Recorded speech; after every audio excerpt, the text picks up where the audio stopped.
in the streets. I remember a while ago, Ahmadinejad said that they actually created a squad to try and weed out the Mossad agents within the Revolutionary Guards Corps. But the leader of that was actually a Mossad agent himself, and 20 other people within that unit were Mossad agents. That shows the level of which Israel has intelligence and superiority in Iran, and this is why they've been able to carry out these attacks.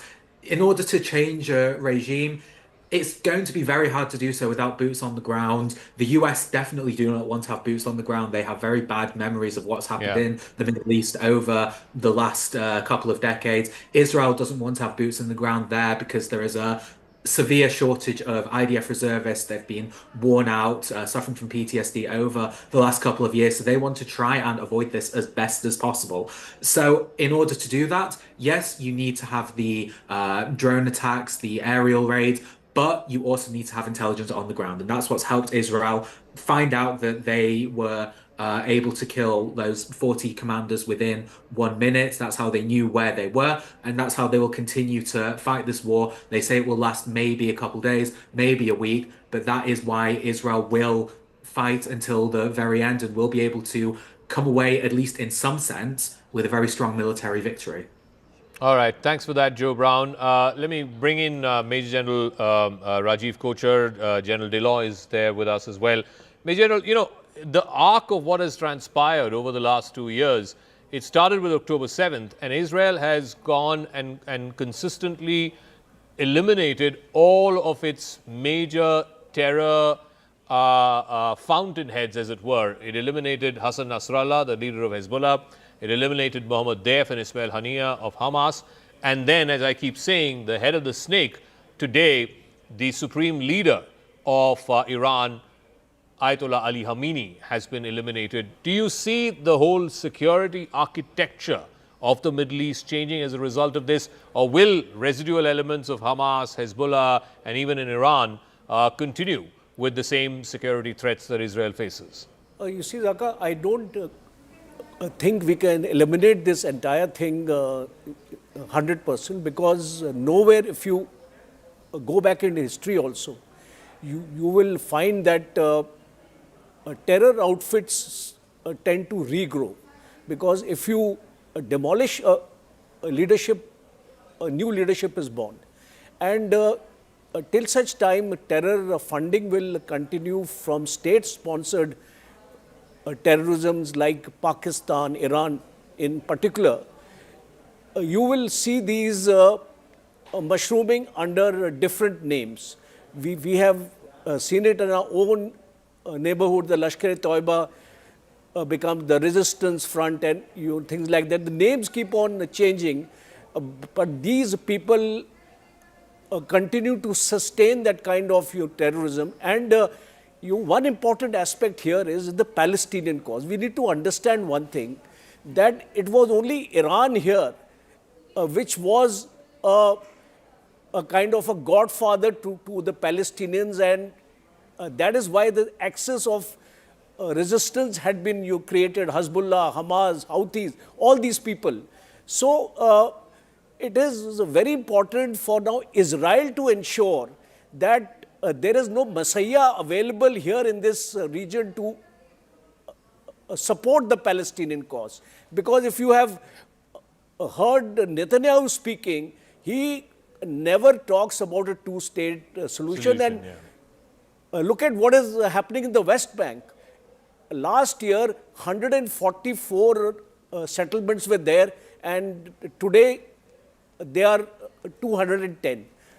7.8 lakhs Jews have been settled in the West Bank. So the prime objective of Israel is to finish this support of the Palestinians. Even the Gaza board doesn't have any of the Palestinians on the board itself.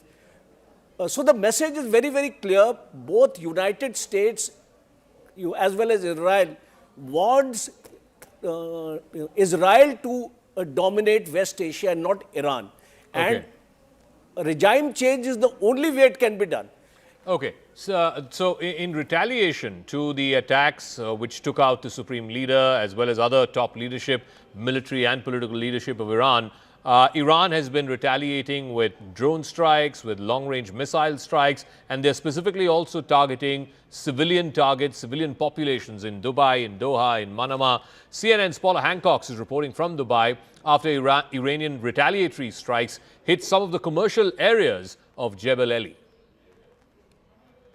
This is Jebel Ali on our left. We're just on the road between Abu Dhabi and Dubai. We have been seeing plumes of smoke rising from Jebel Ali. This is the commercial area of Dubai. We have heard from state-affiliated media quoting the IRGC saying that they have just carried out a sixth wave of attacks against US bases in the Middle East. Of course, it's unclear whether this is a direct hit, intentional, or whether this is falling debris from an interception. And this is the road from Abu Dhabi to Dubai. It is usually jam-packed.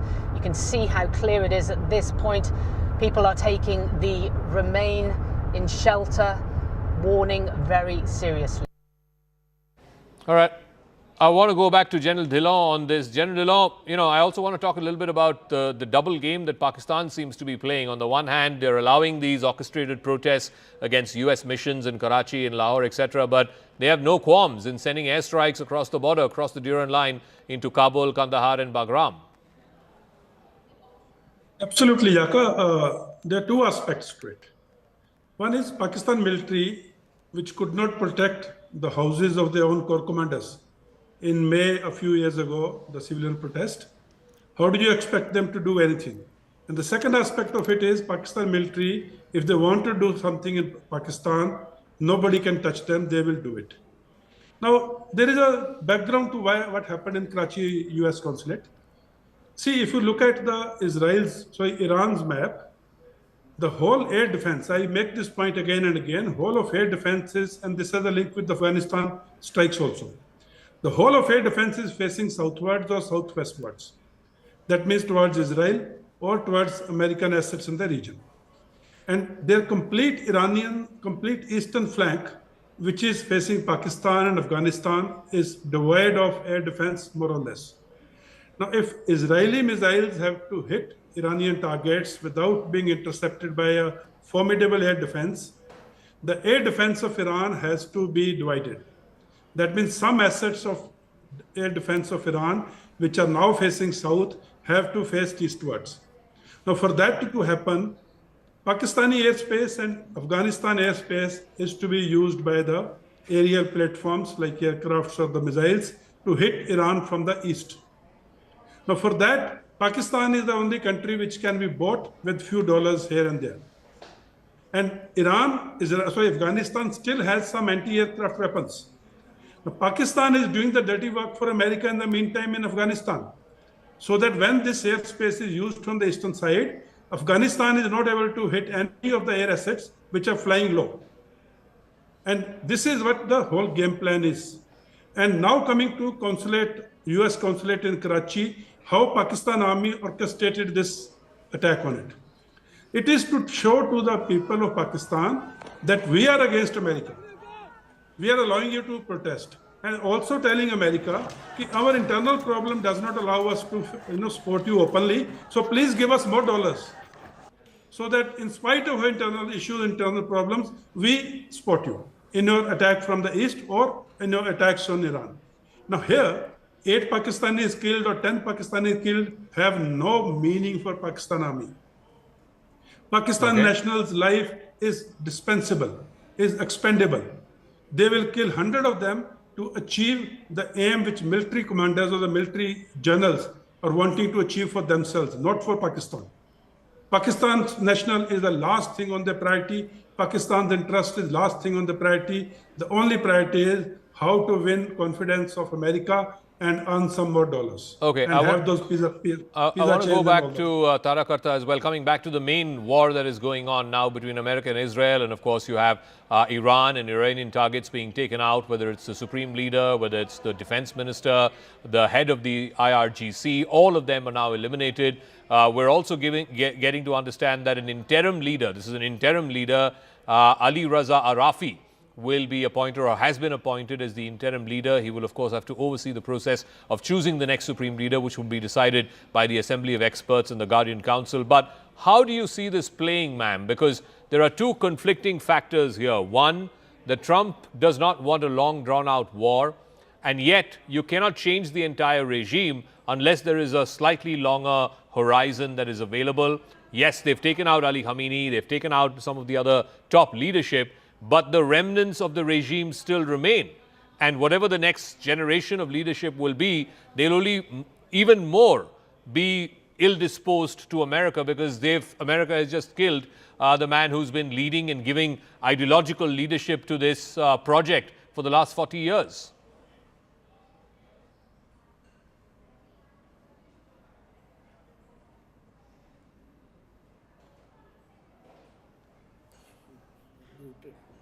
Tarakarta, I think you're muted. I think you need to unmute yourself, please. Yes. Yeah, sorry. See, I was from the beginning on your show, I've been very puzzled as to what is the US's ultimate objective, because you had Omani foreign minister. The Oman is now extremely reliable negotiator. They had said that the Iranians had agreed to zero enrichment. That was the last positioning, right? Now you have your guest who says, no, that's not enough. You know, US wants to take out the missiles as well. It wants to take out everything. Having taken them out, they can just walk away. You know, because you can't stop terrorism with any number of missiles. Can you, unless there is a plan B, which says, I have this ready-made government which is willing to step in and take over things in a covert manner. Like I said, much like Bangladesh, what happened? They brought in this lot. Did it succeed? It didn't. Putting any kind of outside regime into a country is an extremely tricky business. And it requires a lot of patience and perhaps some boots on the ground as well. Okay. But they're not going to do that, right? So what is the option? I think from what I sense here is the idea is to weaken them. I mean, they've just appointed a new IRGC commander. So I don't think they're all that much in grief as we think. The leadership, the functions are still going on. Okay. I don't see any just one word, ma'am. The Crown Plaza Hotel, and we're getting those visuals. This is again in Bahrain, in Manama. The Crown Plaza Hotel has been damaged. This was shortly after explosions were heard in the Bahraini capital. Now, what is also interesting is they're targeting tourist centers, they're targeting hotels, they're targeting airports, they're targeting oil tankers and ports. These are all not just, sources of revenue or capital for these countries, but it is also potentially it could have, international tourists, international folks who are camped up in these hotels and of course in the airport and so on. Are they trying to send out a signal not just to these Gulf Arab countries but also to America and Israel that, look, we're going to hit on these high value targets as they were in that sense, so that the message goes across both to Washington and to Tel Aviv, not just to Dubai or Doha or Manama? See, one thing we've seen so far is, as far as I know, 2 people have died, right, in these random attacks. Number 2, what I have heard across is that there's the possibility of spoofing, that some of these things are being diverted. Number 3 is what you said, that it's deliberate. So far, Iran said right from the beginning that if we are attacked, we will target all US bases in self-defense. That's pure self-defense. That's legitimate. That's fine. What else is going on is inevitable, because not all of these drones have that great a capability. And like I said, spoofing. But if this continues, there could also be, I'm not certain, because we can't find who is making these decisions now. It's not clear. If it does seem that if they sort of spread these attacks around, more number of countries will start getting involved, and the crying out to say stop the war will increase, because Iran is not going to win this type of war. It cannot. Okay. On this question of who will now get to lead Iran, if we can take that breaking graphic as well. Ali Raza Arafi, he has now been appointed as the interim person who will lead Iran. He will take all the political calls as far as Iran is concerned. Remember, they have vowed all-out revenge. President Masoud Pezeshkian who's seen as a more moderate, more reformist sort of a figure. He had been sidelined as well over the last few months, certainly since last year's war, the 12-day war that happened in June. Now, Ali Raza Arafi is supposed to be the person who will take on the role of the interim leader of Iran. Of course, ultimately the supreme leader will have to be chosen by the Assembly of Experts and by the Guardian Council. There are 88 members who will decide that. There are some front runners as to who will take over the reins after Ayatollah Ali Khamenei. But for now, Ali Raza Arafi will be the one who will be the head of the interim Iranian government or the Iranian regime. Major General, what do you make of that, and how is this expected to play out? As Tarakata was saying, you know, the system is still in place. The system cannot be eliminated or overturned. Certainly can't be done in the matter of a few days or weeks.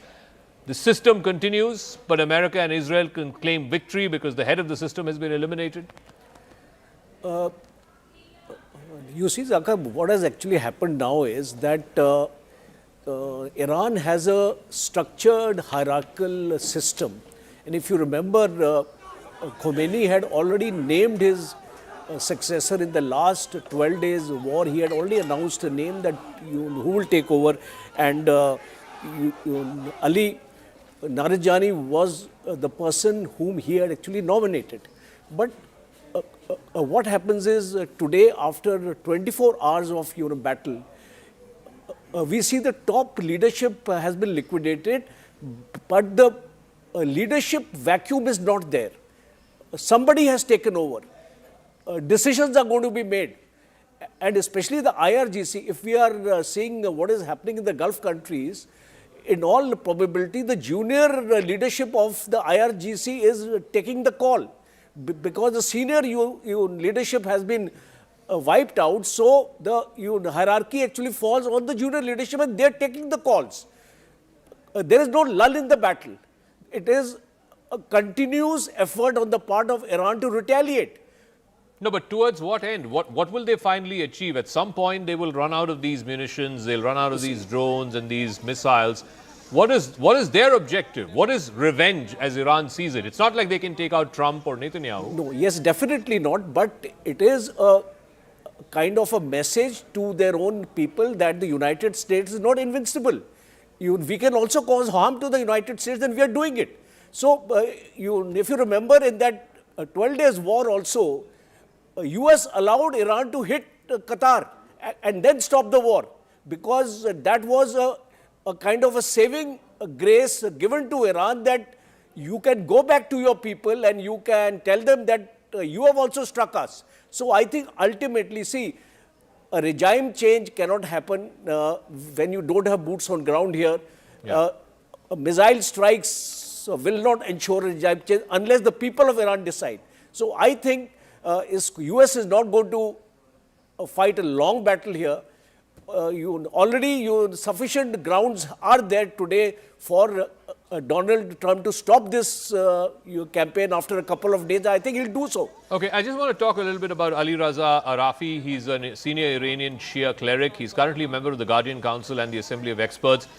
He's the head of the Bache Kuni Basij, which is an internal police force, a law enforcement agency. He was also the former chairman of the Al Mustafa University in Qom. He has now been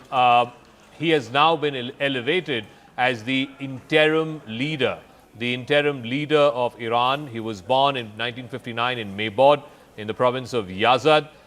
Before the Islamic Revolution, he used to be a preacher and an author, and then he has now been elevated since 2015.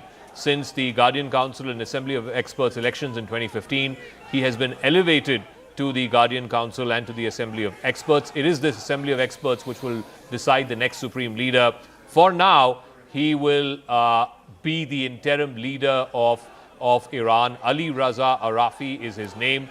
He has the unenviable task of taking revenge on America and its Gulf Arab partners, and also against Israel, to avenge the killing of the supreme leader.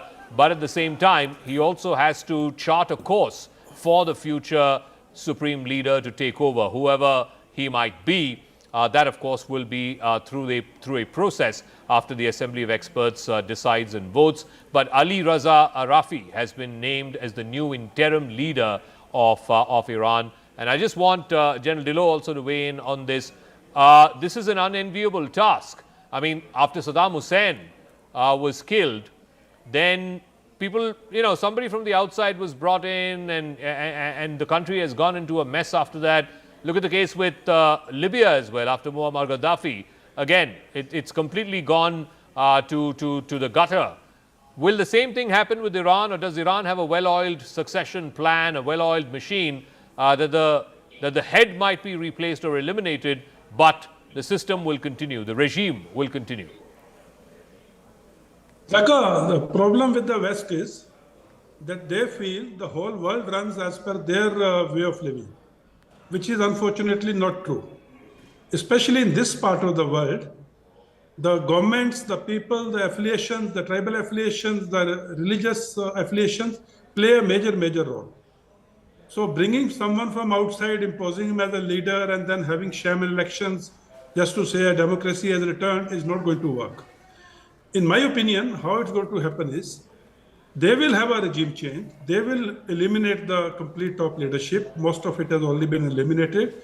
They will destroy their military assets. They will destroy their defense. They will destroy the nuclear capabilities. They will destroy the economic thing. And they will be pushed for an internal uprising. I don't think Americans will put the boots on ground, and unless the boots on ground are there, missiles alone do not bring in the regime change. Okay. They are not going to put the boots on ground. They will have a flip given to the internal uprising, which will result in a civil war. Because today we might say, just give me 10 more seconds. Today we might say there are enough people who will, rally around Ali Khamenei because of sentiments, emotions.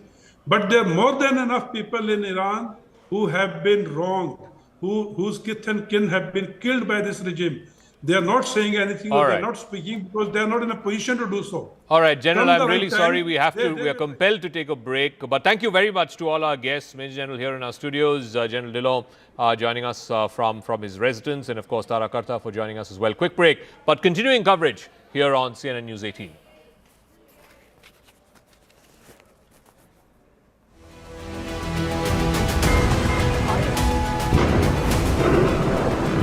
Just had a bomb alert here in Tel Aviv a few minutes back.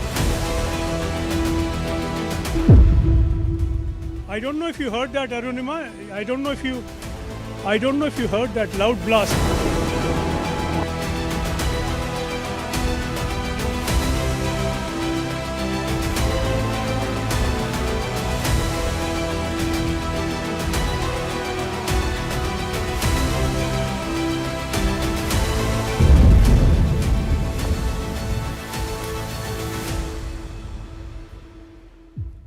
News coming in, locals protesting strikes on Iran have stormed, we're being told, the US consulate in Karachi. Yes. Now this is Pakistan, viewers, and this is why I have been saying, because there are these protests happening in India now, especially in Delhi, in pockets of Lucknow, in Kargil, in Srinagar, that they need to be stopped, because it's quite possible that they may go and allow for a little bit of what is known as the release of the pressure valve, but if it becomes too much, it could lead to this. Look at the outcomes. Now we have two consulates, one in Baghdad, one in Karachi. Both, as you can see, let's go full frame to these pictures. These are dramatic pictures coming out. You can see the American flag, so quite clearly this is not an abandoned premises. You can see it. You can see it's a low building with a single story. It's very well fortified, but somehow these protesters have got through, and they're not one or two, there are hundreds of them. These gates have been overrun. Tom Cooper, this is going to be something that might become, I don't know, might become part of what is the non-military play, and could have a huge bearing on the way things play out in the Gulf, and will begin to play on American minds. If you have a repeat of what happened in 1979, 1980, a hostage crisis, it could change the equation. That the Americans are very good at recalling the occupation of the embassy in Tehran in '79, but they do not recall the all-out attack by a mob in Islamabad on the US embassy there at the same time, in which at least 4 people were killed. So they are not recalling something they don't like to recall, and they're recalling something they do like to recall. Yes, it could get very serious, especially because in Pakistan there is lots of anti-US sentiment, and that is not going to change anytime soon. This is despite, of course, the leadership causing up to the American leadership. Yes, this is not looking good, viewers, from an optics point of view. You can have very many different ways of exerting pressure. Let me bring back from I-24 News in Israel, Natasha, who was with us. Natasha, these pictures are coming through. It's quite clear what the Iranians are trying to do. They're trying to rouse sentiments amongst Muslims in the Gulf and in perhaps even the subcontinent. This could have other impacts on the way this entire crisis plays out, because if it begins to enter into the civilian domain and there are casualties, specifically American civilian casualties, that could have a bearing on the politics in DC, could bear pressure on Mr. Trump to recalibrate, and perhaps even Prime Minister Netanyahu. Yeah, I mean, absolutely. We are now in a direct state-on-state missile exchange. That is what is happening. We've been seeing Iran try to fight these strikes from both the United States and Israel, both militarily and also through rhetoric. We've seen Iran fire over 300 ballistic missiles, but you have to remember, they've not only been firing at the state of Israel, they've also been firing at nearby Gulf states. We are talking about strikes in countries like Kuwait, in the United Arab Emirates, in Qatar. So while they may be trying to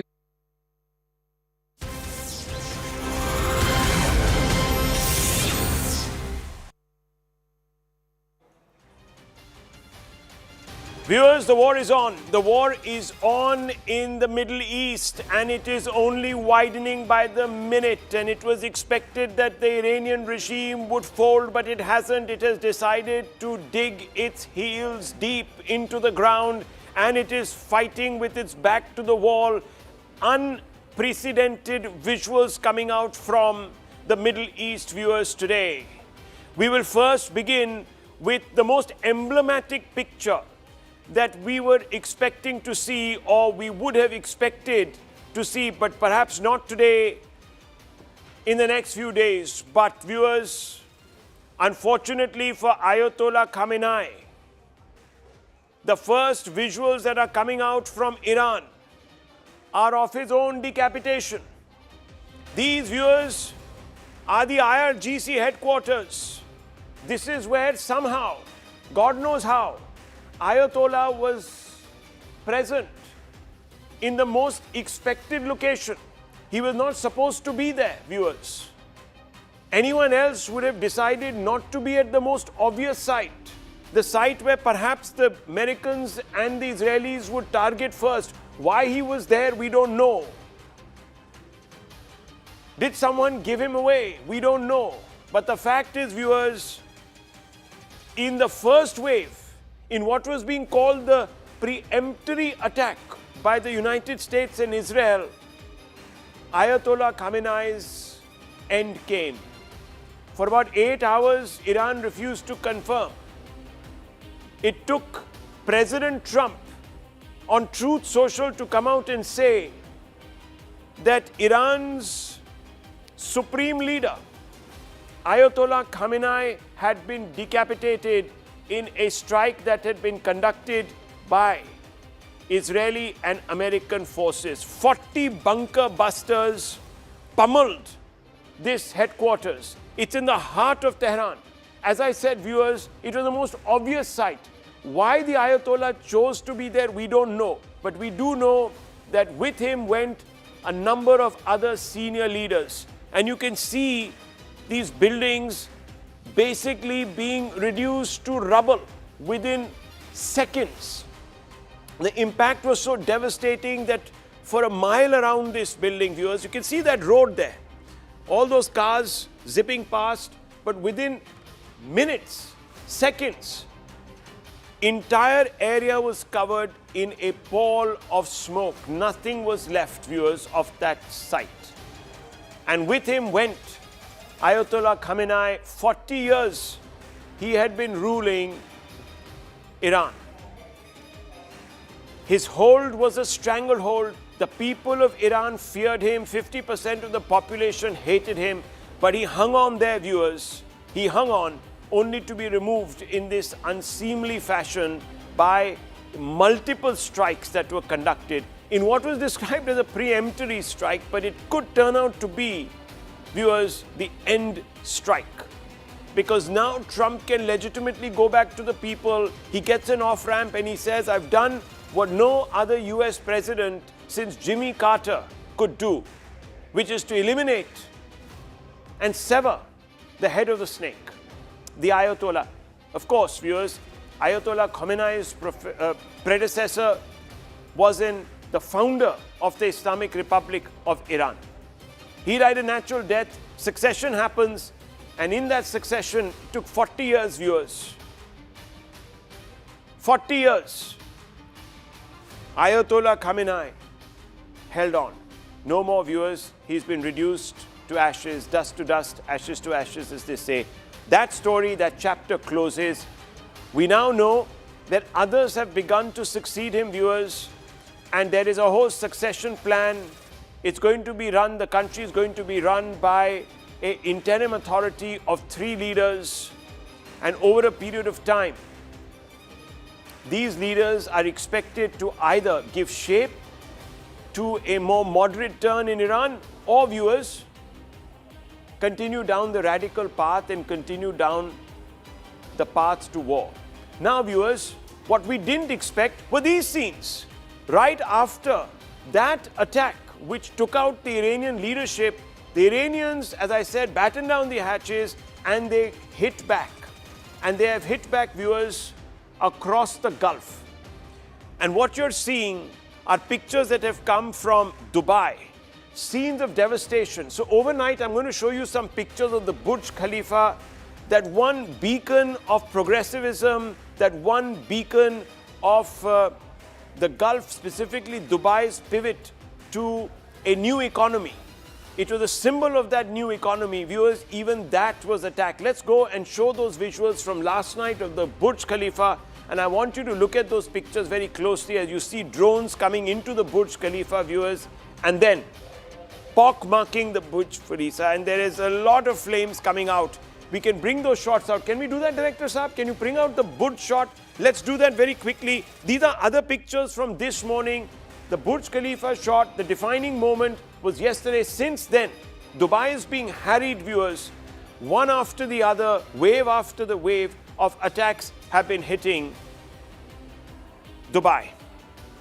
There's another tower there. This is the airport. All of these have been struck all through the last 24 hours. We still don't have the Burj Khalifa shot. I'm really waiting for that, Director Saab, because that is really the defining image. Viewers, because Dubai had positioned himself as an area of stability. There it is. Those are the drones. You can see 1, 2, 3, 4, 5, all moving towards the Burj Khalifa, and you see one of them striking, or maybe even 2 striking, and there are flames that erupt, and the Burj Khalifa feels the heat, and it has been now evacuated. We're also being told, viewers, that most of Dubai is today resembling a ghost town as people have completely disappeared. Let's show those pictures of Dubai airport. That was a devastation last night. So, a moment after the Burj Khalifa was hit, this is what happened at Dubai airport. And I can tell you, viewers, that PV Sindhu and the Indian badminton team that was headed for a competition was stuck there. They were waiting to take a connecting flight.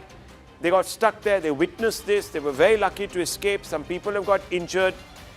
We don't quite know about any casualties beyond that, but scenes of utter devastation. The Dubai airport now locked down, shut. It's one of the world's busiest airports, completely moribund as we speak. No flights going in, no flights going out. The disruption is going to go into billions of dollars. Dubai, which was presenting itself to the world as this new Mecca, or let me not use that phrase, but say the new London and the new Singapore of the Middle East, viewers, today is looking over its shoulder, not quite knowing when the next wave of Iranian drones strike it, creating huge instability and anxiety.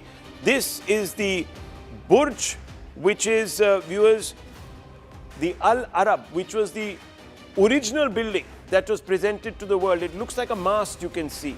It looks like the mast of a ship. And that has also been struck. So all these buildings that were symbolic of the renaissance of Dubai have been hit. This is the industrial area. This is also an area which is very close to the port, that has also taken a hit. So an attempt is being made to tell the Gulf Emirates that if you are going to provide sanctuary to US troops, if you're going to give your countries and your soil as a base, you're going to pay for it. Henry Kissinger once said that to be America's friend is bad enough, but to be America's enemy is bad enough, but to be America's friend is lethal. It now appears that the Gulf countries are internalizing that lesson. And it's not just the UAE, it's not just the Dubai. There are others, Bahrain, within the UAE, also taking a hit. And beyond that, viewers, we're now beginning to see other, like Qatar, being attacked because this is Kuwait. Kuwait, another ally, host to a base, also targeted. Look at those, that's the remnant, the debris of a drone that had been struck, that falls to the ground. Kuwait also has seen damage to its airport. There are many pictures from there also. Let's pull out those pictures of the damage to the Kuwaiti airport, Kuwaiti infrastructure. We're also being told that one of the key ports in Dubai, the Jebel Ali port, has also been hit. So there is widespread devastation all over. We're also being told that a large number of these videos that were surfacing yesterday and were put out on social media are no longer making the rounds because heavy fines are being imposed. In fact, heavy fines are being imposed by the administration there to ensure that none of these videos emerge and the real story of what is happening on the ground emerges. But let's have a look at these pictures. These pictures are from Doha. There you can see, goes right up there. This is Doha, and that is again the remnant of the debris of one of those missiles that have fallen to the ground. That's an ICBM or whatever it is. I'm not very good with my weaponry, but this is the remnant of at least something that was launched, a rocket that was launched from, in fact, a launcher in Iran, and that fell to the ground. To intercept it, but somehow it retained its explosive core and exploded there. Not much damage there, but that was enough to rattle the cages. All of these pictures, this is again Doha, the skyline. You can see, viewers, devastation. Dubai, of course, has taken the brunt. And let's move further afield. What are we going to see next, viewers? We are going to see two pictures, and they're coming out of Pakistan. On the one side, viewers, in Pakistan is Lahore, and on the other side, you're going to see Karachi. What is happening in Karachi and in Lahore? In Lahore, viewers, there is a consulate, and there is a mad rush of people, a mob that is trying to get into the consulate. Here in Karachi, they have actually managed to enter the US consulate. You can see the flag on top of the consulate. It's a low-set building. It's a single-storied building. There you can see the flag. And they have breached the perimeter fencing. What, in fact, was the security doing there? We don't know. Clearly ineffectual. Once these mobsters get inside the consulate and begin to set fire to the buildings, that's when the security force reacts. That's when there is, viewers, some amount of pushback from the security force. And this, viewers, is a frontline state. The America calls its own as ally. Remember, in old parlance, before there was a pullback from America as far as Pakistan was concerned, the Pakistani state was said to be held up by three A's: Allah, the army, and America. America then moved away, but under Trump, America has come right back. It calls Pakistan its dependable ally, its great friend in the region. That was an attempt, viewers, to try and pressure New Delhi into a trade deal, to use Pakistan and the relationship with Pakistan as leverage. And look at how Pakistan has paid back the Americans and the trust and the faith that Trump has now placed in Field Marshal, or Failed Marshal as he's called here in India, Munir, General Munir, and of course Prime Minister Sharif. That is the trust. They are attacking US assets, and if you hear these pictures, viewers, if I would boost the NAT, they're saying death to America. America Murdabad, America Murdabad, America Murdabad, death to America. And viewers, if I were to show you another visual, you'd be shocked to see that ISIS flags are being flown, Hezbollah flags are being flown. What are these organizations? These are hardline, radical Islamist organizations that are founded on a Wahhabi, uncompromising Wahhabi ideology, Salafi ideology. All of those flags are being flown, viewers, by these Pakistanis, ungrateful Pakistanis. They do not want at any level to be part of the solution. They want to be part of the problem. And in this case, the problem, viewers, is Islamist fundamentalism, which is exported by Iran to destabilize the world. And then, viewers, of course, they have some ideological cousins here in our country, if you please. In India, viewers, here are all the sites where there are these protests that are taking place. In whose favor? In the favor of Hezbollah, in the favor of Ayatollah Khamenei. These people call the Ayatollah their supreme leader, viewers. Nothing that the Ayatollah stands for is in any way complementary to India's constitutional approach to secularism or even democracy. Nothing. Yet these people, viewers, lionize the symbol of oppression and religious fundamentalism and a cruel patriarchy. This is a mindset prevailing in our own country, viewers. This is Srinagar. Masses of people out in the streets holding up various photographs from Khomeini back there, the founder of the Islamic Republic, to Khamenei, to all sorts of other individuals who weren't worthy a footnote in history. But viewers, there you have it. Russia has just responded. That's what I'm being told, that Russia has responded. President Putin has come out and said that the death violates the norm of international law. Iran strikes US base, uses hypersonic missile Fatah 2. That is also what we are being told, viewers. So big breaking news also coming in. Iran's president says US and Israeli attacks are open declarations of war against Muslims. That's also being reported. IDF began planning Operation Roaring Lion in June following the conclusion and military debrief of the 12-day war against Iran. So we're getting a lot of information coming in. Gulf nations, foreign ministers to hold video conference today because, viewers, of the scenes that I showed you all across the Gulf, which is the devastation that is being caused by Iranian reprisal attacks.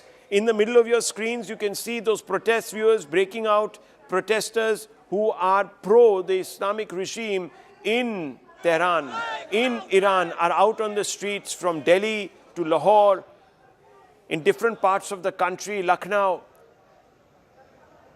Viewers, trying to suggest that the Americans and the Israelis are committing war crimes. Now, all of this means, viewers, all of this means that this particular area is in flux. And I'm going to show you a couple of maps which are going to sort of open your eyes further to the disruption that we are going to be seeing over the next few days. So when we look at these maps, you will understand that 30–40% of the world's oil no longer coming out of the Gulf because the Strait of Hormuz is completely sealed. And here it is, viewers. I want to show you. This is, of course, the Gulf. And here is the Strait of Hormuz. This area, I'm sorry, there is this strap going across that very point. We're going to try and move that and and get you something a little different. But here is why the Strait of Hormuz, why it is so significant. Here we are showing you, this is the area, this is Dubai, right there at the tip. This area is just about 20 meters wide and in some parts only 40 meters deep. The narrow sea passage between the Persian Gulf and the Gulf of Oman. And viewers, what is the significance? The significance is that it's located south of Iran, separates the Oman and the UAE, but also it's the funnel through which 40% of the world's oil, which is energy security, comes through. Most of it goes to China, a lot of it comes to India, viewers.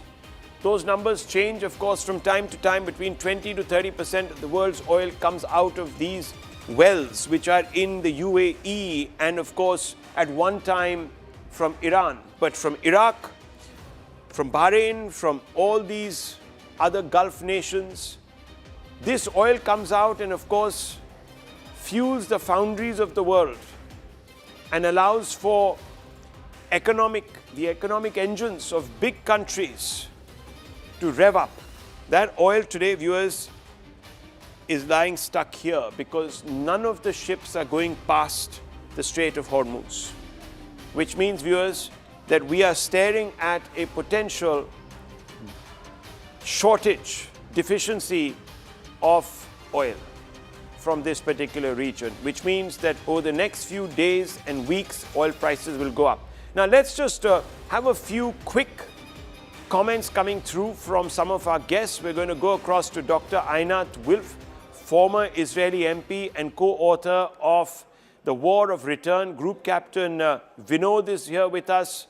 Major General Rajan Kochar is here with us. Sushant Sareen is here with us. So I want to first begin with you, Sushant Sareen. You've been having a look now at the coverage over the last 12 hours. We were all up from 3 o'clock.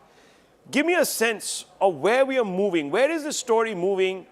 What are we to make of the events of the last 24 hours? Rahul, I slept nicely in the night. I woke up in the morning to the news that the Iranian Supreme Leader had been taken out. But I think that was expected because after the last engagement in June last year, I think the calculation of Israel and the United States was that, look, if you have to effect regime change, you will have to do a decapitation strike and then probably move some other, make some other moves to make sure that if you cannot bring a regime from outside to take over, then at least you have a regime change within the regime and you have a far more reasonable, progressive, moderate kind of a system which comes into Iran and then a transition to something else. So I'm not at all surprised that that somebody like the Supreme Leader has been taken out. Frankly, I'm not going to shed any tears on that. I'm sure it has hurt a lot of people in India, some people who considered him to be their spiritual leader, but that's just too bad. They need to learn to cope. Second, I think it's very clear what the trajectory of war is going to be. And I personally think that the Iranians have made a strategic blunder by targeting the Arab states around them. Because, look, most of these Arab states were taking a somewhat hands-off kind of an approach that they didn't want to get into the fray. But when you start attacking civilian targets and you start impacting on their economy in significant ways, then you are forcing their hands to, gang up against you.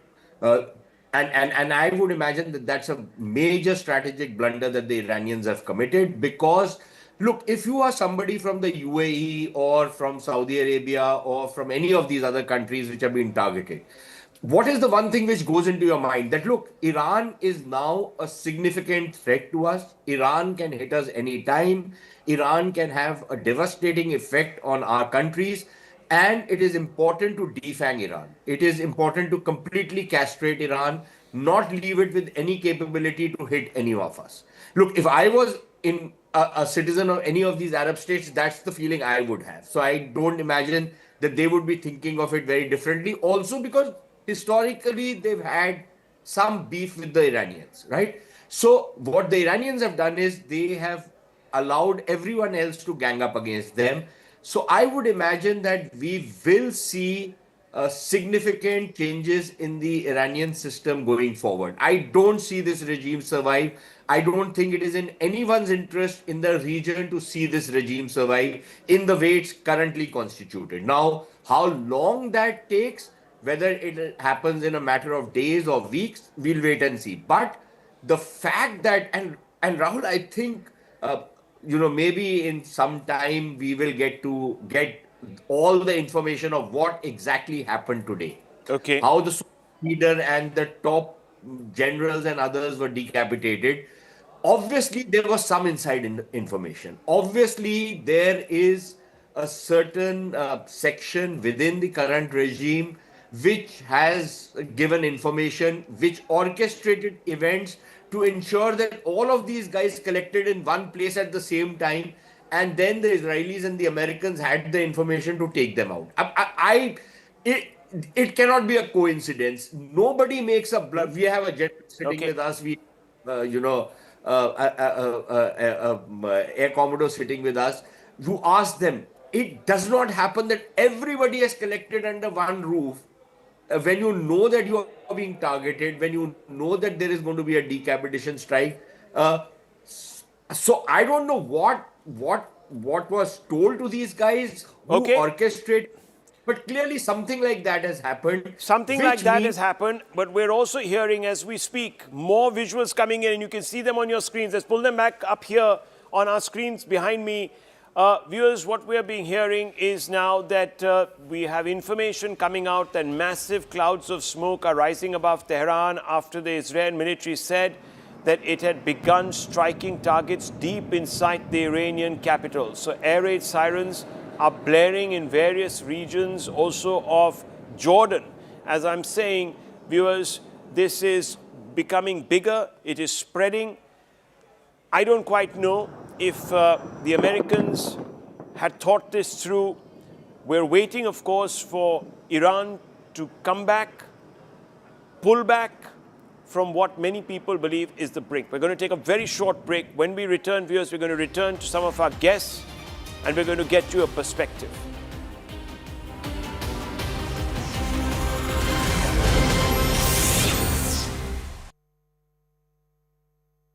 News coming in. Locals protesting strikes on Iran have stormed, we're being told, the US consulate in Karachi. Yes. Now, this is Pakistan, viewers. And this is why I have been saying, because there are these protests happening in India now, especially in Delhi, in pockets of Lucknow, in Kargil, in Srinagar, that they need to be stopped because it's quite possible that they may go out of hand. Yes, you can allow for a little bit of what is known as the release of the pressure valve, but if it becomes too much, it could lead to this. Look at the outcomes. Now we have two consulates, one in Baghdad, one in Karachi. Both, as you can see, let's go full frame to these pictures. These are dramatic pictures coming out. You can see the American flag, so quite clearly this is not an abandoned premises. You can see it. You can see it's a low building with a single story. It's very well fortified, but somehow these protesters have got through, and they're not one or two, there are hundreds of them. These gates have been overrun. Tom Cooper, this is going to be something that might become, I don't know, might become part of what is the non-military play and could have a huge bearing on the way things play out in the Gulf and will begin to play on American minds. If you have a repeat of what happened in 1979, 1980, a hostage crisis, it could change the equation. That the Americans are very good at recalling the occupation of the embassy in Tehran in '79, but they do not recall the all-out attack by a mob in Islamabad on the US embassy there at the same time, in which at least 4 people were killed. So they are not recalling something they don't like to recall, and they're recalling something they do like to recall. Yes, it could get this could get very serious, especially because in Pakistan there is lots of anti-US sentiment, and that is not going to change anytime soon. This is despite, of course, the leadership causing up to the American leadership. Yes, this is not looking good, viewers, from an optics point of view. You can have very many different ways of exerting pressure. Let me bring back from I-24 News in Israel, Natasha, who was with us. Natasha, these pictures are coming through. It's quite clear what the Iranians are trying to do. They're trying to rouse sentiments amongst Muslims in the Gulf and in perhaps even the subcontinent.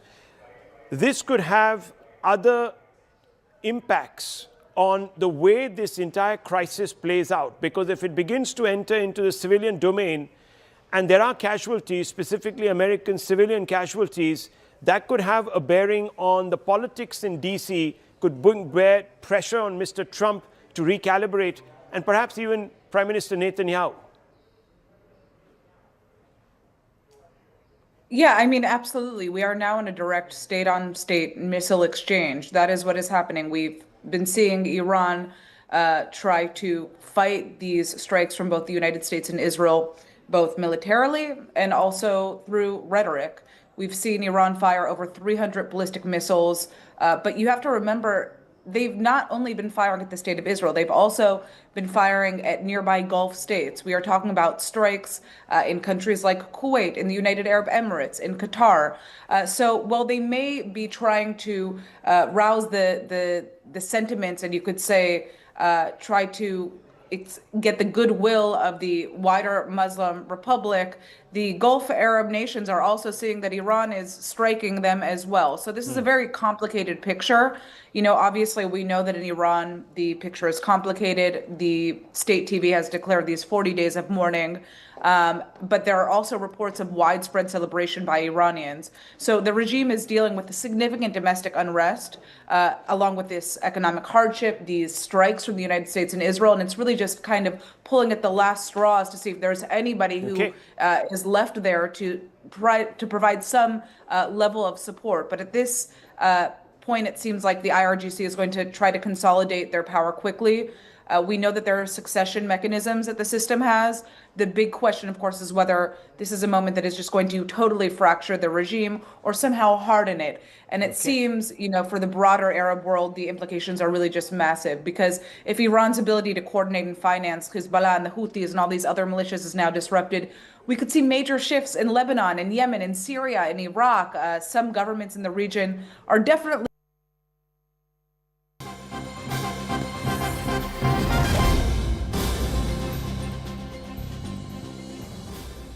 And these are live visuals now coming of Prime Minister Narendra Modi is in Madurai, and he is visiting the Thiruvananthapuram Murugan temple in Madurai for the first time. This is a very, very important visit to Madurai by the Prime Minister, coming just ahead of a couple of months when the elections will be announced and elections will be held in the important state of Tamil Nadu. The Prime Minister is on a day-long visit today to Tamil Nadu, and he is visiting this famous Murugan temple in Madurai for the first time. You can see the Prime Minister's visuals there. He's entering the temple as I speak.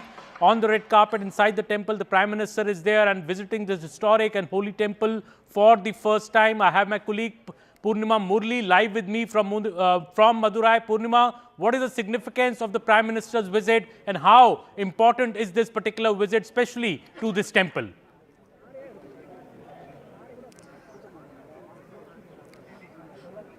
Well, you know, Thiruvaranthapuram issue has been one of the narratives that the BJP has reiterated, especially in the run-up to the 2026 elections. This is where a petitioner had, in fact, requested for lighting of the Deepam at the Deepathoon, and the Madurai bench had directed the petitioner to light the lamp after the Tamil Nadu government had defied the order. But that did not happen, and the Tamil Nadu government did not allow the lamp to be lit at the Deepathoon. The BJP has so far maintained that the DMK is anti-Hindu, and they do not want the Hindus to go ahead with their faith. That is something that the BJP had said. So Thiruvaranthapuram visit by Prime Minister Narendra Modi is significant, and in the run-up to the 2026 elections, this is going to be significant. You can see scores of people gathering to get a glimpse of Prime Minister Narendra Modi here outside the Thiruvaranthapuram temple. Back to you. And Purnima, this visit coming at this particular time, you know, in a few days we could be having the Tamil Nadu elections being announced. Do you think this issue is going to dominate the elections, and Prime Minister's visit, is he throwing his weight behind the sentiments of those who want, you know, the Deepathoon to be lit at this particular site? Absolutely. We'll have to wait and see whether Prime Minister will speak about the Thiruvaranthapuram issue. Remember, after the temple visit, Prime Minister will be participating in the NDA public meeting that's scheduled to take place at 5 p.m. in Madurai, after which he leaves Madurai. So 5 to 6 p.m. is when the NDA public meeting is scheduled. Prime Minister, we'll have to wait and see what Prime Minister has to say to the voters of Tamil Nadu and primarily to the voters of Thiruvaranthapuram and Madurai. Remember, BJP so far has said this certainly is going to have an impact on the 2026 elections, and also have time and again alleged that the DMK is anti-Hindu. So how much of an impact this will have, and whether Prime Minister will also speak about the Tirupurukundram issue and how the devotees were not allowed to light the Deepam at the Deepathoon despite the Madurai bench giving a go-ahead for that. Whether that will be highlighted by the Prime Minister in the speech in a short while from now, we will know. But you can see here people gathered here to get a glimpse of Prime Minister, and Prime Minister is leaving the temple here, which is why you can find scores of people who are residents of Madurai are here waiting to get a glimpse of the Prime Minister. So this is the situation outside the Tirupurukundram temple. And Purnima, very interesting political developments have also been happening in Tamil Nadu. Just before this visit, you had the DMDK joining the DMK alliance. You also saw OPS joining the DMK alliance. So in a way, the DMK seems to be rallying various forces together. On the other hand, the BJP and the AIADMK do have an alliance, but who's really the face? Will BJP be a part of the government? There are a lot of ups and buts there. Also, Vijay being the X factor in this election. How do you see the politics being played out as the Prime Minister is making this visit to the very important center in Madurai? Well, the sitting MLA in Tirupurukundram is the AIADMK MLA. The DMK is now trying to garner votes of the Devar community by inducting O. Pannirselvam, by also bringing in the DMDK. They are also trying to stitch together a grand alliance. DMDK initially was in talks with both the NDA as well as the DMK, but DMK managed to bring the DMDK on board. The Prime Minister's speech will be significant because the NDA is also planning to make inroads this time, and both the DMK and the NDA maintain that 2026 is a fight between the two Dravidian parties, and the NDA is confident that they will also be able to sweep elections. Prime Minister and other senior leaders of the BJP are going to aggressively campaign in Tamil Nadu, and this time around the BJP is hopeful that they will make inroads in Tamil Nadu elections. How much of an impact will Tirupurukundram issue have? All eyes on that, but you can see people here gathering to get a glimpse of Prime Minister while he's here in Madurai. But a lot of people have been gathering just to get a glimpse of Prime Minister. Yes, the NDA is planning to make inroads, and Tirupurukundram is certainly going to dominate the Tamil Nadu elections. How much of an impact will that have on the BJP and its alliance, the AIADMK? All eyes on that. By May, we will get answers to that. And Purma, maybe you can speak to these supporters who have lined up to watch and see the Prime Minister. What do they have to say? Do you think this is the popularity of the Prime Minister also being reflected on the streets of Madurai today?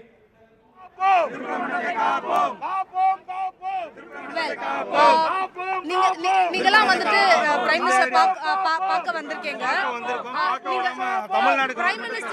Prime மினிஸ்டர்னால வந்துட்டு இங்க பிஜேபியால win பண்ண முடியுமா? கண்டிப்பா win பண்ண முடியுங்க. அந்த அளவுக்கு மக்கள் இப்ப நிறைய பிஜேபி நம்புறாங்க. இந்தியாவிலே நம்பர் 1, வேர்ல்டிலே நம்பர் 1 லீடரா பாரத பிரதமர் மோடி ஐயா அவர்கள் இருக்காங்க. அவங்க இருக்கிற வரைக்கும் இந்தியாவுக்கு எந்த ஒரு அச்சுறுத்தலும் யாராலும் எதுவும் பண்ண முடியாது. மீண்டும் மீண்டும் அவர் தான் ஆட்சிக்கு வருவார். தமிழ்நாட்டிலையும் பிஜேபி ஆட்சி வரணும் என மனதார வேண்டிக்கிறோம். வெற்றிவேல் முருகனின் சார்பாக வேண்டிக் கொள்கிறோம். வரும் தேர்தலில் பிஜேபி தான் கண்டிப்பாக வெற்றி பெறும். So people here say that Prime Minister Narendra Modi is one of the top leaders across the world, and yes, the Modi factor will play an important role in the 2026 elections, and they are hopeful that this time around the BJP will definitely make inroads. And the chorus here is that the Deepam will be lit at the Deepathoon. That's the chorus that you can hear from people, supporters of Prime Minister, supporters of BJP who've gathered here, saying that the Deepam will be lit at the Deepathoon, and Prime Minister and the BJP will definitely make inroads in Tamil Nadu is the sentiment that's coming in from these supporters who gathered here at 12 noon to wait patiently to get a glimpse of Prime Minister Narendra Modi.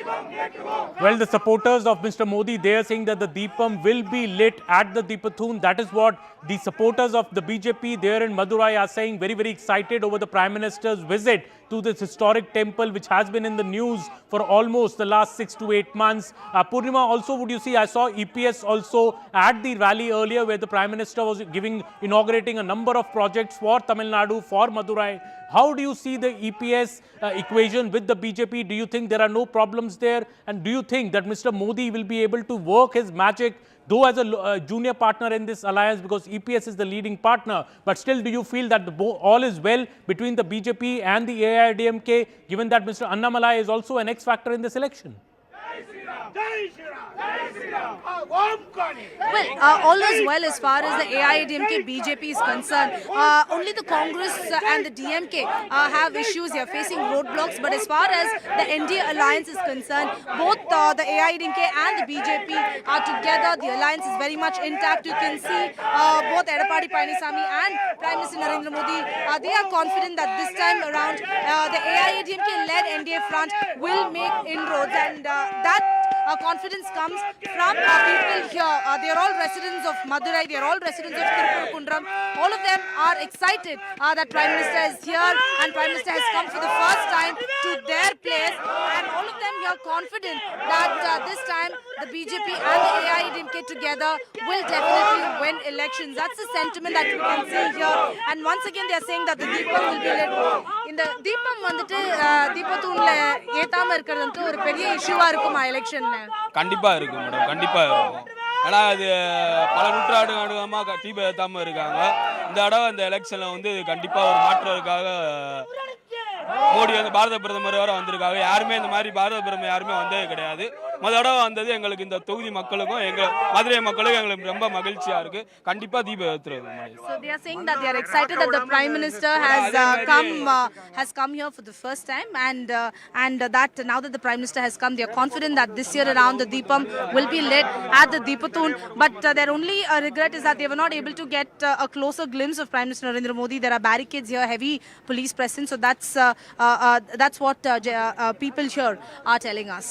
Okay, Purnima, now we have R. Rajagopalanji, the senior journalist, also joining us. Rajagopalanji, the big visit of the Prime Minister, this particular visit to Madurai and to the historic temple, what is the significance, and do you think what is the message that the Prime Minister is trying to send here? Amanji, one thing important, Aman, it has given a political color. The DMK government, which did not implement the High Court order or the Supreme Court order, Prime Minister thought that he has to go there and worship that Lord, Murugan. Therefore, it's a significance. It is politically important. With the backdrop of Congress not getting closer to DMK, now Prime Minister has gone to Tamil Nadu 2 times. He went with EPS. So there is even for the perspective view, DMK is not aligning with Congress, but ADMK has dealt with ADMK and BJP 2 times in Madurai and in Tirupurkundram. Prime Minister visited. And moreover, Aman, for the first time, Murugan Temple, Vetrivel Veeravel, that is what the chanting of slokas, mantras, etc. And it's a very old temple, 1000-year-old temple. You can see the architecture of that. When Prime Minister laid, Sastang Namaskar kiya hai, that has been welcomed by everyone. Even in sitting in Tamil Nadu, DMK did not greet during the Deepavali or Vinayak Chaturthi or Kali Puja, etc., Navaratri. They don't have any, account about that. They are anti-Hindu. That is a feeling BJP is generating. To ensure Prime Minister's visit to Tirupurkundram politically significant, I am very sure around the Tirupurkundram, at least 5 to 6 assembly constituencies will have a major effect. And Mr. Rajagopalan, also as you said, PM ne Shashtang Namaskar kiya hai. He has made it a point to visit the Murugan temple for the first time. And the chants there from the BJP worker is that the Deepam must be lit at the Deepotham. Do you think this is a sentiment that will travel far and wide now, because the Prime Minister effectively is throwing his weight behind these voices which say that the DMK government has violated court orders and not allowed people to exercise their religious right in a way? Yeah, even the local Muslims, Aman Sharma, even the local Muslims in Tirupurkundram never wanted a division or a cleavage or a jagada between them. But the DMK intentionally, the local MP, went and had mutton, biryani eating, thrown that mutton to the birds and dogs, etc. Thereby he created it. They wanted to create a Hindu division building, but very cleverly the Hindu Munnani in Tamil Nadu, the outfit of RSS, they have created this, and they went up to the Supreme Court, got the justice. Even the judge was to be impeached. Can you believe? When you impeach a judge in the parliament, now Prime Minister is going to that particular temple where the justice was to be given. Prime Minister himself has come. Apart from that, Amman, from Madurai, from Thiruparankuram, it is only 500 kilometers where the Jaffna is there, Sri Lanka. Where even in Sri Lankan temples also, Narendra Modi is the first Prime Minister to visit Murugan Temple, Kadir Kamar in Jaffna in Sri Lanka. So therefore, Prime Minister attaches significance. Even if he went to Dubai or UAE or Abu Dhabi, he goes to the Akshardham Temple. The BJP is a political party which gives importance to the temple visit. Be it Amit Shah, be it Nadda, be it Nitin Nabin, they are all going to the temples nearby, whichever state, whichever the country, whichever the location they went. Similarly, Prime Minister has ensured. See the attire. He sees Sashtang Namaskar in a dhoti, in a lungi type, in a vesti type. So it's very significant. He looks like a typical Tamilian. The entire Tamil Nadu, especially from the Madurai and Thiruparankuram area, as I told you, 5 to 6 constituencies will have definitely a BJP ADMK booster. Apart from that, Aman, from the political point of view, Congress, ADM, the DMK talks have been not successful. It is failing many times. So far, Mr. Rahul Gandhi did not have a telephone conversation even with Mr. M.K. Stalin. That is the way in which now Edappadi Palaniswamy and Prime Minister Narendra Modi are going to share the dais in another half an hour's time. He's going to make a political speech there. All right, Mr. Rajagopalan, thank you very much for joining us. We're just pulling away from this coverage to the other big story, which is Ayatollah Ali Khamenei, the supreme leader of Iran, has been eliminated. We're getting breaking developments on this story. Now, this is the latest breaking story on this front. Attacks on ballistic missile launchers and the destruction of unmanned aircraft. The Air Force of Israel continues to operate in Iranian skies. This is the latest that's been shared by the IDF and by the Israeli Air Force.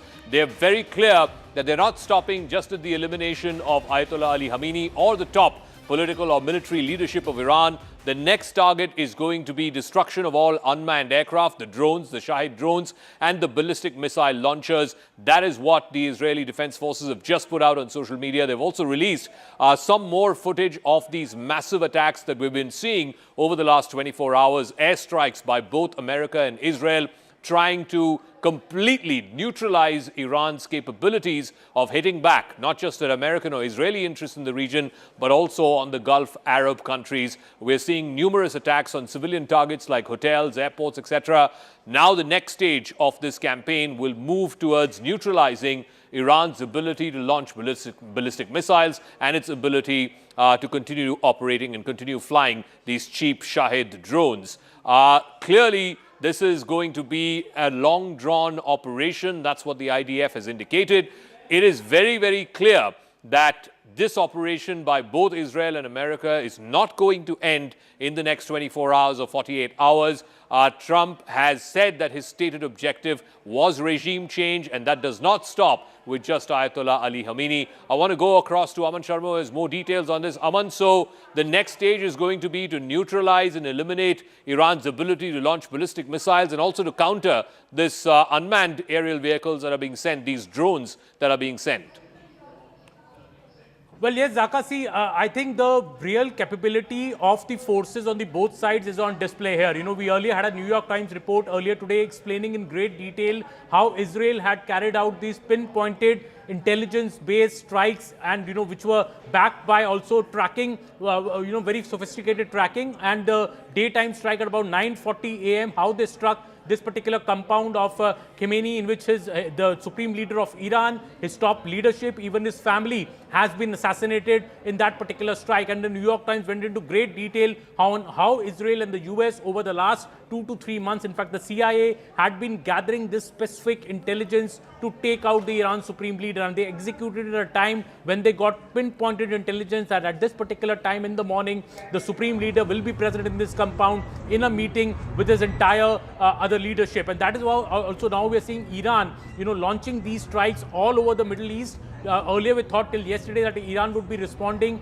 by attacking the US bases in the various Middle Eastern countries, but clearly Iran has also taken the bar higher in a way gone beyond what everybody expected by attacking the civilian infrastructure in Dubai, in Abu Dhabi, in Bahrain, in Kuwait. You know, the leading airports, the busiest airports in the world, be it in Dubai or Abu Dhabi, have been targeted. They are shut down. All the major airlines in the Middle East are not flying at all. So the entire airline infrastructure, in a way, has been crippled by the Iran strikes, and this is only getting more extensive as we have gone through the day today, Zaka. We're seeing live pictures. In fact, these are pictures from earlier today. Prime Minister Benjamin Netanyahu of Israel holding a security consultation meeting, taking stock of the situation after last night, after confirmation came first from the Israeli side, and then subsequently President Trump put it out on social media that Ayatollah Ali Khamenei had been eliminated. As you see, Netanyahu come down and take his seat. You can see the entire Security Council sort of congratulating him,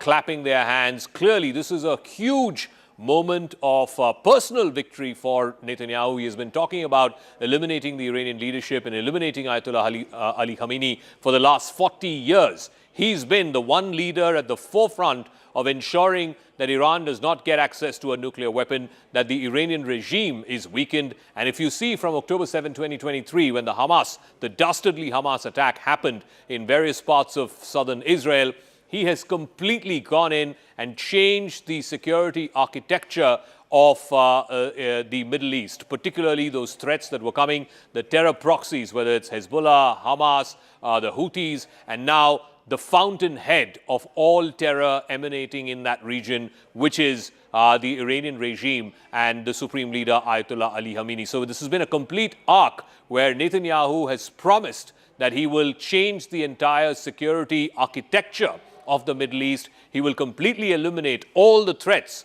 to Israel, to the Israeli population, and to the state of Israel. And he's done exactly that.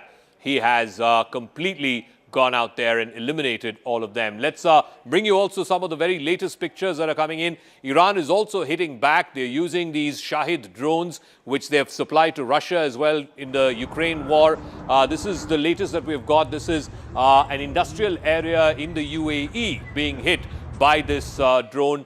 They've extensively used both drones and missile strikes across civilian populations in the UAE, in Bahrain, in Doha, Qatar.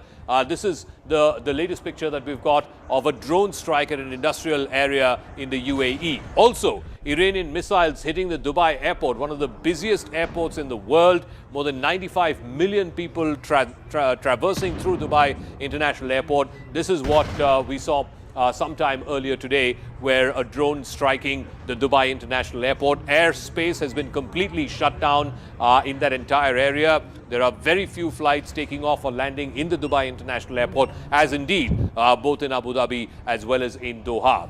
Let's also bring you up to speed with the other big visual that came. This is Palm Jumeirah, one of the most expensive real estate areas anywhere in the world, certainly in the Middle East.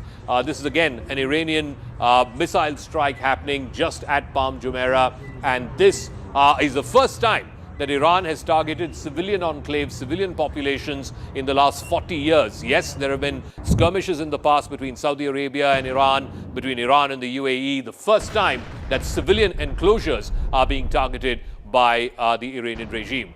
Then Dubai's Burj Al Arab Hotel, which is one of the most prominent five-star hotels in that region, in the Emirates, in Dubai, again hit by an Iranian missile strike. This is an iconic building, almost shaped like a yacht, or at least the sailboat of a yacht. That building was hit by a missile strike as well. This happened late last night. So clearly, Iran is also amping up the tempo by specifically choosing civilian targets and hitting at civilian targets in these Gulf Arab countries, from Kuwait to Bahrain to UAE to Qatar. It's also hoping that these countries, who are all American allies, by the way, will put pressure on the Trump administration, will put pressure on Netanyahu, and then will eventually get the Americans and the Israelis to stop. Oman has been targeted as well. That was an Omani tanker just off the coast of one of the ports in Oman. Oman was the mediator between America and Iran. Oman has been targeted as well. CNN's Paula Hancock is reporting from Dubai after these Iranian retaliatory strikes hit the commercial area of Jebel Ali. This is Jebel Ali on our left. We're just on the road between Abu Dhabi and Dubai. We have been seeing plumes of smoke rising from Jebel Ali. This is the commercial area of Dubai. We have heard from state-affiliated media quoting the IRGC saying that they have just carried out a sixth wave of attacks against US bases in the Middle East. Of course, it's unclear whether this is a direct hit, intentional, or whether this is falling debris from an interception. And this is the road from Abu Dhabi to Dubai. It is usually jam-packed. You can see how clear it is at this point. People are taking the remain in shelter warning very seriously. Now we're getting more breaking news. The Iranian security chief, Ali Larijani, the chosen one before Supreme Leader Ayatollah Ali Khamenei was eliminated, he has now come out and warned of unprecedented use of force. Ali Larijani is the secretary of Iran's Supreme National Security Council, one of the senior-most figures when it comes to Iran's military leadership, security leadership. He has now posted on social media that Iran would hit the United States and Israel with unprecedented force. That is what Ali Larijani has said. He will play an important role in what is going to be Iran's retributive action or revenge attacks on America and on Israel. We will take a break on this note. You can see smoke rising from some of these civilian buildings across the Gulf Arab countries, whether it is in the UAE, whether it's in Bahrain, whether it is in Saudi Arabia too. Let's take a quick break on this note, and we'll try and get you more and more visuals as well as where this story is moving. Clearly, this war is not over yet. It's not ending with the elimination of Supreme Leader Ayatollah Ali Khamenei. America and Israel are going for the wholesale change of regime, and that's what their target is, and that's what they're doing right now. Quick break. We'll see you in a minute on the other side.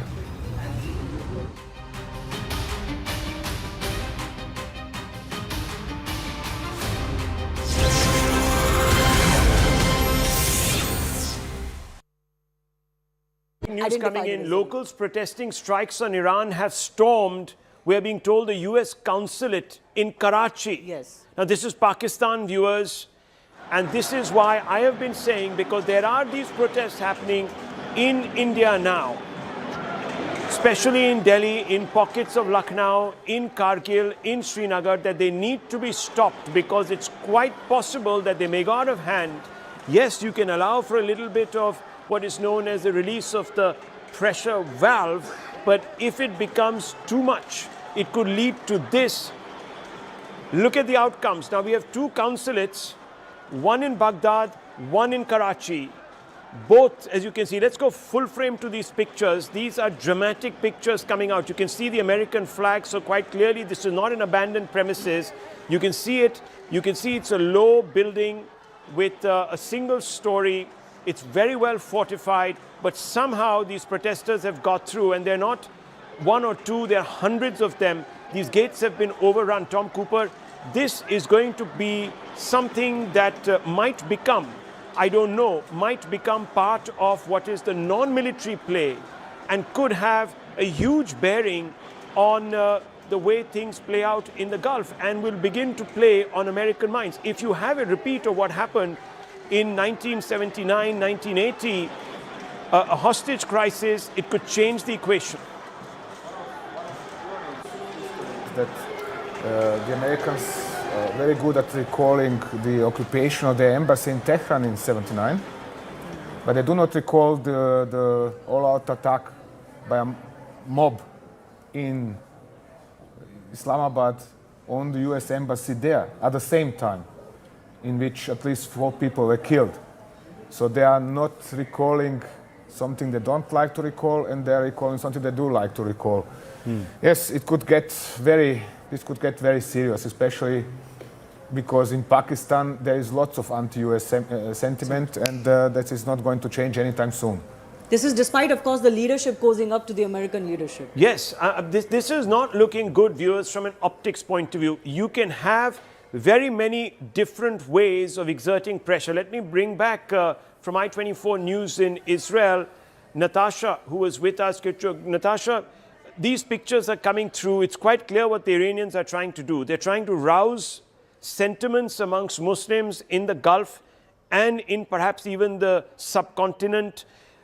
This could have other impacts on the way this entire crisis plays out, because if it begins to enter into the civilian domain and there are casualties, specifically American civilian casualties, that could have a bearing on the politics in DC, could bear pressure on Mr. Trump to recalibrate, and perhaps even Prime Minister Netanyahu.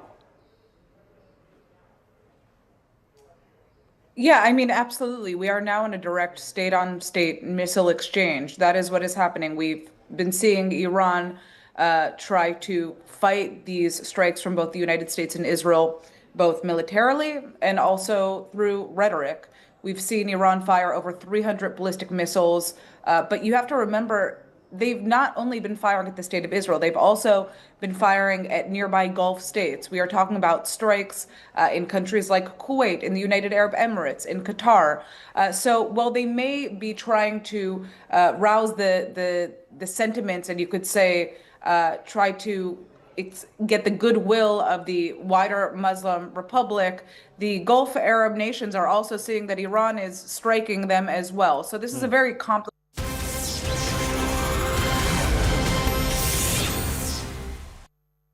It is the continuing coverage here on CNN News 18 of a monumental event, the killing, the elimination of the fountainhead of terror all across the Middle East. The supreme leader of Iran, Ayatollah Ali Khamenei, has been eliminated. Here are the headlines that we're tracking this Sunday evening.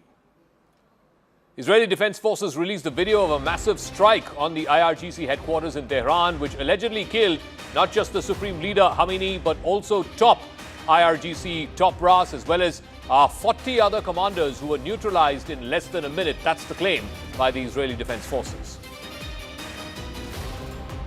Iran is not sitting idle. It is striking against civilian targets across the Middle East. It's targeted Dubai's iconic Burj Al Khalifa and Burj Al Arab hotels, along with the Dubai airport and the Jebel seaport. Star Indian shuttler PV Sindhu has a narrow escape at the Dubai airport. Frenzied crowds lay siege to the U.S. Consulate building in Karachi, resulting in massive clashes with security forces. Reports indicating at least 10 locals have been killed and many others injured. Protesters try to storm the consulate in Lahore as well. In a first ever, Iran is targeting the Duqm port in Oman, hitting workers' accommodation area, leaving at least 2 people injured. Saudi Arabia slams the treacherous attack, vowing to support any measures that Oman takes in response. And Oman was a mediator between America and Iran just until recently. Thousands take to the streets across several Indian cities to mourn the death of Ayatollah Ali Khamenei. Protesters also gather outside the U.S. consulate in Chennai to protest the killing of Iran's supreme leader. Major Indian carriers, Indigo and Air India, cancelled scores of flights amid West Asia war. Thousands of flyers have been stranded at several Indian airports.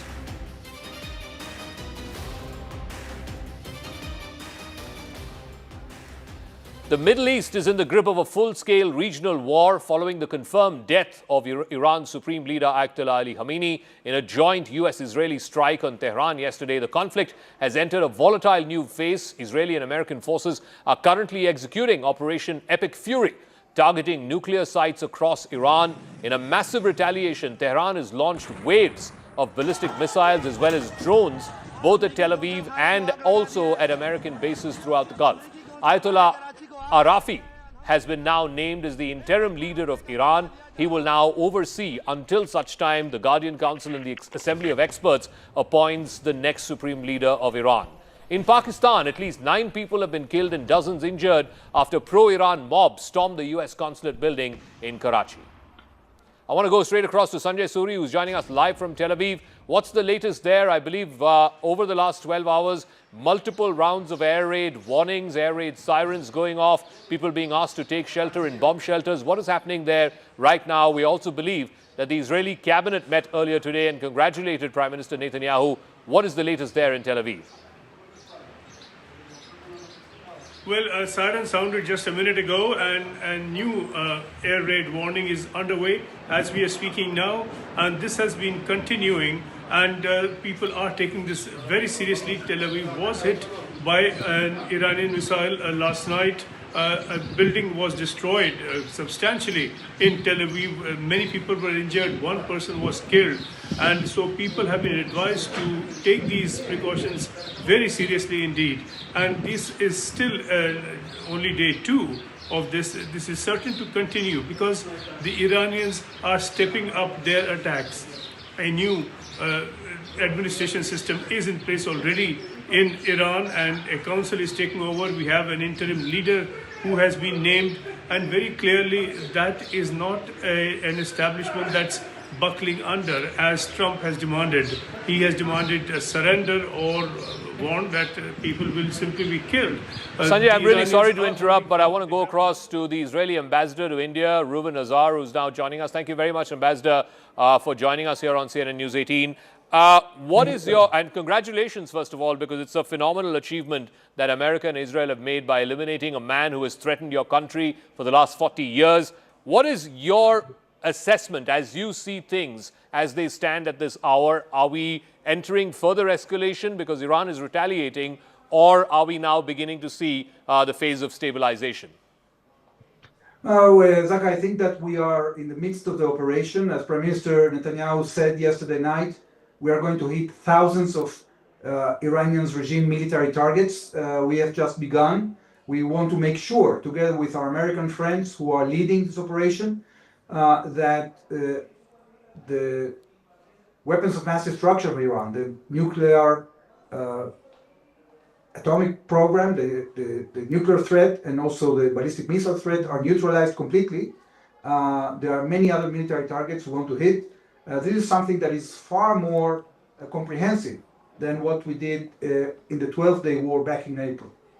What, according to you, Ambassador, are the most immediate military and political objectives as far as this joint Israeli and American operation is concerned? What are you trying to achieve here? Because the stated objective was regime change. You've cut off the head of the snake. The supreme leader is eliminated. What next? What are you hoping to achieve next? What we are trying to achieve, I understand we have a camera issue, but you can hear me. Yes, I can hear you, yes. Yes, what we are trying to achieve is a situation in which we finish targeting all the military targets. We make sure that there is no threat in the future from the Iranian regime. And the second aim, Zaka, is to create a situation in which we give the Iranian people an opportunity to embrace this moment and try to determine the fate of their country. We don't know.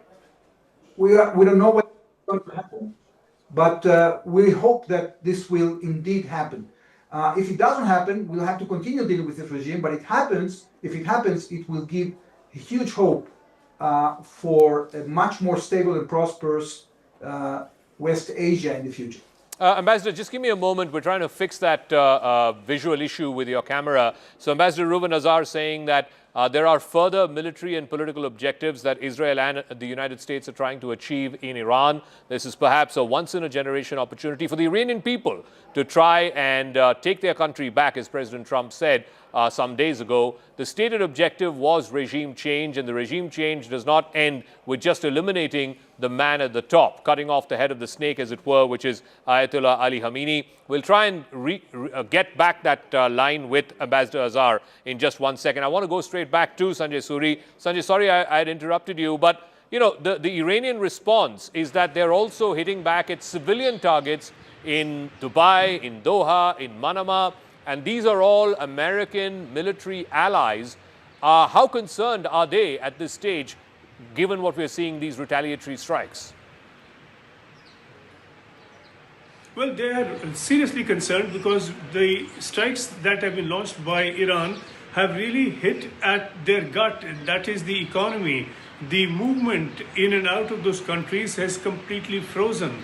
And this has put everything to a standstill, business activity, movement of people. This is not the kind of situation that they ever envisage or prepare for. I mean, Dubai is not Israel. Israel is always ready for this kind of thing, and they can take it in their stride. Dubai, Abu Dhabi, other areas that we are seeing hit Bahrain and other such locations, they're not prepared for this kind of thing. And the economy rests on a promise of stability and ease. And that is the enabling environment along with the economic benefits. So if that fundamental enabling of the economy is threatened and compromised, this could threaten them long term, particularly if this were to continue.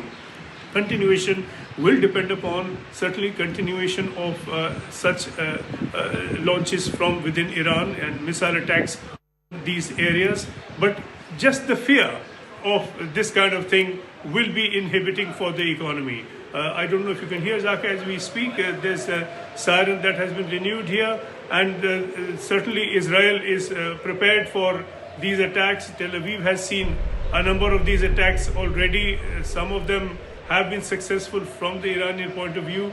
Their missiles have penetrated the air defense here. As we were discussing a minute back, one missile got through, hit a building, one person was killed, many were injured. This is something Israel has learned for long to live with, but the other areas within the Arab world, Dubai, Abu Dhabi, certainly are very fragile. They are not used to this kind of thing, they're not prepared for this kind of thing, and this is beginning to hurt them. And were this to continue for a while, the damage, the long-term damage could be very serious in all of those areas. Let you go. We can hear the air raid sirens in your background. So I guess you'll have to take now shelter in place. Thank you for joining us. We'll rejoin you as and when you're available next. That was Sanjay Suri there in Tel Aviv. I want to also bring in more breaking news and get in our studio guests as well. Tom Cooper is here. Adrian Fontanelles is here. But more breaking news. 2 F-5 and F-4 fighter jets have been seen at the airport of Tabriz in western Iran. These jets are prepared for takeoff, is what we're given to understand. The strike was conducted to degrade the Iranian Air Force's activities to further expand the degradation of their aerial defense systems. Remember, 2 F-5s and F-4 fighter jets hit before takeoff. This was seen in a western Iranian city. Tom Cooper, please weigh in as to how you think the Iranians are sort of war gaming this, because at the end of the day, yes, they want to take revenge, they want to retaliate, they need something to show that they've taken or they've avenged the death of Supreme Leader Ayatollah Ali Khamenei, but hitting civilian targets. Is that a pressure tactic? Is that a sign of desperation? And now this latest, the F-4s and F-5s are seen in the western city or in Iran. Thank you very much. I would be cautious with declaring that Iranians are now exclusively striking civilian targets. They are foremost trying to strike military targets, but under apostrophes, strikes on civilian objects do happen. This is something that the United States has developed, this description, collateral damage. So what are they trying to hit is foremost, as far as I know about them, and as far as I know from history, from studying the history of their operations, is that they are trying to strike enemy command centers first and foremost, and then specific weaponry. Primarily at this stage of this conflict, this would be air defense systems. Okay. We have seen this in June last year. There were all right, Tom, just give me a moment. I'm really sorry to interrupt. I want to go across to Ambassador Azhar, whose line got cut. I want to go back to Ambassador Ruben Azhar. Thank you very much, and sorry about that technical glitch. Ambassador, you were talking about the objectives, the military objectives, the political objectives here. What is your defined end game? Because regime change would entail not just the elimination of Ayatollah Ali Khamenei. That's right. That's why we have first and foremost declared that we want to neutralize the plans the Iranian regime had to exterminate the state of Israel. That means to neutralize the military nuclear program and to completely destroy the ballistic missile program, and to make it much more difficult to the Iranians to rebuild that. So that's the main effort. And the second effort, together with our American friends, is to try to see whether change can happen in Iran.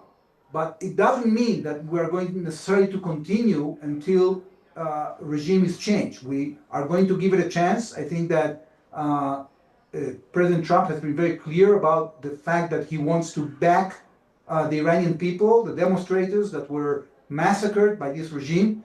And we hope that once they see what is happening, once the public sees that the regime is indeed vulnerable, they will make decisions for themselves. But we cannot do it for them. We will not do it for them. Ambassador, how concerned are you about the risk of escalation involving multiple regional actors? We are seeing attacks by Iranian drones and missiles in Dubai, in Doha, in Manama, etc. Is that risk still there, or is that an overblown risk at this point of time? The risk is still there because it's up to the Iranians to decide whether the regime, whether it wants to continue attacking them. I think that their capability to attack them is going to diminish while this operation continues, because both our Air Force and also the American military effort is concentrating in neutralizing the capability of Iran. So my opinion is that in the coming days, we're going to see a diminishing capability of the Iranians to create regional escalation. In terms of what comes next, what is your view of what comes next, both in Iran and also what it means for the wider Middle East? I would go back to what happened in October 7th. This is a series of events that started on October 7th. Then there was the elimination of Hezbollah. There was the elimination of various operatives of Hamas, Houthis. This, you would say, is the final chapter in that 2-year arc? We certainly hope so. Finally, the person that was in charge and is responsible of creating all this chaos in the region was eliminated. Finally, we are seeing a comprehensive effort that, as I said, is much more powerful than the effort we did in the 12-day war.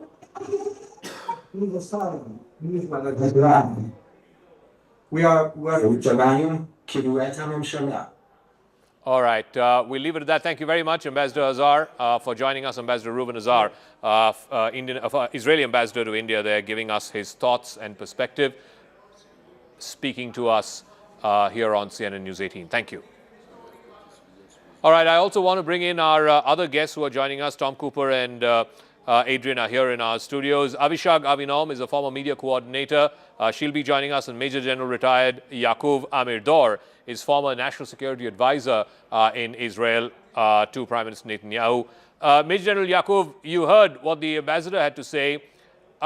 Is the end game here now nearing completion with the elimination of the supreme leader? Are we now in the final stages of this, or is this just the beginning because you replace a character A, then character B from the same regime then takes over? The answer is that I don't know. But the fact that we don't know where it is leading to should not stop us from trying to eliminate those who try to destroy Israel. If newcomers will come and will try to do the same, they probably will face the same opposition from the Israeli side. But it is clear that Khamenei led a regime which had a clock at the middle of Tehran counting the days for the destruction of Israel. He built the proxies ring of fire around Israel. He had a plan to manufacture nuclear military capability, and he did manufacture thousands of ballistic missiles that now are hitting Tel Aviv. So with all due respect to the question, what will happen next, it's very important, it's very interesting. But from our point of view, first of all, we have to eliminate those who try to destroy Israel. And then we deal with the new problems if we will face new problems. How will you speak to the concern, Major General, that whoever replaces Ali Khamenei will be more radical, will be more extreme, and will have an incentive to further try to destabilize Israel much more than Khamenei himself? With all due respect, I don't see I don't see any easy way to find someone who will be more extreme than Khamenei. Khamenei got in the morning and asked himself what I'm doing today to destruct Israel. Khamenei went to sleep every night and asked himself what I did today to destruct Israel. So I don't see someone who will be more, destructive than Khamenei, someone who will be more extreme than Khamenei. And if someone will come and will be the next ruler of Iran, and he will try to destroy Israel, we will have to do a war against this new guy. But the fact that the new guy will be as extreme or more extreme or less extreme from Khamenei should not stop us from getting rid of Khamenei, was extreme enough from our point of view. Okay, I'm getting more breaking news, and I'll bring in our guests here in the studio as well as Tara Karta, who's joining us. 8 Indian nationals who are traveling from Baku in Azerbaijan. They were going to Kuwait via Sharjah, is what we've given to understand. They've been stranded at the Karachi airport because there's a war-like situation all across the Middle East. This was a team of students, I believe, who were transiting from Baku in Azerbaijan. They were going to the Middle East. They were going to Sharjah. They've now been stuck at the Karachi airport. Upon landing, the passengers were separated, and the Indian nationals and their passports have been retained by the airline. They were informed that they will receive their passports once they are allowed to exit the airport. I don't know if we have some reporter on this story, but there are 8 Indian nationals who are believed to be stranded in the Karachi airport. They were never meant to be because they were on their way from Baku to Sharjah, but because of this war starting, the airspace got closed and the flight had to land in Karachi. Neetu has more details on this. Neetu, who are these individuals, and do we know the state of their condition right now? Are they safe? Are they being taken care of?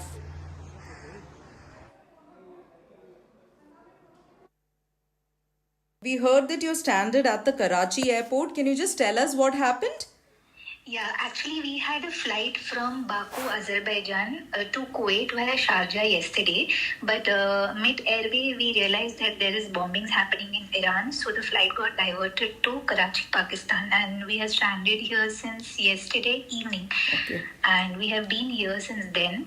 However, the airport authorities, the Pakistan airport authorities have been taking good care of us. They gave us food, water, and they provided us everything. But we are waiting now for the higher officials to just get us back to India. So they said the airlines, the Air Arabia Airlines, they're trying to get us a flight to India as soon as possible. Okay. So we are just waiting for their confirmation. So how many Indian nationals are there, and from which part of the country are you guys? Yeah, so basically I am from Kerala, my husband and I have a 2-year-old daughter. We are a total of 8 Indian nationals here, out of which 3 ladies, 4 men and 1 2-year-old baby girl is there. And there are 3 of us from Kerala and 4 are from North. Okay. And 1 from Calcutta. Okay. So your passports are with you. What is the situation right now with the passports? No, the passports were taken yesterday and they have told us that they will return to us once we are out of Karachi airport. So the airlines have kept it with them. Okay, so the passport is with the airlines. Yes. So have you all approached the Indian authorities, including the NOCA? Can you just tell us who all you approached and what has been the response? We have tried to contact the Indian Embassy in Kuwait as well as the Indian High Commission of Islamabad, and they said they are trying their best to get us out of there. And since morning we have been trying, and finally after just some time before, the Air Arabia authorities, they came and they gave us a news that maybe they will try to book us at the first flight either to Bombay or Delhi from here. So we haven't received any updates yet. We are waiting for their confirmation. All right, I want to go across to Tara Karta. You know, one of the concerns, ma'am, is the number of Indians. There are close to 9 million Indian expatriates who live and work in that region in the Middle East. Even in Iran, I believe there are about 10,000 who are currently there. What is the expectation from the Indian government? Of course, right now, much of the airspace is closed. But we did speak to, for example, some students in Iran who are still there and who want to be brought back to India, who want to be evacuated back to India. We've seen this in other conflicts in the past as well, but right now this is all the more concerning because frontline Gulf Arab states are being targeted, whether it's UAE, whether it's Bahrain, whether it is Qatar. No, one is on this immediate story. I'm not sure how the airlines are retaining the passports. They don't have the authority to do that. But however, I'm glad that if the Karachi authorities are taking care of these people, that's a good gesture, and hopefully we'll get them back. On the question of Indians elsewhere, there are a bunch of them stranded, and I'm getting calls from people saying, can you get us out? Can you help us out? generally what happens is that a bunch of countries get together and ask for a pause so that their nationals can be airlifted out. So hopefully that's what will happen in the next couple of days, when we will ask that our airlines could go in with combat aircraft if necessary, which I honestly don't think is necessary. I don't see Iranians targeting Indians. I don't see, as the gentleman earlier said, Iranians so far have been pretty careful in what they target. They don't, even hitting the civilians in Dubai, etc. It seems to be like we discussed earlier, probably other reasons involved. But we have to get our nationals out. There are some people who have called me who are in pretty bad. I mean, they've got kids. They don't know where to go. So, in terms of the humanitarian, hopefully we should approach the UN. I don't have a lot of time for the UN, but nonetheless, let's hope that works and ask for a pause in fighting on all sides so that every country can get their nationals out. Okay. Tom Cooper and Adrian Fontanelle is here. You know, I was asking the ambassador this as well. You know, what is the next step here? There are two ways this can go. One, they either further escalate because now they have, let's say, smelt blood, and the Americans and the Israelis say they want to go for the entire top-rung leadership of Iran and then hope at the end of that the Iranian people will rise against the regime. That's one. Or two, President Trump, given his instincts, not wanting to get stuck in a quagmire, might just claim victory and say, okay, we're done, and thereby give an off-ramp to Iran. How do you see this playing out? Tom Cooper first. Well, there is also a third option, which is that there is no decisive victory. The United States attempt to declare a victory, and then the war just goes on because the Iranians are not going to stop just like that. Mm-hmm. But the Americans don't want an endless war. Yes. Well, but they have just started a war with Iran. They have launched an aggression on the country, unprovoked, without any reason. How far can Iran go? How long can Iran go? Iran can go at least as long as it went against Iraq, when attacked by Iraq back in 1980, which was 8 years in that case. You're saying they could potentially continue with these attacks for the next 8 years? They are not continuing with attacks. They are continuing with defense of themselves, not with ballistic missiles all the time. They can continue with ballistic missiles for, let's say, 5 or 6 weeks. That is my estimate. But they can continue in different fashion after that.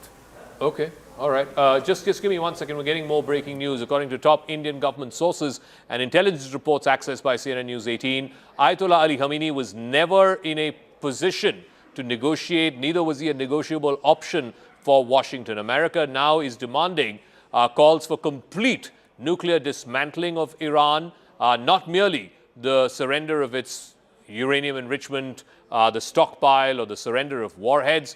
Recent back-channel efforts in the Middle East have failed. Just days before this escalation, Iran rejected a key U.S. demand and insisted on retaining its uranium enrichment capabilities.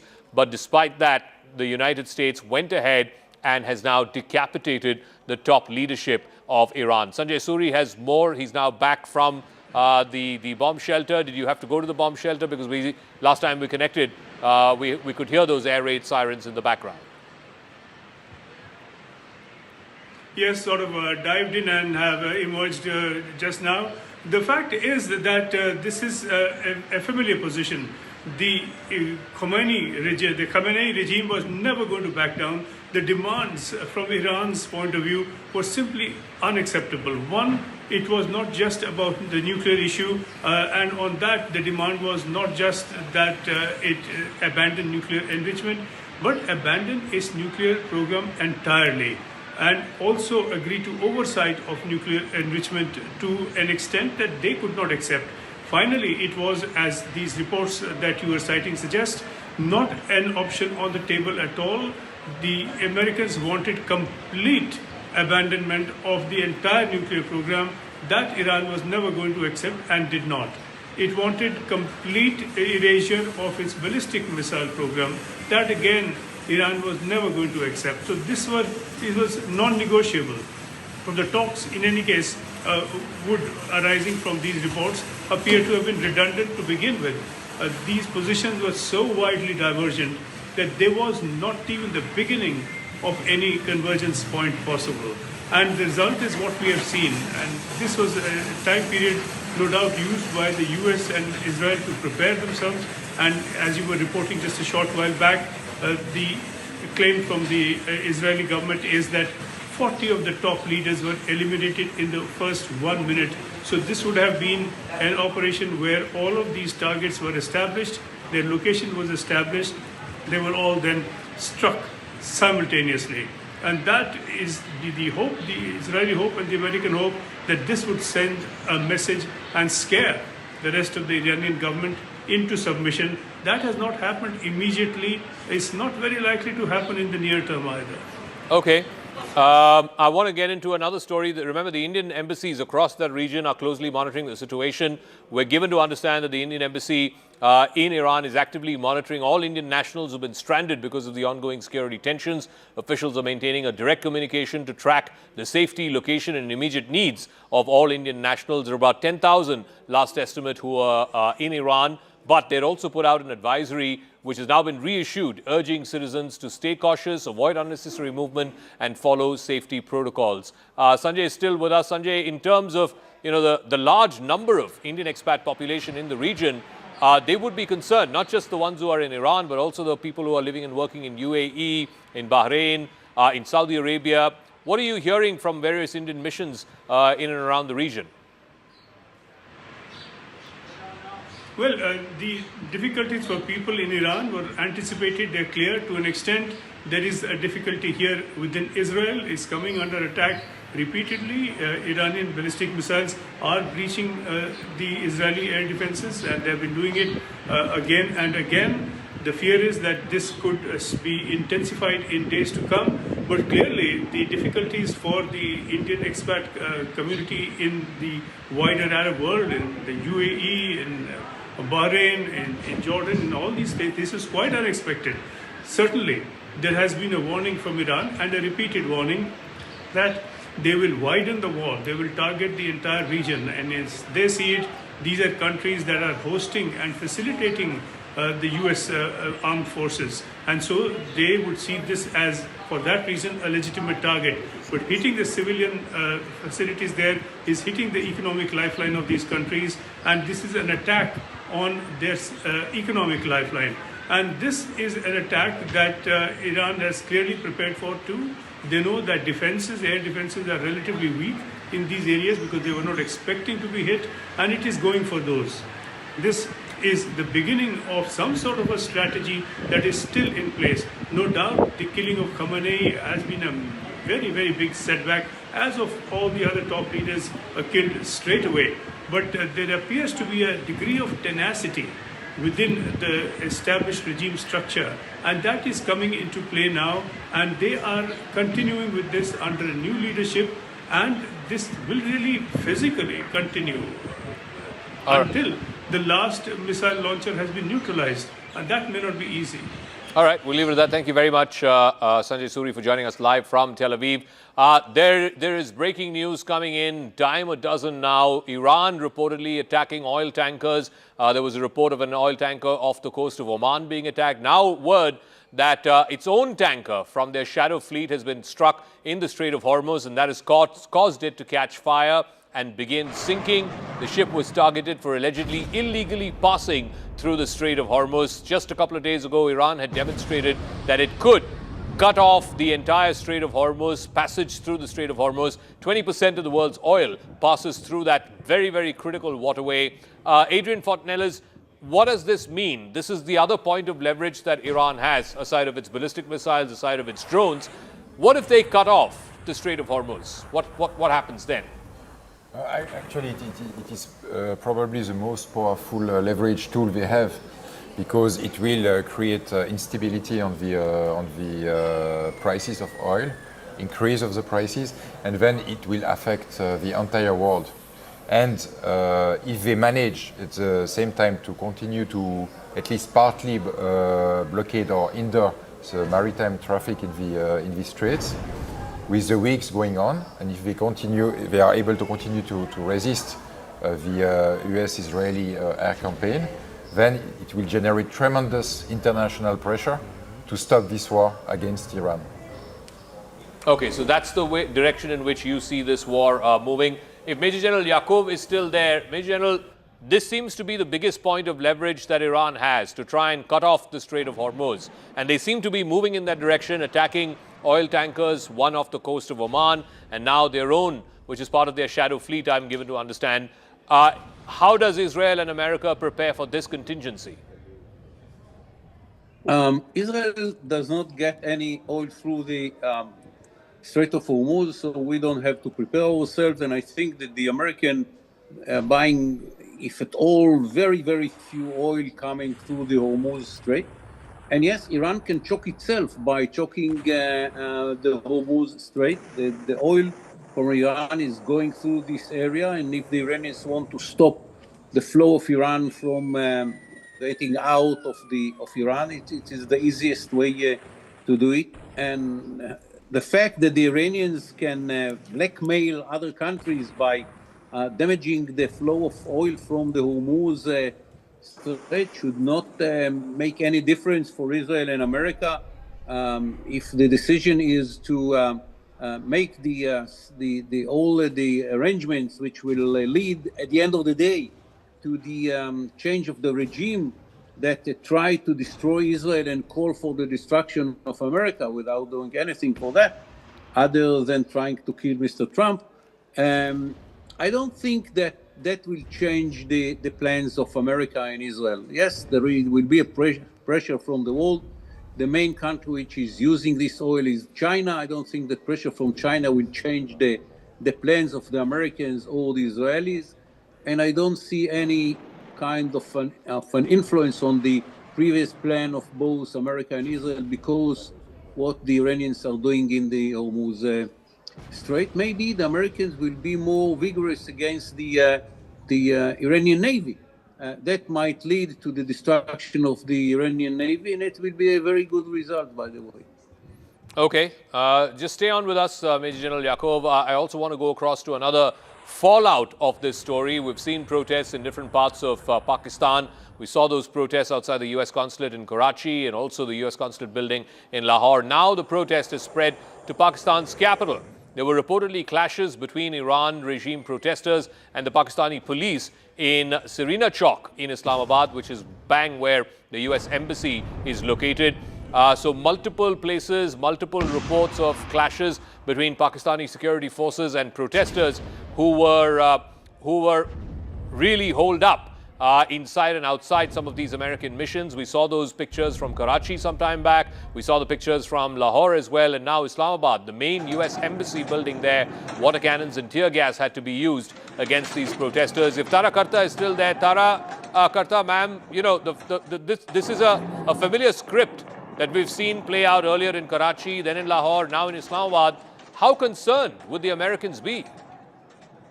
Oh, I think they would be very, very concerned, not just now, but even down the road. Don't forget the whole Daniel Pearl incident, you know, where that poor man was targeted by these people. But the way, one thing is the fact that Shias have been, picked up for blasphemy. That thing has been going on, but yet they can't control the Shias, right? That's the mystery one. However, the way I see this playing out is in the next few days, you'll find some people, some of Pakistan's security forces have died in these clashes. And I think in Karachi, the Marines, there's a solid security force of the Americans themselves. They would not let this kind of thing go on for long. So that would have taken place. In the next few days, you'll see reports of how well Pakistani forces cooperated with the Americans in stemming this tide of Shia anger. That's the way it's going to go. Zaka, if I can just add one more thing with your permission, is on this, what the Israeli gentleman said on oil prices, etc., not affecting Israel, US, etc., that's fine. It's going to affect everybody else. The latest estimate is, I think, about $100 a barrel. I mean, this is going to hit everybody. It's not going to hit the US because they've got adequate, like I said, massive strategic reserves. China has, I think, mid last year, they started 11 new installations for strategic reserves, which means they also have billions in reserves. So it's not going to affect them. But what about the rest of us? So I don't know. I mean, I've been saying all along, war is not in our interest. This is hitting the global south very badly, and this has to stop. I just wanted to add that. All right. Sanjay Suri is also joining us. Sanjay, again, the concern with Pakistan has always been whether these are orchestrated protests or whether these are actually genuine outpourings of anger. What happens next in the Pakistan story? Pakistan had become a bit of a player in this region. They're a part of the Gaza Peace Board. There was some talk about, some Pakistani troops being sent for peacekeeping operations in Gaza. Now this. Well, there's a subtext underlying all of these conflicts that are emerging, and that is an extent of Shia-Sunni divide. I mean, look at the first level of this. Iran is a mostly Shia nation. The Arab nations that it is attacking are Sunni nations, which is not the reason that the attacks are being carried out. They are being carried out because these nations host American bases. But at the gut and at the emotive level, there is this divide. Again, when we are looking at protests and we are looking at the level of protests in Pakistan, we do have, and it's almost certain that these are primarily Shia-led protests. That is again an expression against the Pakistani regime. The Pakistani regime is seen as soft on the United States and for that reason also with the other Arab nations. So there is this kind of anger that is brewing among Shia Muslims, and that's happening, emerging around the world. The origin is the divide between Iran and the rest, but certainly there are divisions everywhere that are now surfacing. This is a level of anger that will spell a particular problem for Pakistan, because if the level of anger that we've seen already were to boil over and it were to be stepped up, then Pakistan will have a considerable problem. As it is, there have been many instances of discrimination against Shia Muslims from within the Pakistani establishment, which means the Pakistani army and its various institutions. Okay. That is going to be perhaps exacerbated, and we are going to see the emergence perhaps of a wider split here. Okay, Sanjay, many thanks for joining us with all of those latest details that are coming in from different parts of the Middle East. There are reports of explosions in Dubai, in Doha, in Manama, in Bahrain. But this is the first time that civilians have been targeted by the Iranians. Yes, there have been skirmishes between Iran and Saudi Arabia in the past, between Iran and the UAE in the past. Adrian Fortnells, how long can Iran continue with this? What do you reckon are the conversations that many of these American allied states in the Middle East, whether it's UAE or Saudi Arabia or Bahrain, what do you think the conversations they are having with the Trump administration right now to try and get both sides to climb down? Oman, who's a mediator, Oman has also been attacked. I think on the side of these principalities, they are probably trying their best to end this as soon as possible, because aside of Iran, they are the great losers of this war. It's obvious they are heavily impacted, and they never asked for it, actually. So, in fact, even as you just speak, there are new explosions that have been heard in Abu Dhabi, in Dubai, in Doha, and in Manama. These are latest explosions that we're just getting in within the last few minutes. So across these major Gulf Arab countries, Iran is striking back. A lot of them are being intercepted successfully. The number of civilian fatalities is very, very less. But having said that, we have not seen these kind of attacks on Dubai or Abu Dhabi or Doha ever. Yes, Adrian. Yeah, indeed. Although it must be precise that so far, it is most of these Iranian ammunitions are targeting U.S. bases in these countries. So that's why we do not see much civilian casualties, among other reasons. And again, you can be certain that they are trying their best to pressure Washington into ceasing this war as fast as possible, because they have nothing to gain in this war and more to lose. It's simple as that. Major General Yaqub, the places which have been damaged in these Gulf Arab countries, airports, ports, tourist locations, etc. What is Iran trying? What message is Iran trying to send through these attacks? And what kind of pressure can these countries bring to bear on both Israel and America to stop this? Look, I think that we are losing the broad picture. Iran, 45 years ago, made a decision to distract Israel. They changed the whole Middle East. They took control of Lebanon. They took control of Syria. They were very much inside Iraq. They built the Houthis in Yemen. They tried to build something bigger than Hezbollah in Syria. We didn't let them. And so on and so forth.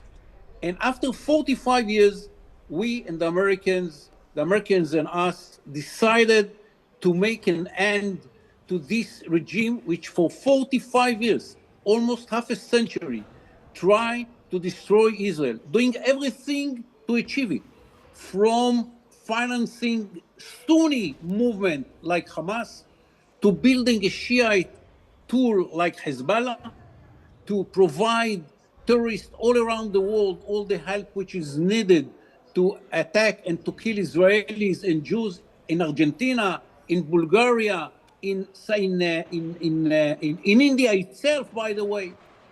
I remember myself visiting India after such an attempt, which was done by the Iranians, which recruited an Indian citizen and to put a bomb in an Israeli in the embassy car.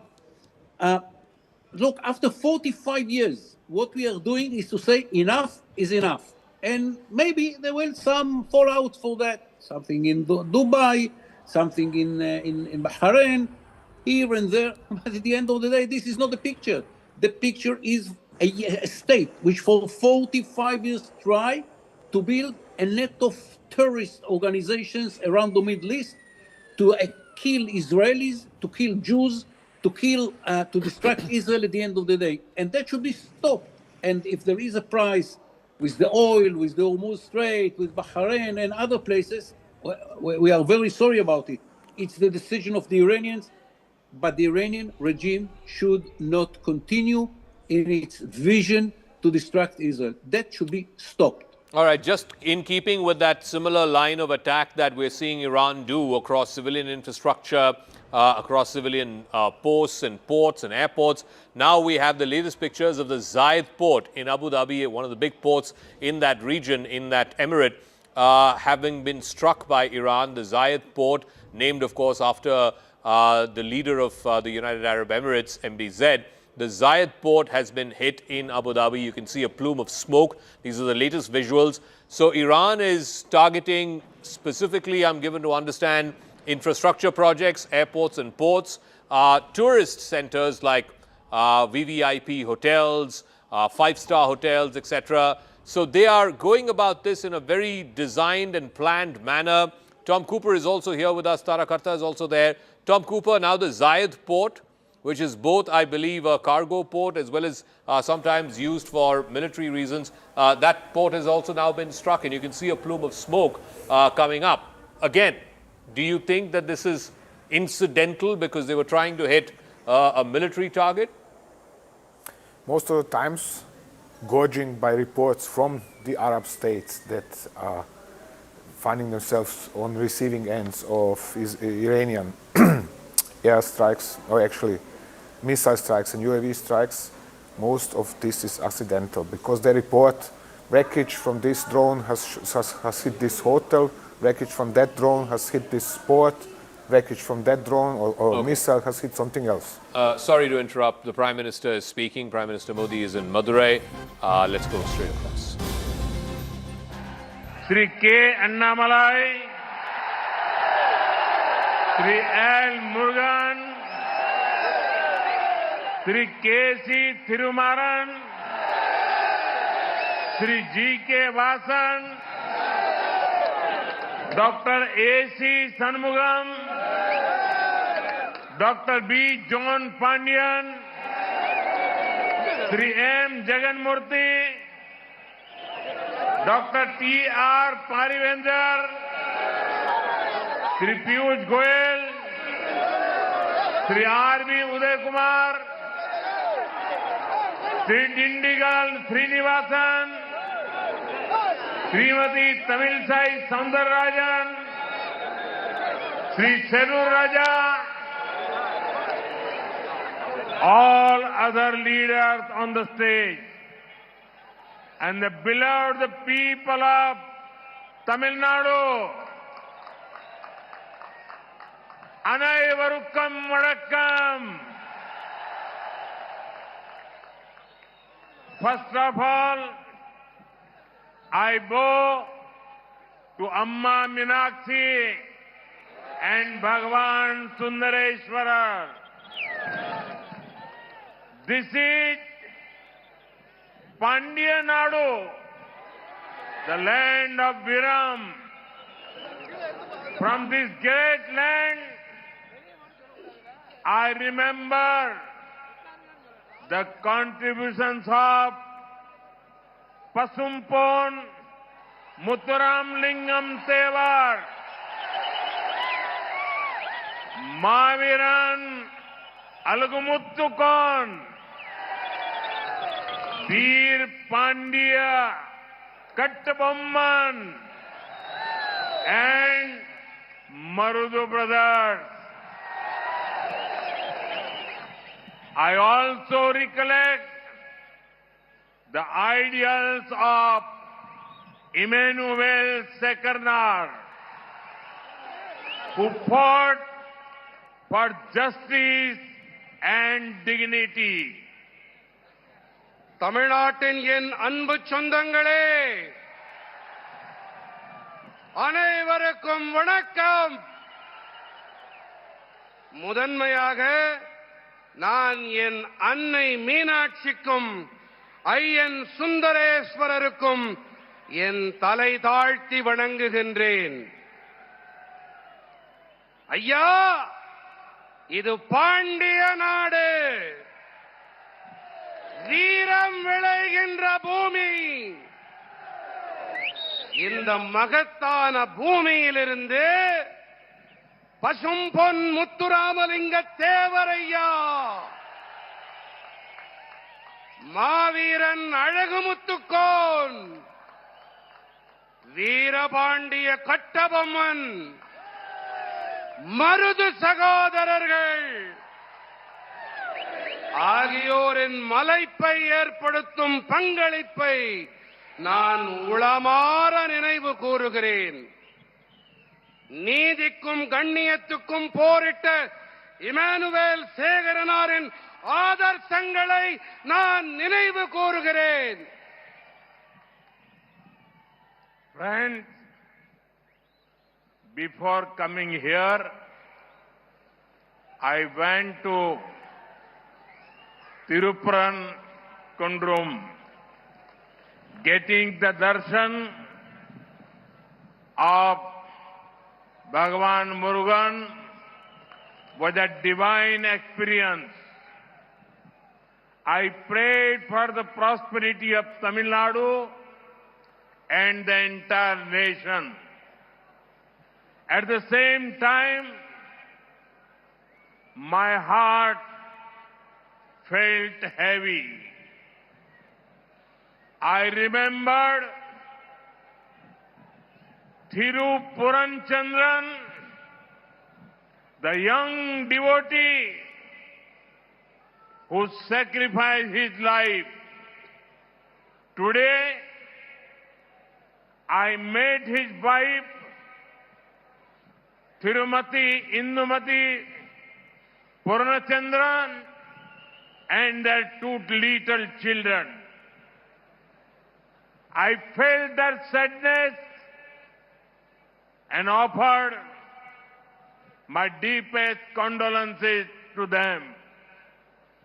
I pray that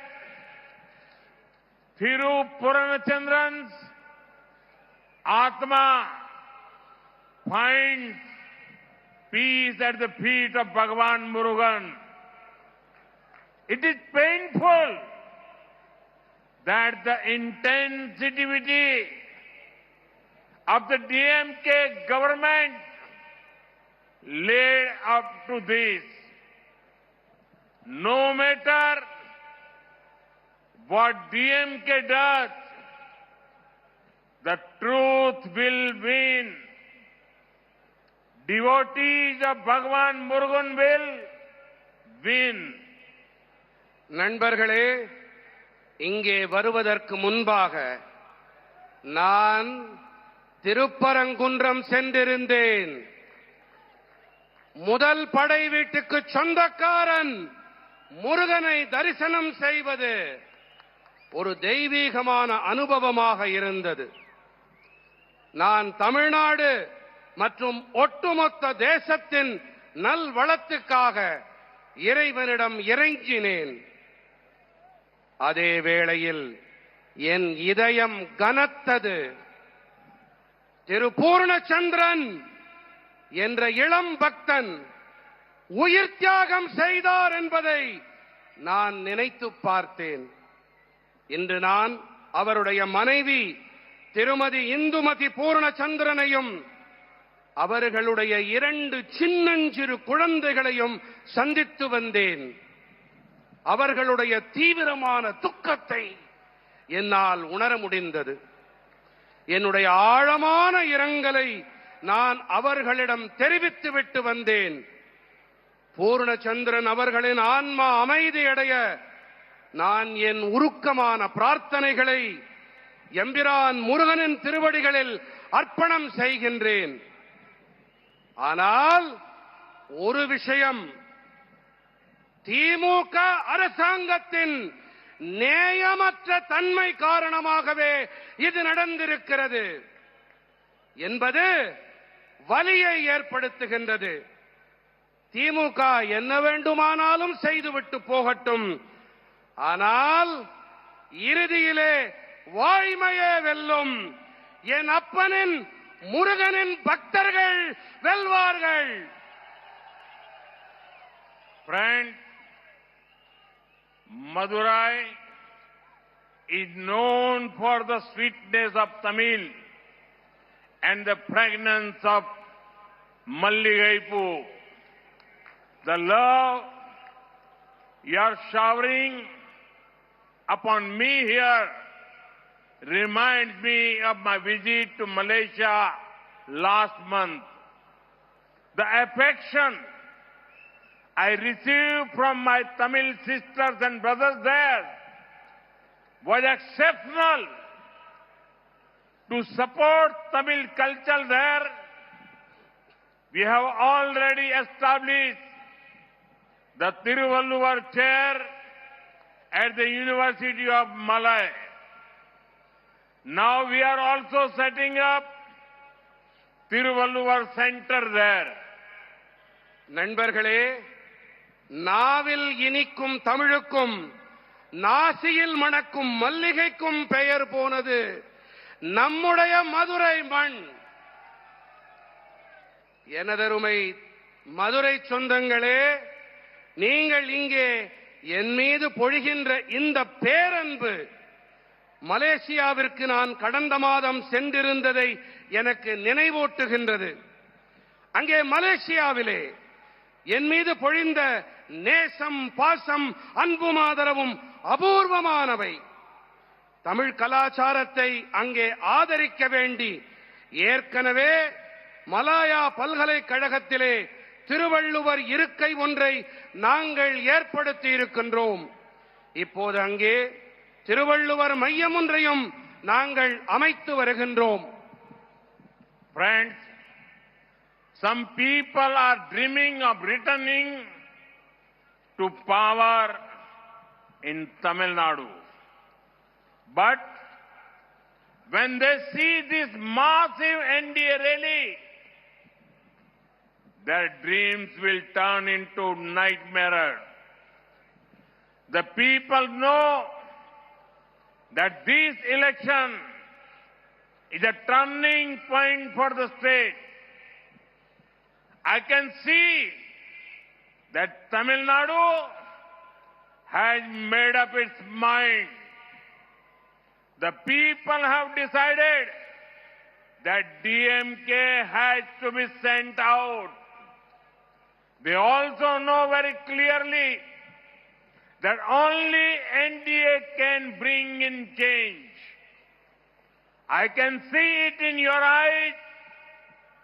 The next government of Tamil Nadu will be an NDA government. நண்பர்களே, தமிழ்நாட்டிலே சிலர் மீண்டும் ஆட்சியை பிடித்து விடலாம் என்று கனவு கண்டு கொண்டிருக்கின்றார்கள். ஆனால் இங்கே திரண்டிருக்கின்ற இந்த தேசிய ஜனநாயக கூட்டணி என்டிஏவின் மாபெரும் கூட்டத்தை பார்த்த பிறகு அவர்களின் கனவுகள் எல்லாம் கற்பனை கோட்டைகளாக கானல் நீராக மாறி போய்விடும். இந்த தேர்தல் மாநிலத்திற்கு ஒரு திருப்புமுனை என்பதை மக்களாகிய நீங்கள் நன்கறிவீர்கள். தமிழ்நாட்டு மக்கள் தங்கள் மனதிலே தீர்மானம் செய்து விட்டார்கள் என்பதை என்னால் கண்கூடாக காண முடிகின்றது. திமுக வெளியேற்றப்பட்டாக வேண்டும் என்பதை மக்கள் தீர்மானித்து விட்டார்கள். தேசிய ஜனநாயக கூட்டணி என்டிஏ மாற்றத்தை கொண்டு வர முடியும் என்பதை மக்கள் மிக நன்றாக தெளிவாக அறிவார்கள். தமிழ்நாட்டிலே அடுத்த அரசாங்கம் தேசிய ஜனநாயக கூட்டணி என்டிஏவின் அரசாங்கம்தான் என்பதை நான் உங்கள் கண்களிலே காண்கிறேன். Friends, in 2021, after 25 long years, DMK got a full majority on its own. But they did not deliver good governance. They looted the state, further dynastic politics, and ignored people's aspirations. Look at Madurai itself. Madurai stood with MGR, who loved the city immensely. That is why DMK had never liked Madurai. DMK brought mafia-style politics to Madurai. They gave bad roads, poor drainage, and lack of waste management. They took Madurai to the bottom of national ranking in cleanliness. Even the DMK mayor of Madurai had to resign due to corruption. This is their model. Money for themselves. Problems for the people.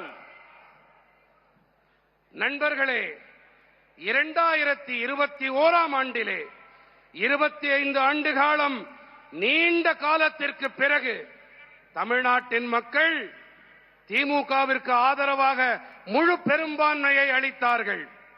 ஆனால் நல்லாளுகையை அவர்களால் அளிக்க முடியவில்லை. அவர்கள் மாநிலத்தை கொள்ளையடித்தார்கள். பரம்பரை அரசியலை முன்னெடுத்தார்கள். மக்களின் எதிர்பார்ப்புகளை மண்ணோடு மண்ணாக்கினார்கள். மக்களே, நீங்கள் மதுரையையே பாருங்கள். மதுரையை உயிருக்கு உயிராய் நேசித்த பொன்மனச் செம்மல் எம்ஜிஆருக்கு உறுதுணையாக உற்ற துணையாக நின்றது மதுரை மாநகர். ஆகையால் தான் திமுகவிற்கு மதுரை என்றால் வேப்பங்காயாக இருந்து வந்திருக்கிறது.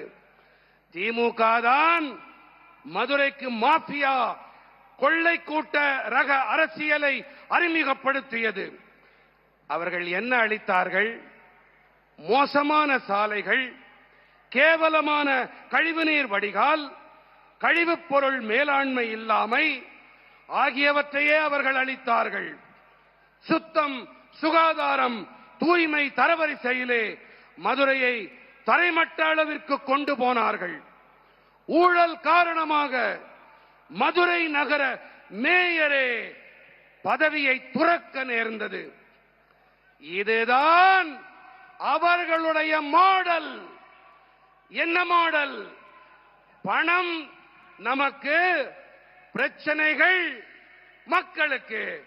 பணம்னா நமக்கு, பிரச்சனைனா மக்களுக்கு.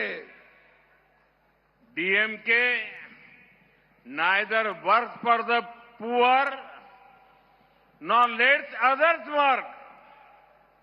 Let me give you an example. Under PM Awas Yojana, PMAY Rural, this scheme over 6 lakh houses have been completed in Tamil Nadu. These families got a home of their own and live with dignity because of this scheme.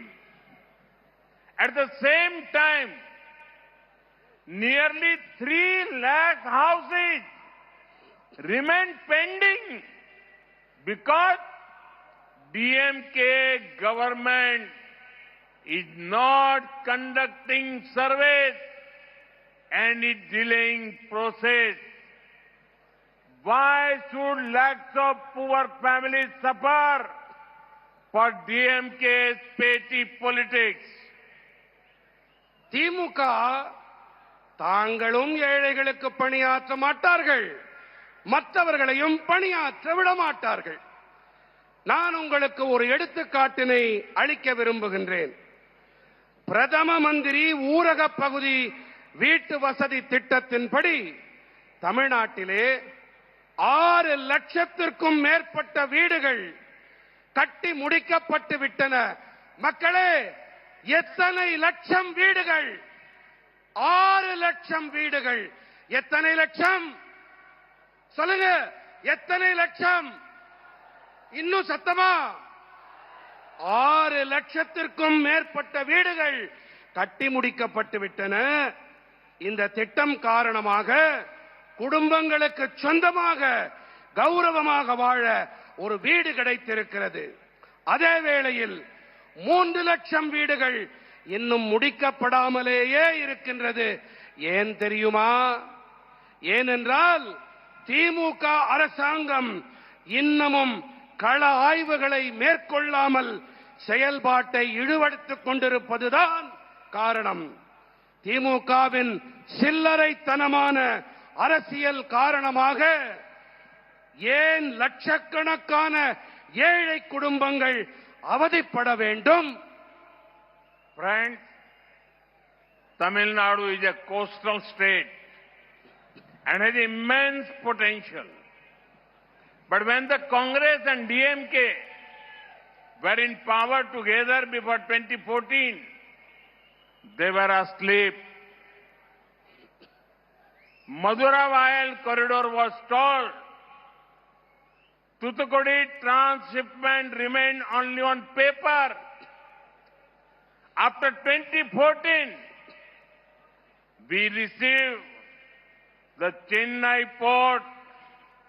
We revived that Chennai port, Madurai elevated corridor. We created India's first mega port cluster by integrating Kamarajar and Chennai port. Capacity at Kamarajar port nearly tripled. In the last 12 years, 74 projects worth almost 12,000 crore rupees were completed. These created thousands of jobs and new economic opportunities for Tamil Nadu. These people who speak about Tamil Nadu's rights did nothing when they were in power at the center.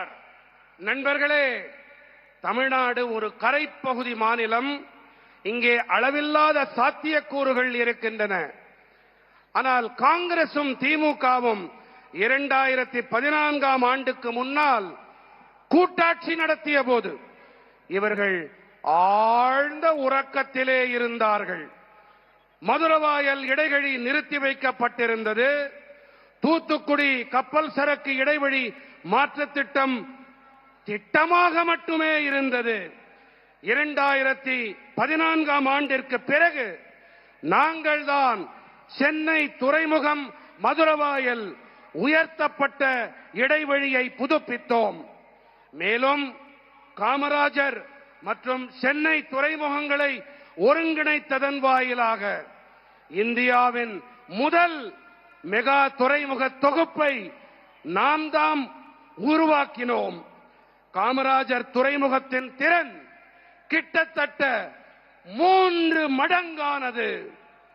கடந்த 12 ஆண்டுகளிலே சுமார் 12,000 கோடி ரூபாய் பெருமானமுள்ள 74 திட்டங்கள் நிறைவேற்றப்பட்டிருக்கின்றன. இதன் காரணமாக தமிழ்நாட்டிலே ஆயிரக்கணக்கான வேலை வாய்ப்புகளும் புதிய பொருளாதார சந்தர்ப்பங்களும் ஏற்படுத்தப்பட்டிருக்கின்றன. தமிழ்நாட்டின் உரிமைகள் பற்றி வாய் கிழிய பேசுகின்றார்களே, இவர்கள் மத்தியிலே ஆட்சியிலே இருந்தபோது ஒன்றுமே செய்யவில்லையே. Friends, the old Pamban bridge to Rameshwaram stood for over 100 years. After such a long time, it should have been replaced. But what did DMK and Congress do for 10 years between 2004 and 2014? Trains had to go at slow speeds, but their government files moved even slower. It was our government that sanctioned a modern Pamban bridge. Last year, I had the privilege to inaugurate it. We showed speed in our work, and now trains can also move faster. The annual railway allocation to Tamil Nadu was about 880 crore rupees during 2009 and 14. This was when Congress, DMK were in power at the center. Now, in 2026-27, it is more than 7,600 crore rupees, about 8 times more. When they could do something for the state, Congress, DMK did nothing. But today, they talk big. நண்பர்களே, ராமேஸ்வரம் செல்லும் பழைய பாம்பன் பாலம் 100 ஆண்டுகளுக்கும் மேலாக நிலையாக இருந்தது. ஆனால் இத்தனை நீண்ட காலத்திற்கு பிறகு அது மாற்றப்பட்டிருக்க வேண்டும். ஆனால் 2004 முதல் 2014ஆம் ஆண்டு வரை 10 ஆண்டுகளாக ஆட்சியிலே இருந்த திமுகவும் காங்கிரசும் என்ன செய்து கொண்டிருந்தார்கள்? ரயில்கள் பாலத்தை மெதுவாக கடக்க வேண்டியிருந்தது என்றால் அவர்களின் அரசாங்க கோப்புகள் அதைவிட மெதுவாக கடந்து கொண்டிருந்தன. நம்முடைய அரசாங்கம் தான் தற்போதைய நவீன பாம்பன் பாலத்திற்கு ஒப்புதல் அளித்தது. கடந்த ஆண்டு இதனை தொடக்கி வைக்கும் பேறு எனக்கு கிடைத்தது. நாங்கள் வேலையிலே வேகத்தை காட்டினோம்.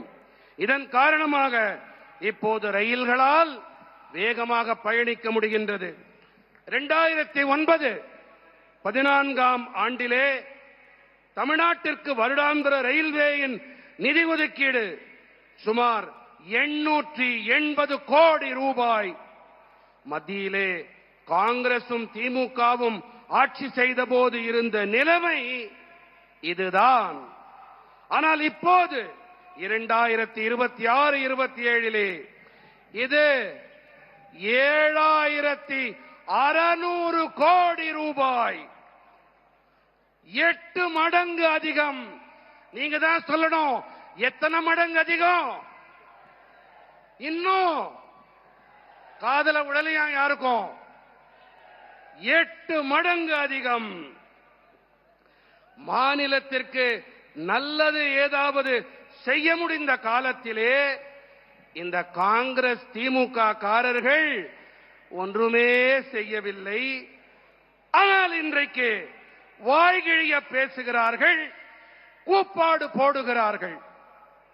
Friends, today the women of Tamil Nadu are in deep trouble. Crime is increasing.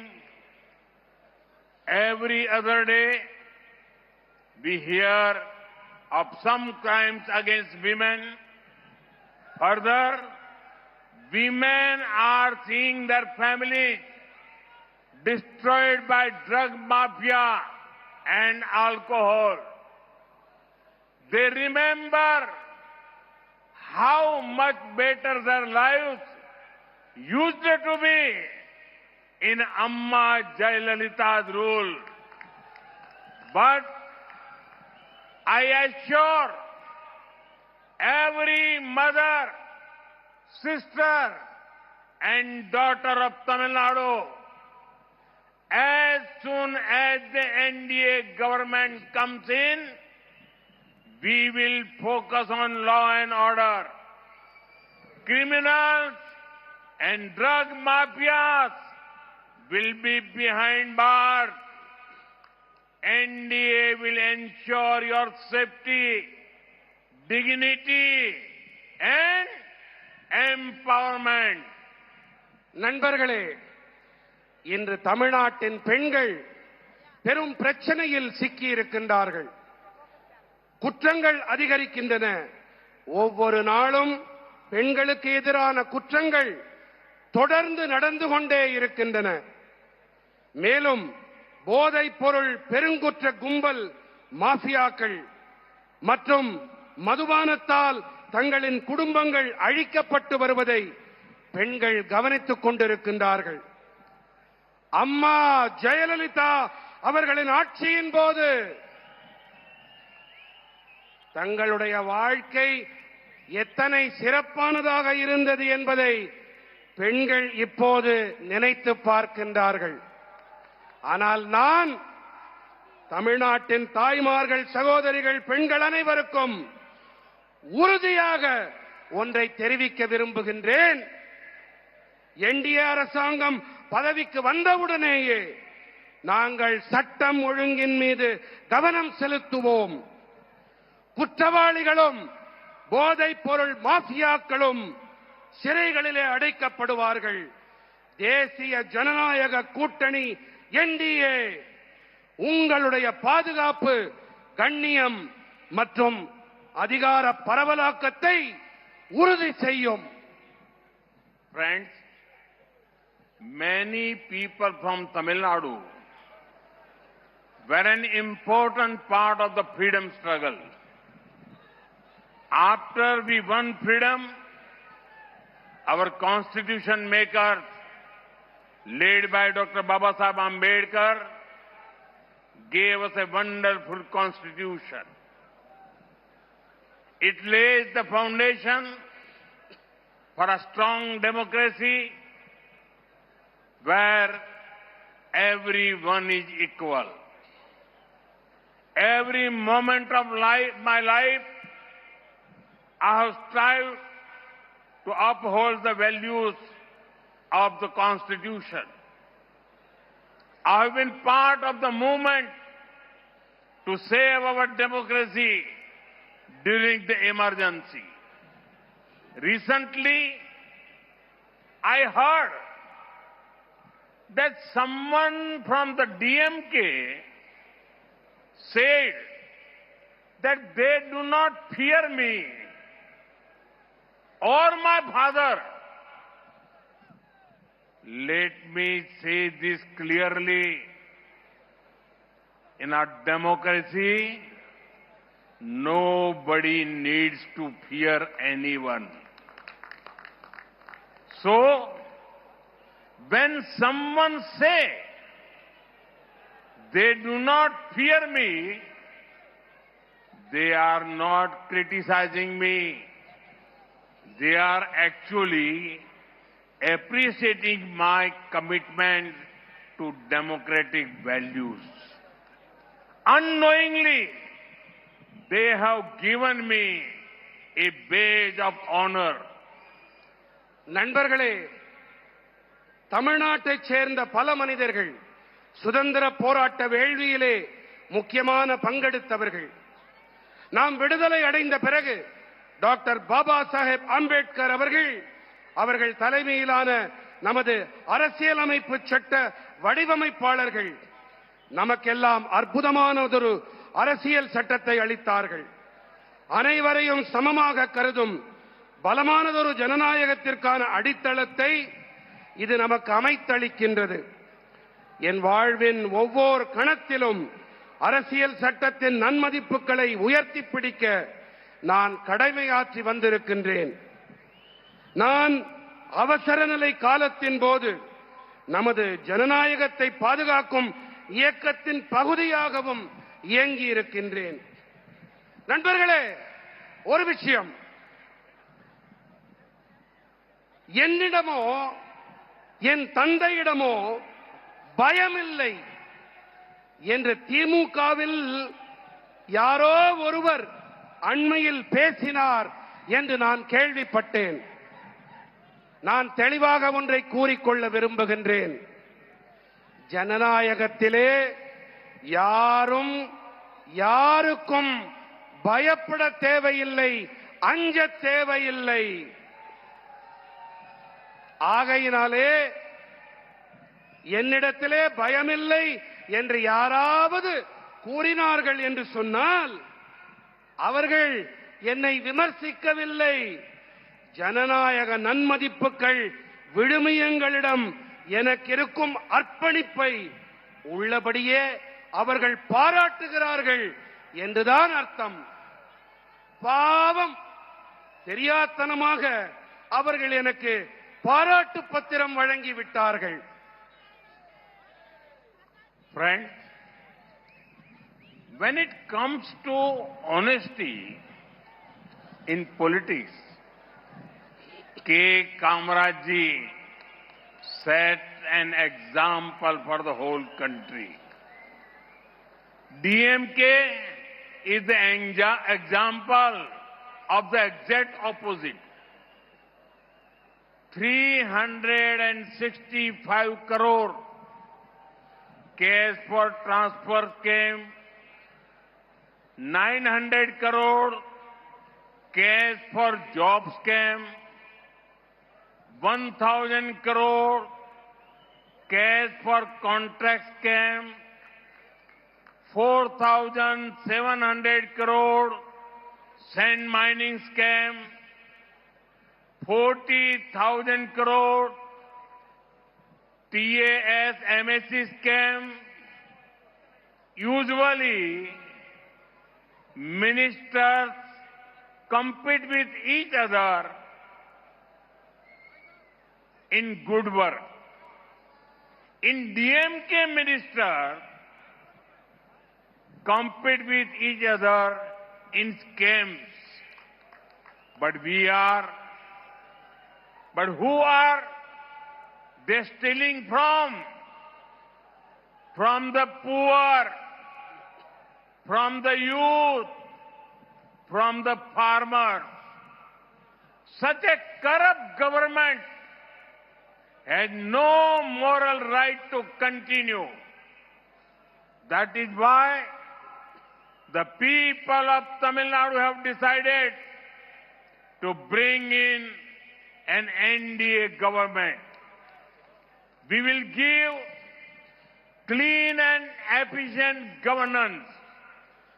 நண்பர்களே, அரசியலில் நேர்மை என்று வரும்போது ஒட்டுமொத்த நாட்டுக்குமே ஒரு எடுத்துக்காட்டாக திகழ்ந்தார் பெருந்தலைவர் கே. காமராஜர் அவர்கள். ஆனால் திமுக இதற்கு நேர்மாறாக நேர் எதிரான எடுத்துக்காட்டு. பணியிட மாற்றங்கள் விஷயத்தில் 365 கோடி ரூபாய் மோசடி, அரசு பணிகள் வாங்கி தரும் விஷயத்தில் 900 கோடி ரூபாய் மோசடி, ஒப்பந்தங்கள் பெறுவதில் 1000 கோடி ரூபாய் பணம் பெற்ற மோசடி, மணல் திருட்டு மோசடியில் 4700 கோடி ரூபாய், டாஸ்மாக் மோசடி மட்டுமே 40,000 கோடி ரூபாய். பொதுவாக நல்ல பணியாற்றுவதிலே அமைச்சர்களுக்கு இடையிலே ஆரோக்கியமான போட்டி இருக்கும். ஆனால் திமுகவிலோ மோசடி செய்வதிலே அமைச்சர்களுக்கிடையே போட்டி இருக்கிறது. ஆனால் இவர்களெல்லாம் யாரிடமிருந்து திருடுகிறார்கள்? யாரிடமிருந்து தெரியுமா? ஏழைகளிடமிருந்து, இளைஞர்களிடமிருந்து, விவசாயிகளிடமிருந்துதான் இவர்கள் களவாடுகின்றார்கள். இப்படிப்பட்ட ஊழல் அரசு மேலும் தொடர்வதற்கு எந்த ஒரு தார்மீக உரிமையும் கிடையாது. அதனால்தான் தமிழ்நாட்டு மக்கள் தேசிய ஜனநாயக கூட்டணி என்டிஏ அரசை கொண்டு வர வேண்டும் என்று தீர்மானம் செய்துவிட்டார்கள். என் மனம் நிறை மக்களே, நாங்கள் உங்களுக்கு தூய்மையான திறமையான அரசாங்கத்தை கண்டிப்பாக அளிப்போம். Friends, Tamil Nadu kept Congress out of power in the state for 60 years. 6 decades. You were the first state to become Congress Mukta. For this, Congress took revenge against Tamil Nadu.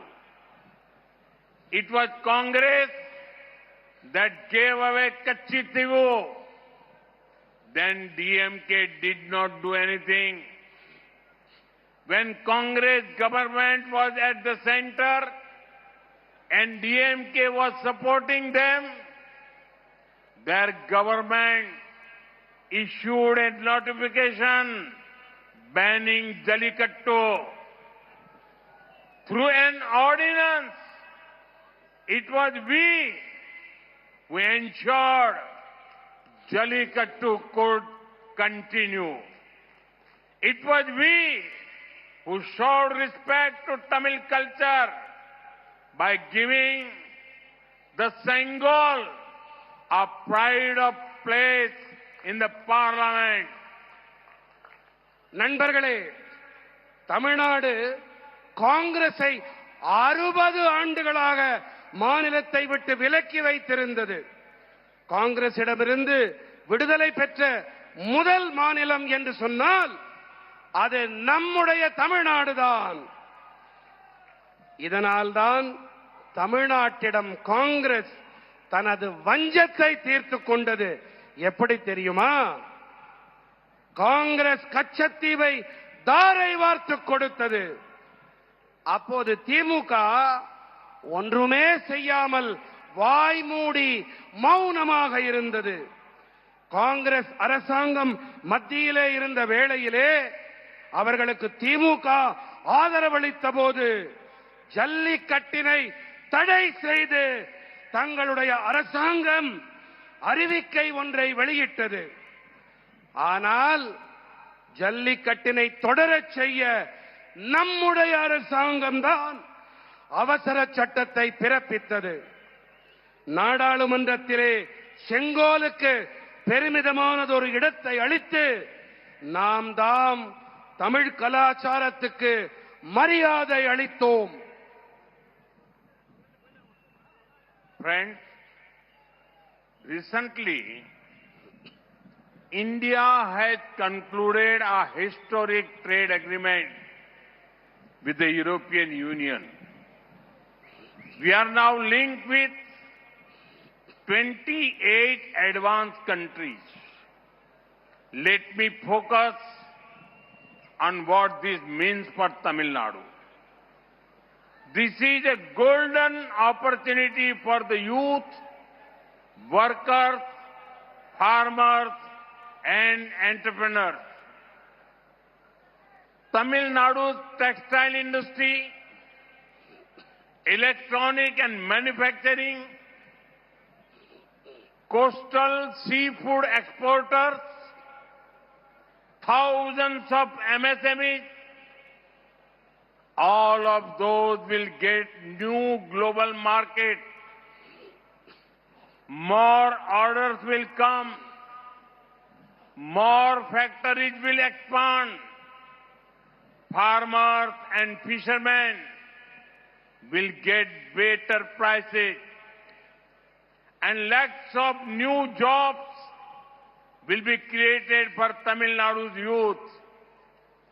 Tamil Nadu's products will now get a chance to compete and win globally. But for all this to happen,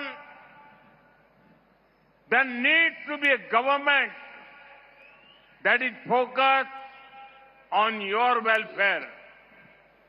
Only the NDA government can give a stable, people-oriented government in Tamil Nadu. We will ensure a developed Tamil Nadu and developed India. Thank you. நண்பர்களே, அண்மையிலே நான் India ஐரோப்பிய ஒன்றியத்துடன் வரலாற்று முக்கியத்துவம் வாய்ந்த ஒரு ஒப்பந்தத்தை நாங்கள் நிறைவு செய்தோம். நாம் இப்போது 28 முன்னேறிய நாடுகளுடன் இணைக்கப்பட்டிருக்கின்றோம். சரி, தமிழ்நாட்டிற்கு இதனால் என்ன ஆதாயம் என்பதன் மீது நான் கவனம் செலுத்த இருக்கின்றேன். இளைஞர்கள், பணியாளர்கள், விவசாயிகள், தொழில் முனைவோர் ஆகியோருக்கு இது பொன்னான வாய்ப்பு. தமிழ்நாட்டின் ஜவுளித்துறை, மின்னணு மற்றும் தயாரிப்புத் துறை, கடல்சார் உணவு ஏற்றுமதியாளர்கள், ஆயிரக்கணக்கான சிறு குறு மத்திய தொழில் நிறுவனங்கள், இவர்கள் அனைவருக்கும் உலகளாவிய சந்தைகள் கிடைக்கும். இன்னும் அதிக அளவு ஆர்டர்கள் கிடைக்கும். விவசாயிகளுக்கும் மீனவர்களுக்கும் சிறப்பான விலைகள் கிடைக்கும்.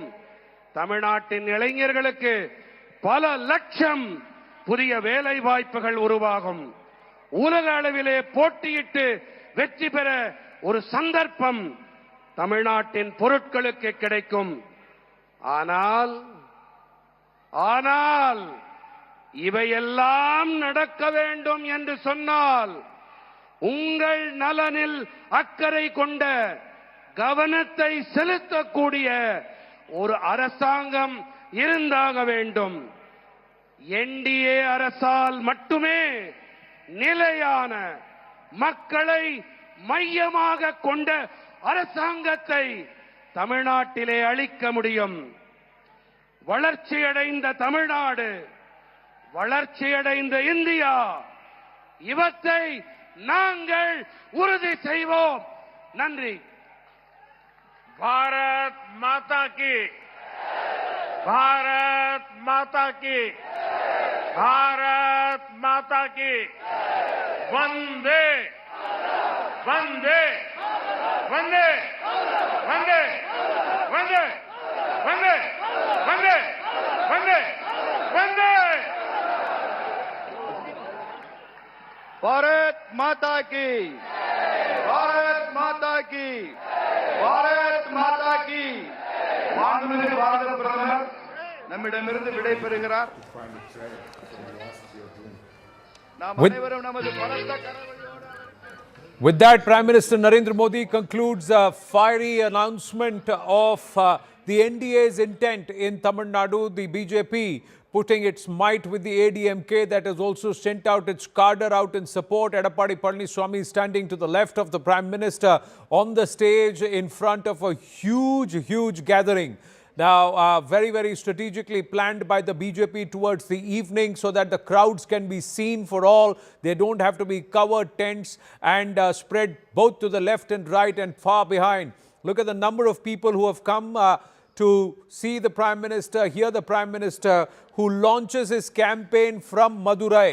And also, after paying his respects and seeking blessings from the Skandar temple in Madurai, the Tirupurankundram hill, where he's gone to the centuries-old temple, which was at the eye of a lot of questions because the court had upheld the right of the devotee to light the lamp at the top of the hill at the Deepatun or the Deepastamba there, but was denied by the state. And exactly there, the Prime Minister decides to first seek blessings, send out a strong message towards the Skandar devotees that Sanatan values will be upheld, and thereafter coming to address the gathering.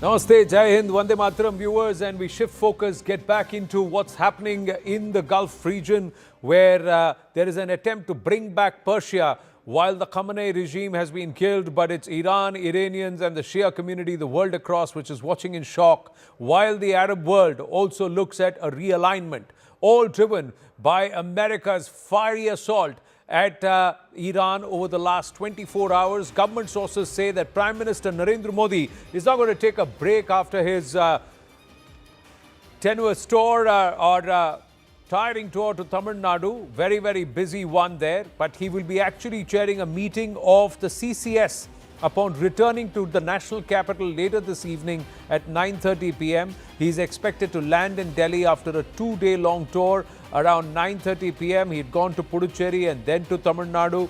But he's going to come back, and there is going to be a CCS meeting late in the evening around 10 p.m. Soon after he lands, Payal Mehta joins us with more.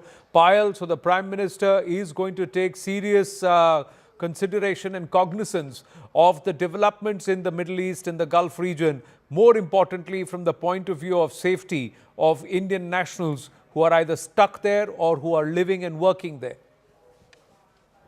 Yes, it is a part of protocol that Prime Minister Narendra Modi Anand will be briefed by the Cabinet Committee of Security. Essentially, Dr. Jaishankar, who's had multiple conversations with not just the Iranians, but also with people across the entire region, whether it is, the Gulf region or, Israel, etc. Jaishankar has constantly been in touch with these leaders. He will, in fact, be briefing the Prime Minister. The Foreign Secretary will also be present.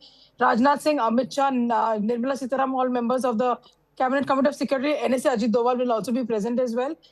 It is a very important and developing situation. What India's steps will be to, in fact, to ensure the safety and security of their own is going to be of prime importance. Normally, after the Cabinet Committee of Security, if we do launch a rescue operation or rescue motion, move in place to make sure that we bring our people back, just the way we had done during the Ukraine crisis with Russia. So all of these things are going to be taken into consideration, and the Prime Minister will essentially be briefed by the top leadership over here to tell him what the situation is, where really India stands, and what is development in the coming days. But most importantly, what is the scenario right now? How is the world looking at it right now? That's an expertise that Jaishankar and both Ajit Doval really have as well. They will be telling the Prime Minister, and more importantly, also will be seeing how they can chalk up a plan to bring Indians back. Thank you for that, Payal. Now we got more news coming through. Just taking our viewers through what's happening further. There's been a huge explosion in Beit Shemesh, viewers, and we'll try and show you where there is. Adrian Fontanellas and Tom Cooper with us here in the studio. We'll have Daniel Carmen, Tara Karta and Lieutenant General KJS Dhillon also joining us. But these are terrifying scenes that are coming from Beit Shemesh, central Israel, where an Iranian missile has hit the residential area and the number of dead has risen to 5 with dozens injured. Now, this is Beit Shemesh in Israel, and there you go. Pictures coming through of ambulances being rushed there. But there is another interesting confirmation that's coming through, that the missile that's been used is a hypersonic missile that's been used. First, let's try and locate Beit Shemesh. Tom, if I can ask you to come and join me here and take us through where is Beit Shemesh and why is it so important yeah. There you go. You got your mic. You just pull it back up and put it and clip it there. Yeah, there you go. So, for interruption. Yes. But basically, Beit Shemesh is in center of Israel. Oh, wow. Okay. Okay. Yeah, that's Israel. So, you can search it precisely here.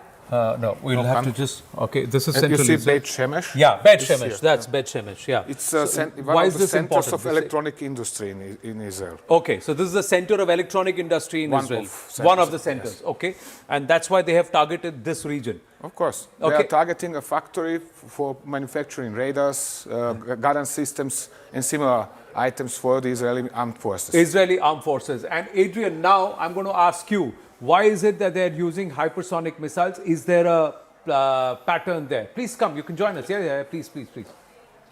So is there a pattern? Why are the Iranians using, what is the methodology? Why would they use a hypersonic missile for Beit Shemesh? Because to reach their targets, the Iranian missiles have to break through the Israeli anti-missile array, which is the most sophisticated and the densest of the world. So they tend to fire quite old missiles with a predictable trajectory like this. And just after or in between, they are launching either hypersonic missiles, which are going much faster. So whilst the protection system, the anti-ballistic missiles batteries are neutralizing the No, I'll hold it. Yeah, go ahead. are neutralizing the old-fashioned missiles, then the hypersonic one can pass through and reach its target. For the same reason, they also have other kind of ballistic missiles, such as the Kaibar Sheikan, which is able to maneuver, that is, to change its trajectory before to reach the target. So basically, they use old missiles as decoys and they, to cover the arrival of the most sophisticated one. So you have, if I were to draw this, Tom, and you can do that for us, how do the three missiles work? So the old missiles, okay, Let me do that. Yeah. Okay. Let's try and understand this. I position myself on this side. So now when we have... No? Yeah. You'll have to just move the pencil out. Excuse me. So no I'm problem. Still a little bit new in this pencil. Yeah, just and then let's do the eye. Yes. Yeah. So what? Okay.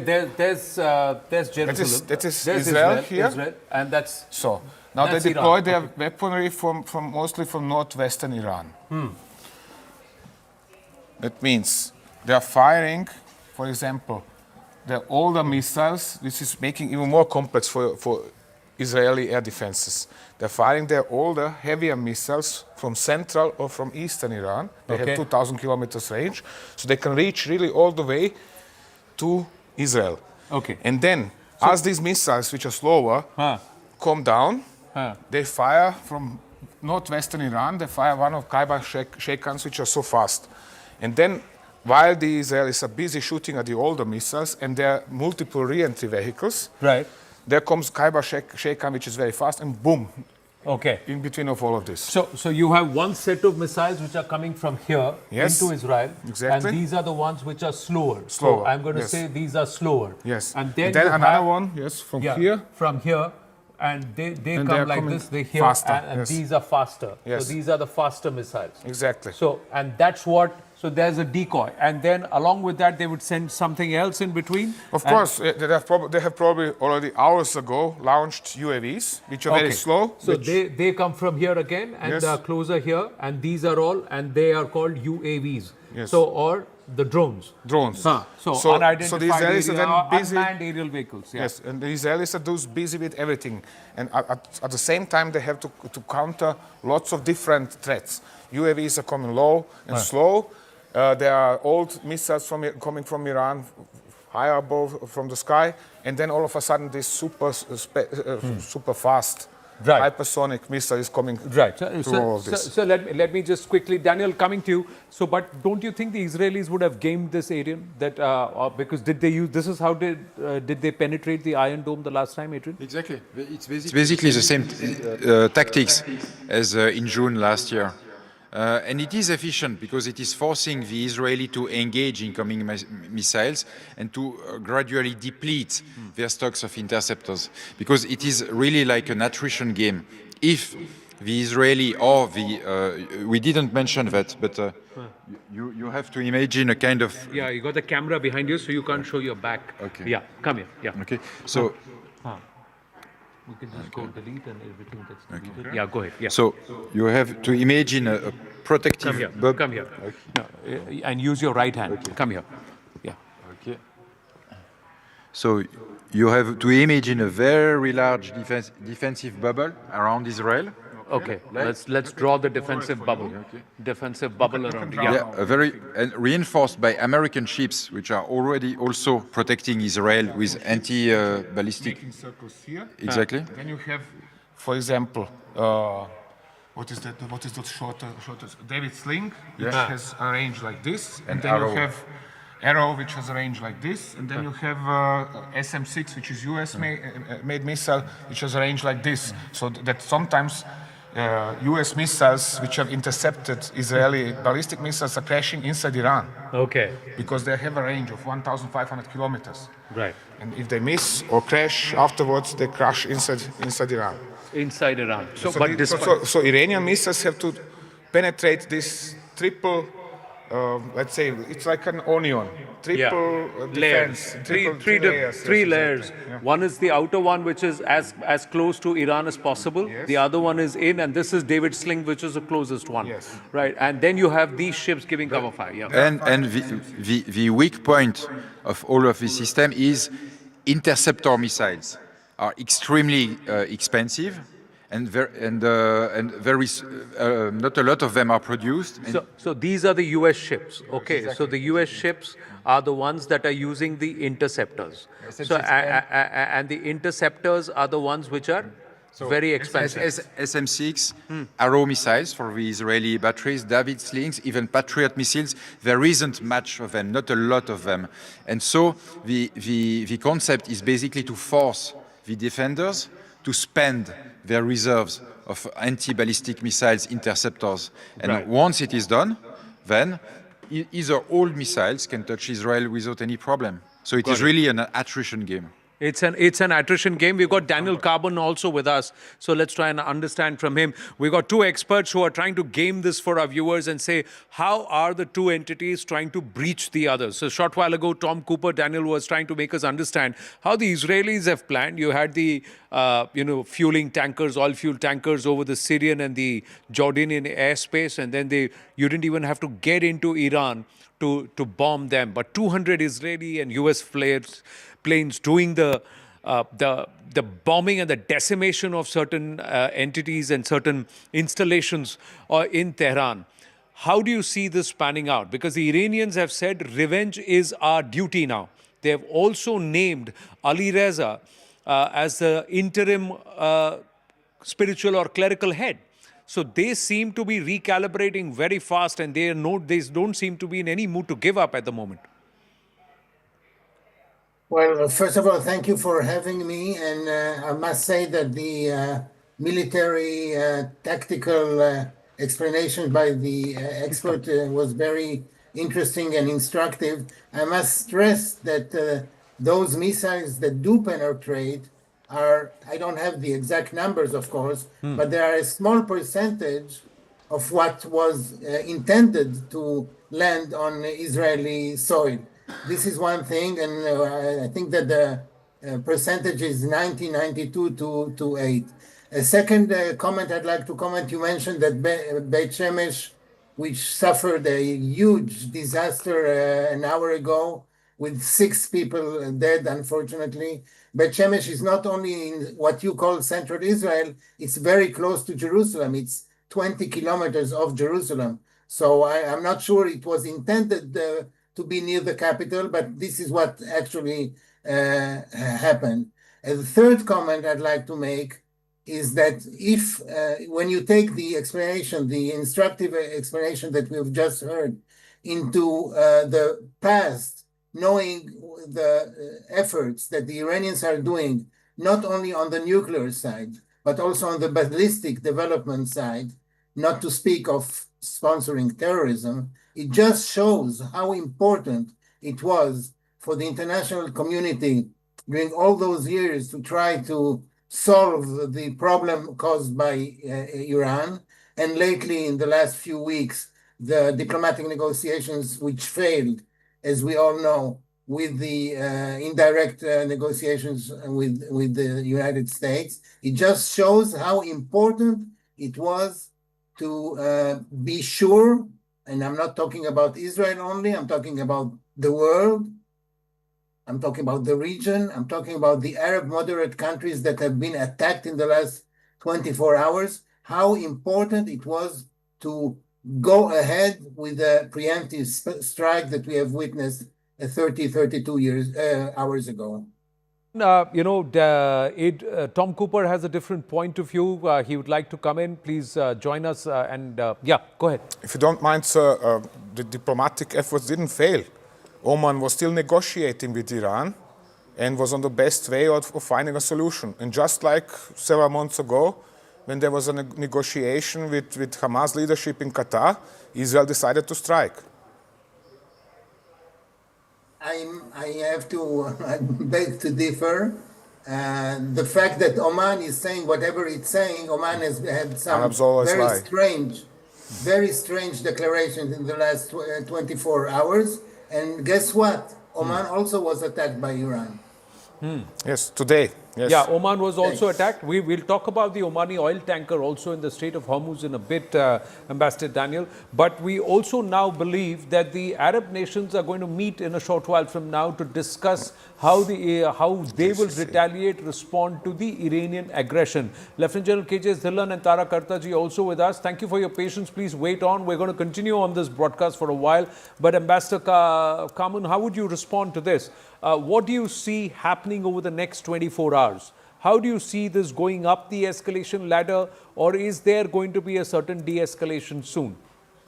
Well, of course, we cannot really foresee. I think that, and it's not only Israel, it's the Israel and the U.S., U.S. leading, of course. There is a name to this preemptive strike, which became a regional war.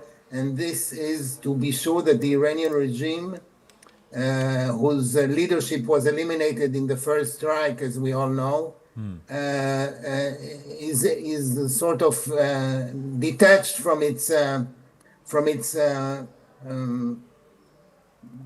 existential threat that it is posing to Israel.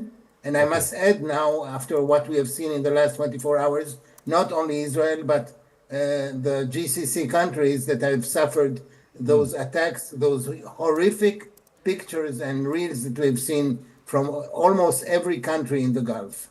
Right. We've got pictures of the Zayed port in Abu Dhabi also being attacked. There are 3 people who've been killed in UAE. There is attack in Tabriz also. We'll talk about Tabriz in a bit. But in this region, Iran is taking the fight back into the opposition. That's what they're doing. And also, there's an update coming in that the Iranian president will be addressing the nation in a few moments now. We've got our military experts, we've got our Indian experts, we've got our international experts, we've got all of them here, and everybody is going to bring in varying perspectives, and we'll also try and gamify this for you. Possible scenarios, tactical, kinetic, local, military, and of course the strategic and diplomatic options, and who are all going to be impacted. We're also worried as Bharatiya, the safety of more than 8 million Bharatiya in these regions who would all be worrying and trying to look at flights to come back. Really, flight rates have gone up. Europe has closed airspace. All of the Middle East has closed airspace. Most importantly, I think the advisory is to stay in touch with your local embassy, your local consulate, and try and be safe and remain where you are if you can for the next 48 hours before you think of moving anywhere else. This entire issue of debris also falling, General K.J.S. Dhillon, is going to be a concern because that's giving a perception to a lot of people living in Dubai, in Abu Dhabi, in Bahrain, in all these regions that the Iranians are actually targeting civilian areas. Is that true? What's your assessment? Tom Cooper believes otherwise. He believes this is all interceptions and failed ballistic missile parts or missile debris that are falling. Do you agree, disagree? General Dhillon, thank you for your time, sir. Good evening, Anand, and good evening to the fellow panelists and all your viewers. See, it can be a combination of two.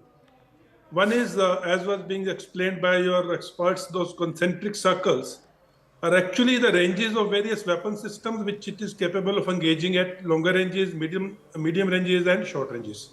So if a incoming missile is engaged at a longer range and over Dubai or Abu Dhabi or Bahrain, then of course the debris will fall on ground.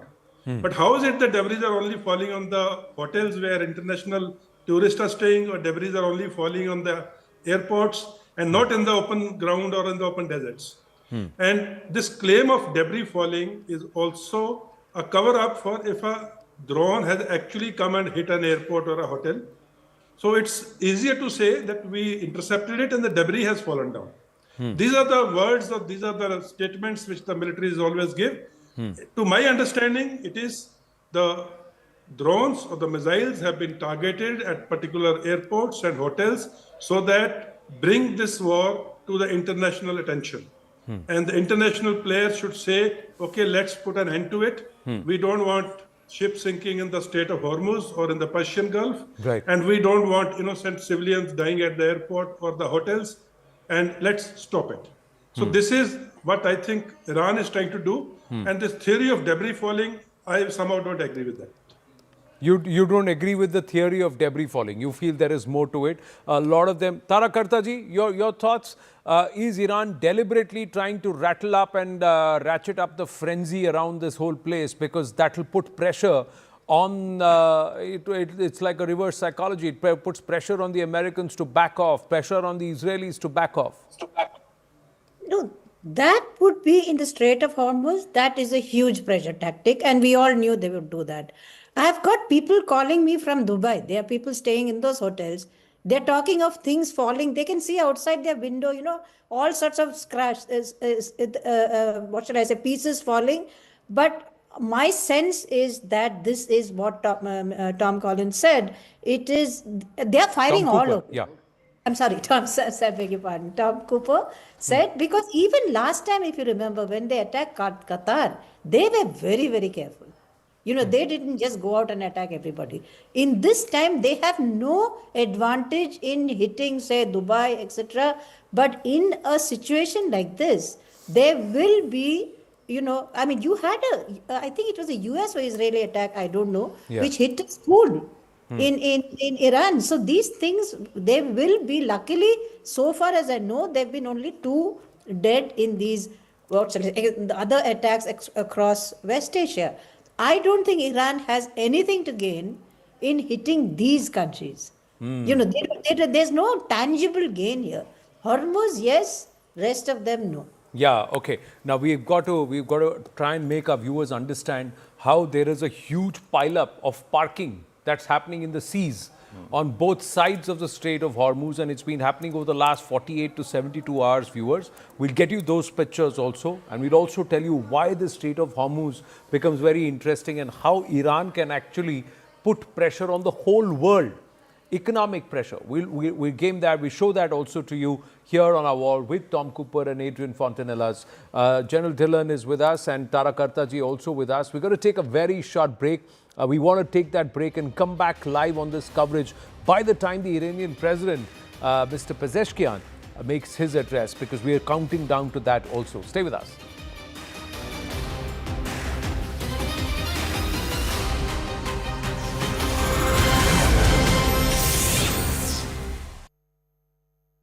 All right, so in the latest, what we can tell you is that Iranian media is in fact negating the reports that have been coming in with regards to the killing of Ayatollah Ali Khamenei. The biggest information that was actually passed on was by the US President himself, as he took to Truth Social to declare that the Ayatollah is dead. Is he using this as a leverage, as is being claimed by the Iranian media? We do not know. No official confirmation coming in from Iran. In fact, the Israeli side, also from Israel's foreign ministry, in fact, as far as the Iranian foreign ministry is concerned, that is actually negating the reports. Let me quickly bring in Sanjay Suri from Tel Aviv at the moment. We'll try and reconnect with Sanjay. He's currently stationed in Tel Aviv. Also, Siddhant will be joining us in just a bit. as far as the Indians are concerned, remember, thousands of them are currently in the Middle East. That includes the UAE, you're looking at Qatar, you're looking at Saudi Arabia, you're looking at various other nations. More importantly, in Iran, several Indian students are currently stranded. Many of them, in fact, sent out those videos urging the Indian government to ensure a timely evacuation. The Ministry of External Affairs, of course, is looking into this overall situation, but at the moment, the top priority is to provide all Indians safe cover before they are eventually evacuated. Remember, even for evacuation to take place, the airspaces have to open up. Most of them have been shut down. How this will now impact the overall economy is also another concern, given that the Strait of Hormuz has been blocked by the IRGC just yesterday. This is a very key critical strait, as we know that this is a shipping route where most of the global energy supply is done. It is through this route that the energy supplies to China, to the United States, even to Europe takes place. But that has in fact been blocked. What impact this will have on the markets is another scenario that we'll be looking at. But first and foremost, the biggest question that remains unanswered at the moment is that, is Ayatollah Ali Khamenei actually dead, as is being claimed by the US president? The Iranian Foreign Ministry has indeed dismissed that claim. There is no confirmation coming in from the Iranian side. In fact, they are not just maintaining that the Ayatollah is alive, they are also maintaining that President Masoud Pezeshkian is also very much alive. That's a claim at least being made by Iran, their foreign ministry, and also by the media there. Having said that, there are now going to be other concerns as well, as Middle East remains on a geopolitical tinderbox at the moment. We've seen how Iran is retaliating. Tehran had always maintained that they will be targeting all of those US allies in the Middle East. That includes 9 of them which are housing US troops. Saudi Arabia, Kuwait, Qatar, Bahrain, UAE. They are just some of those US allies in the Middle East. UAE, Kuwait, Qatar, Bahrain, they all have experienced strikes at the moment. Remember, as we speak, in the latest missiles have been spotted near Burj Khalifa. As we've also been highlighting, they are targeting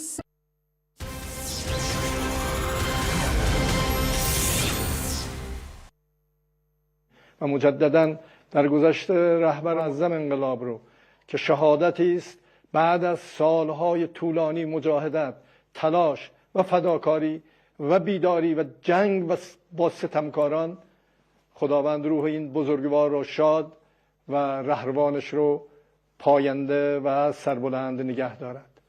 با امید پیروزی مسلمین بر کفار. Well, it was a short address, very, very short address. We'll try and get you the translation. But viewers, as you see that video, be mindful, he's in a bunker. He's at a place which is out of his comfort zone, and he is looking very frazzled. It looks like he's not slept through the night. He's not shaven. He's looking very, very desperate. And of course, distraught. Distraught, why? Because they have lost their spiritual head, their clerical head. They've also lost the seat of power at this point, and Iran is under the pump.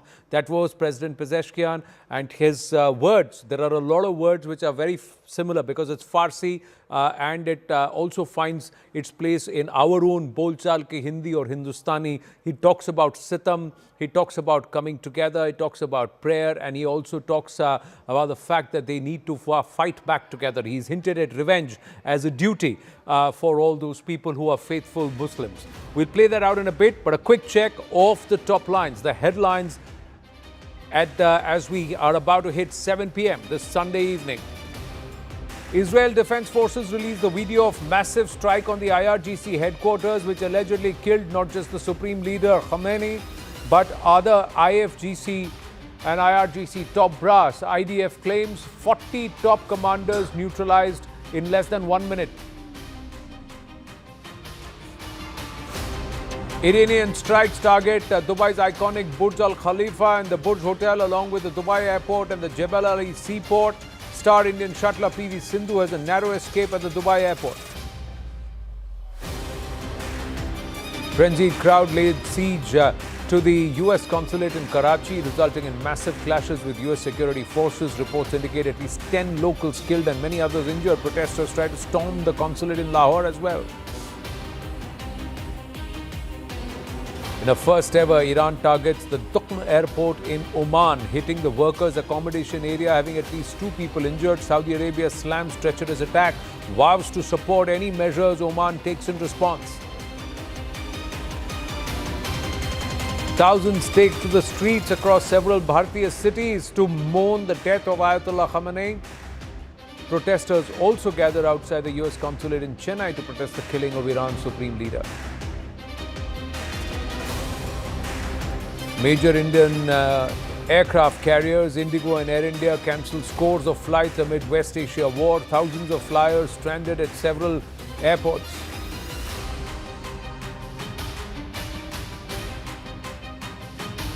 Viewers, the Middle East is now engulfed in a full-scale regional war. In a stunning development, Iran's supreme leader Ayatollah Ali Khamenei has been eliminated in a joint US-Israeli strike on Tehran. The operation, codenamed Epic Fury, is targeting Iran's nuclear sites, its ballistic manufacturing and also storage sites, and of course the top leadership, the supreme leadership in Iran.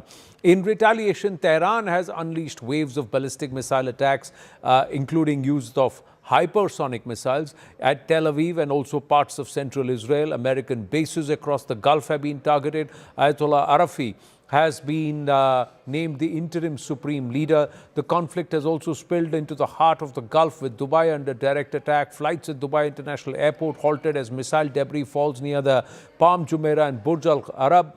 And other Gulf nations, including Qatar, Bahrain, Kuwait, Saudi Arabia and Oman, are also under fire.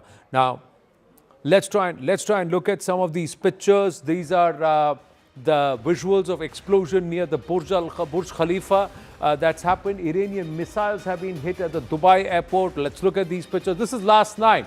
Now, these are aircrafts and missiles flying past the Burj and some debris falling there during the interception. There are also pictures of explosion at the Palm Jumeirah. This is after the Iranian strike. So have a look at this. This is after the Iranian strike.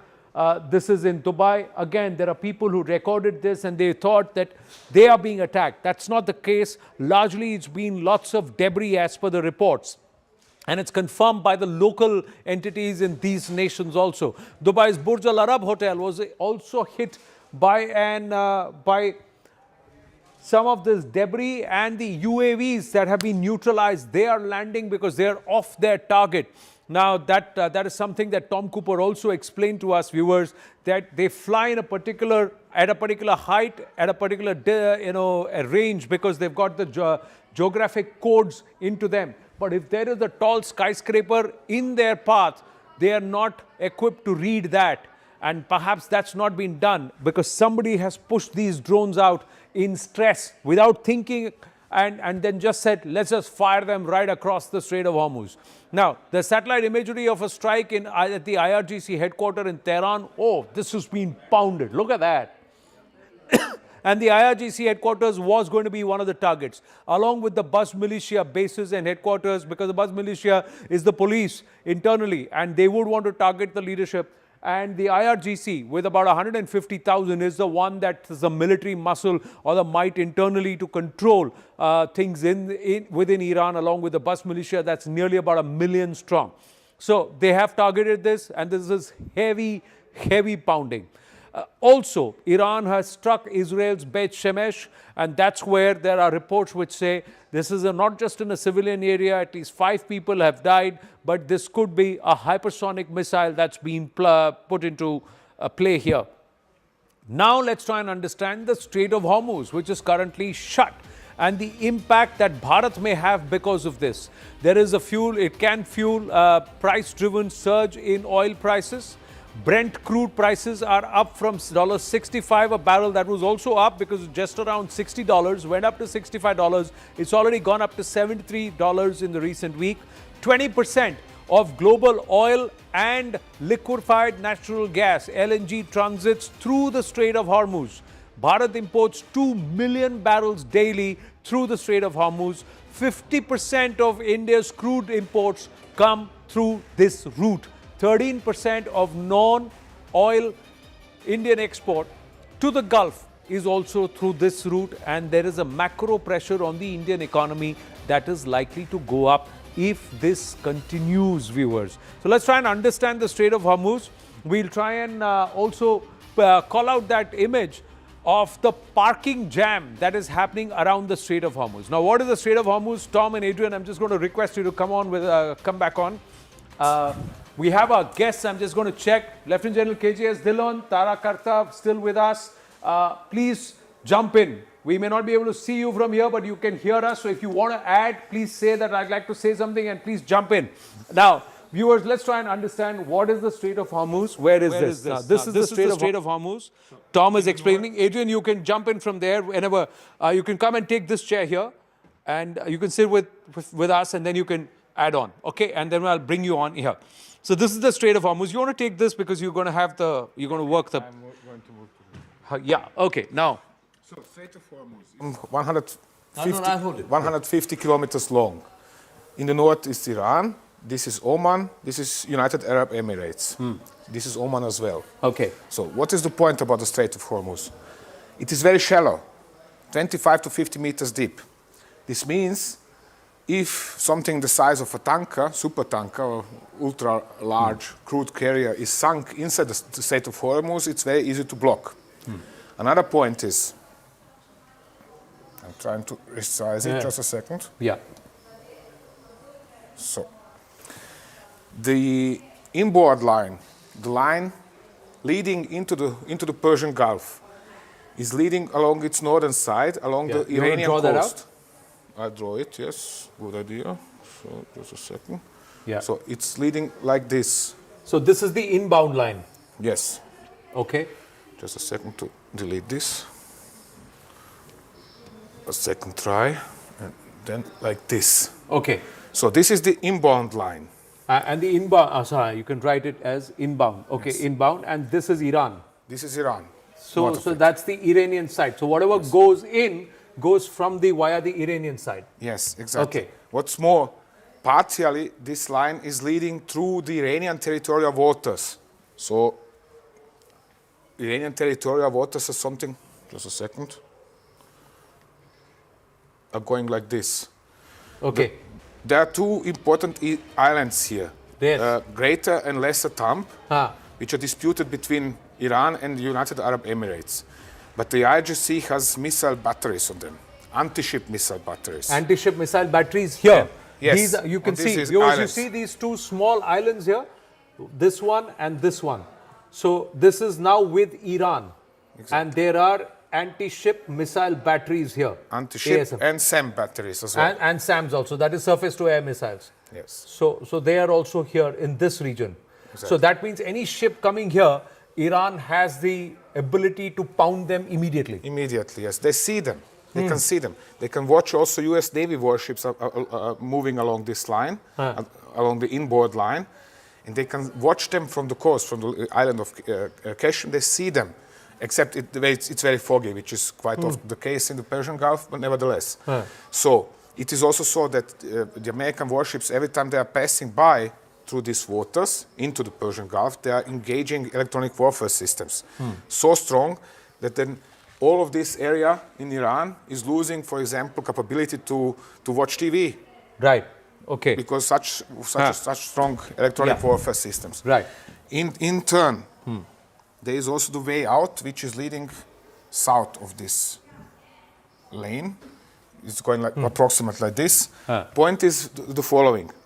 Everything closer to Omani and United Arab Emirates coast is too shallow for most of huge, big tankers. So this is shallow. Yes. Okay, this part is shallow.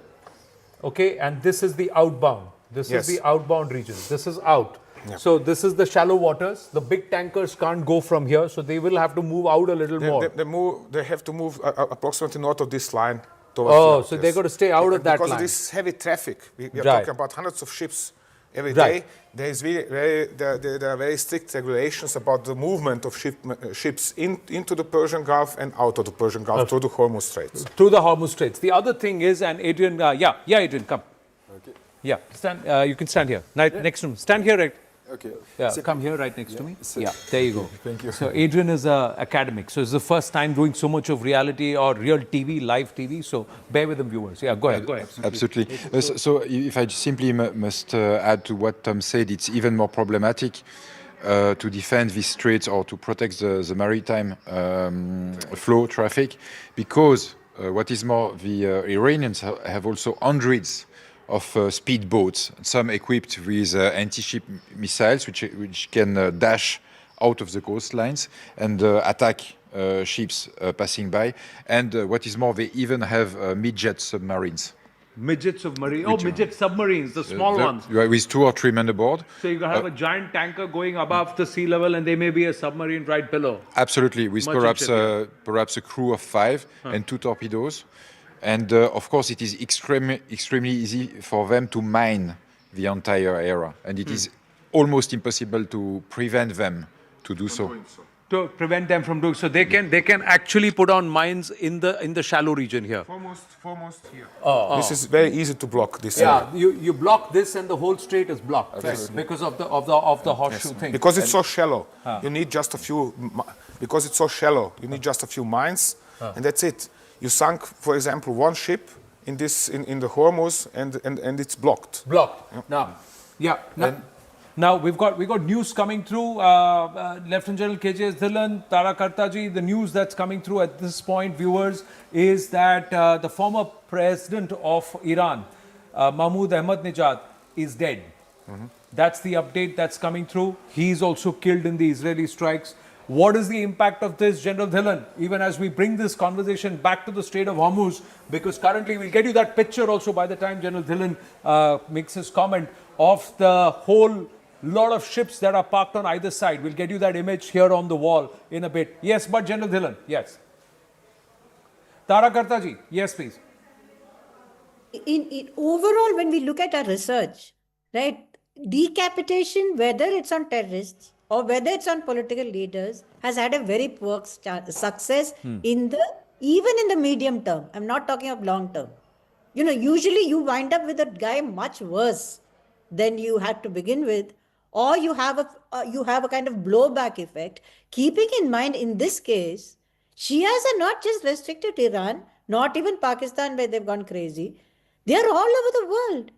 And Khamenei is a leader for all of them. He's not just an Iranian leader. So there is a lot of, this decapitations strategy, therefore, I think is very problematic. Kudos to Israel for its precise intelligence, for the ability that it has been, the ability it has shown. But I am looking ahead at a very, very dangerous time ahead. They're there in the US also. All the Shias there will look at him and say, our leader is gone. Yeah. Your thoughts? What is going to be the fallout of this? Fallout of this massive... Ahmadinejad, in the past, we know the history. Look, the point is following. Ahmadinejad is foremost a representative of a group of interests in Iran, which were in control of banks and insurance sector. So IRGC members, former officers, former troops, who now controlled the banks and insurance sector in Iran. So it might cause us troubles in this regards. We are going to see in the coming days. Money flows. But you say something, you shared something interesting about how Iran has ensured that the money continues to flow. They seem to have moved millions of barrels of oil already out of Iran and parked it elsewhere. In the weeks before this attack on Iran, the Iranians have pumped extra oil down the pipeline to Chabahar, loaded tankers and parked them somewhere well away from Iran, so they are not attacked. And they have enough. They have filled enough tankers to continue exporting at the normal rate for at least a month, if not 2. A month, if not 2. So that's about how many million barrels per day? I don't know exact figures, but I remember that it was estimate was that they have pumped enough or stored enough oil in tankers for around 2 months. Perhaps 2 months. Okay, viewers, note this. So the Iranians, you'd think that you'd crunch their finances, but they have already extracted so many million barrels of oil that on a daily basis they can continue to sell it to nations that need it in the dark market at the current rates and still continue to fund this war for themselves for at least a month, 30 days, if not for 60 days. That's what Tom Cooper is telling us. Adrian, you agree with him? It's possible? Absolutely, yes, absolutely. It's possible. Let's just come back to the Strait of Hormuz and Tarak Kartaji, watch this. Now, this is the image that we've got. Look at this is that entire hub. On the wall, you can see this. On the wall, you see this corner here. This is Khasab. It says Khasab here. Arpit, just come over here and then you can see. This is Khasab here, right? You see Khasab. Now, let's look at this. This is the Khasab area. Okay, look at that. And this is that arc, viewers. Look at the number of ships which are parked here, away. And they're waiting to enter. And then there again, at the Bandar Abbas port also there are a lot of, and then there are ships which are here.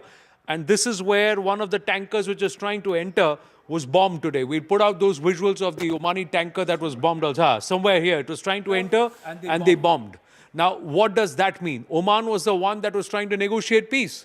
Oman was the one that was trying to help. Now, they bombed the Omanis also. But Oman is also housing one of the bases for the American and British troops in the Middle East.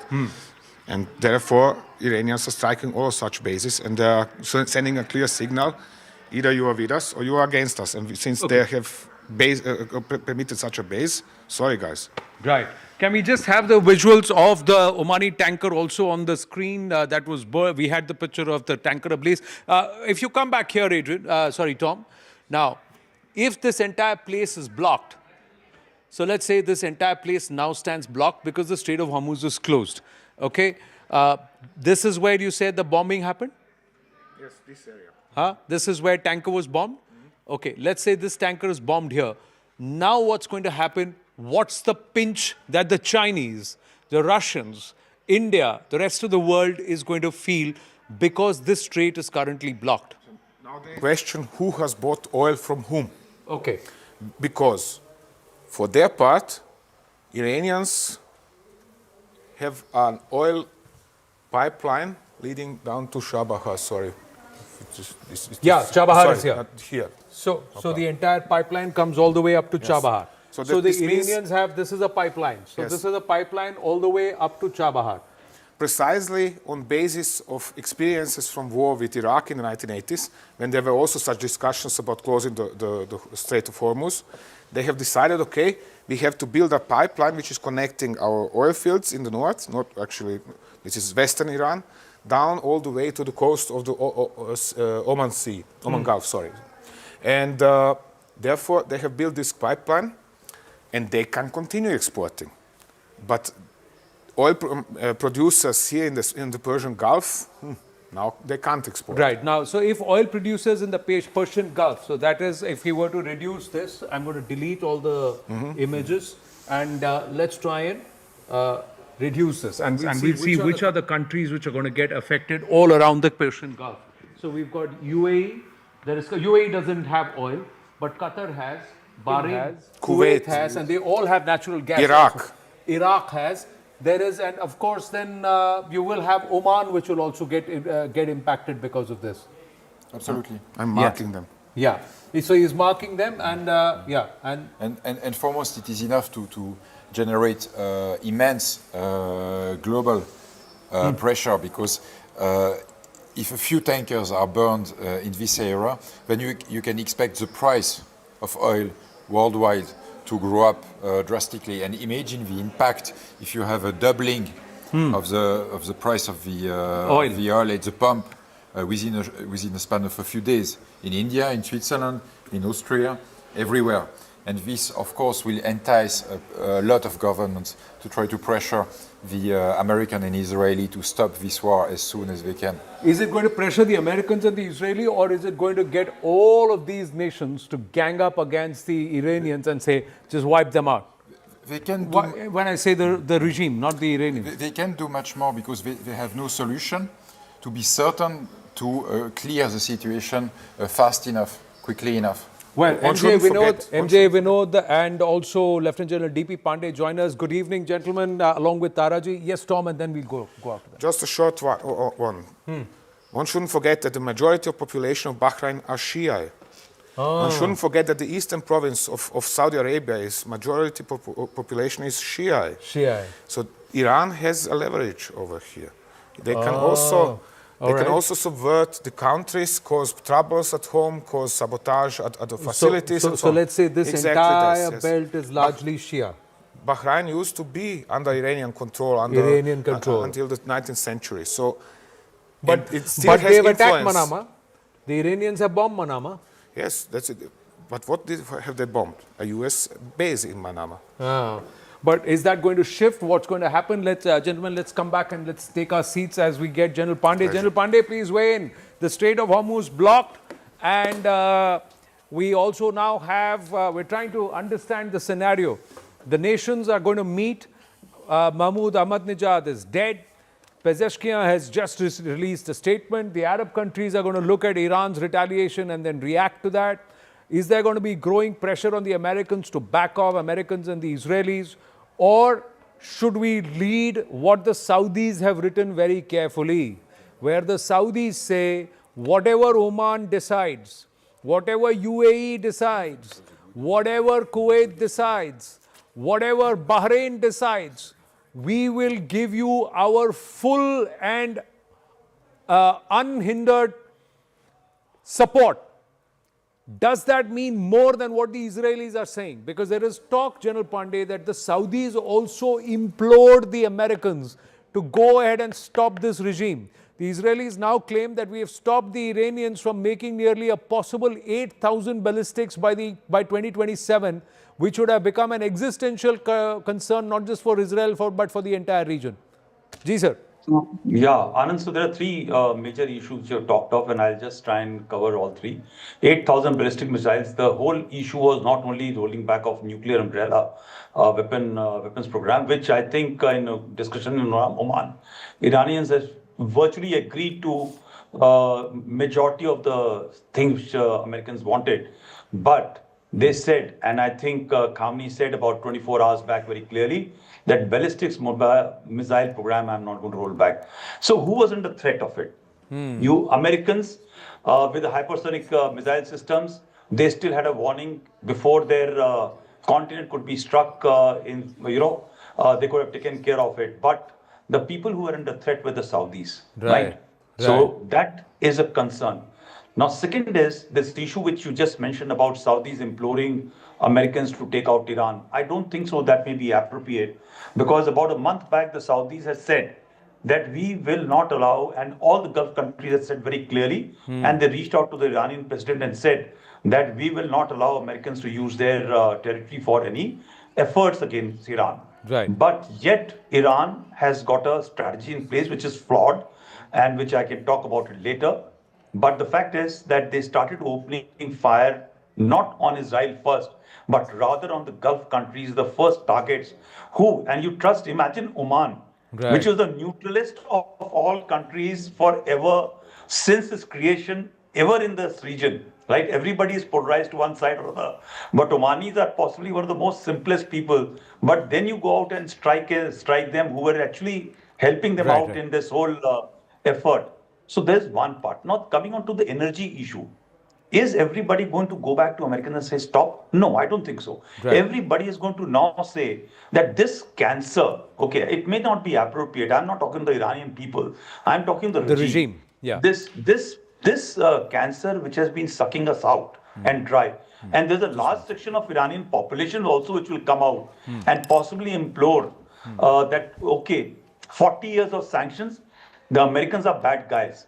But please understand, the world has gone beyond to a development phase in which all the targets in Dubai, in Abu Dhabi, are not military targets which this regime is targeting. They are targeting which Palm Island. You are targeting exactly those structures which are towards modernity, right? And therefore, rather than going towards a current contemporary world environment where everybody is living in different era. You continue to live in a world or environment where destroy America, destroy Israel, destroy Zionist regime, where everybody is trying to engage with Israel and start trying to get some peace in this area. You want to continue the path, and therefore I think everybody is going to say, and again, just remember the majority of the population is Sunnis. So they will like this whole thing problem to go away once for all. Because you can't keep on pushing this problem for tomorrow when it's going to be bigger and bigger thing to be cut. I think, is there an energy crisis? I don't think so. For next 1 or 2 months, there's a major issue.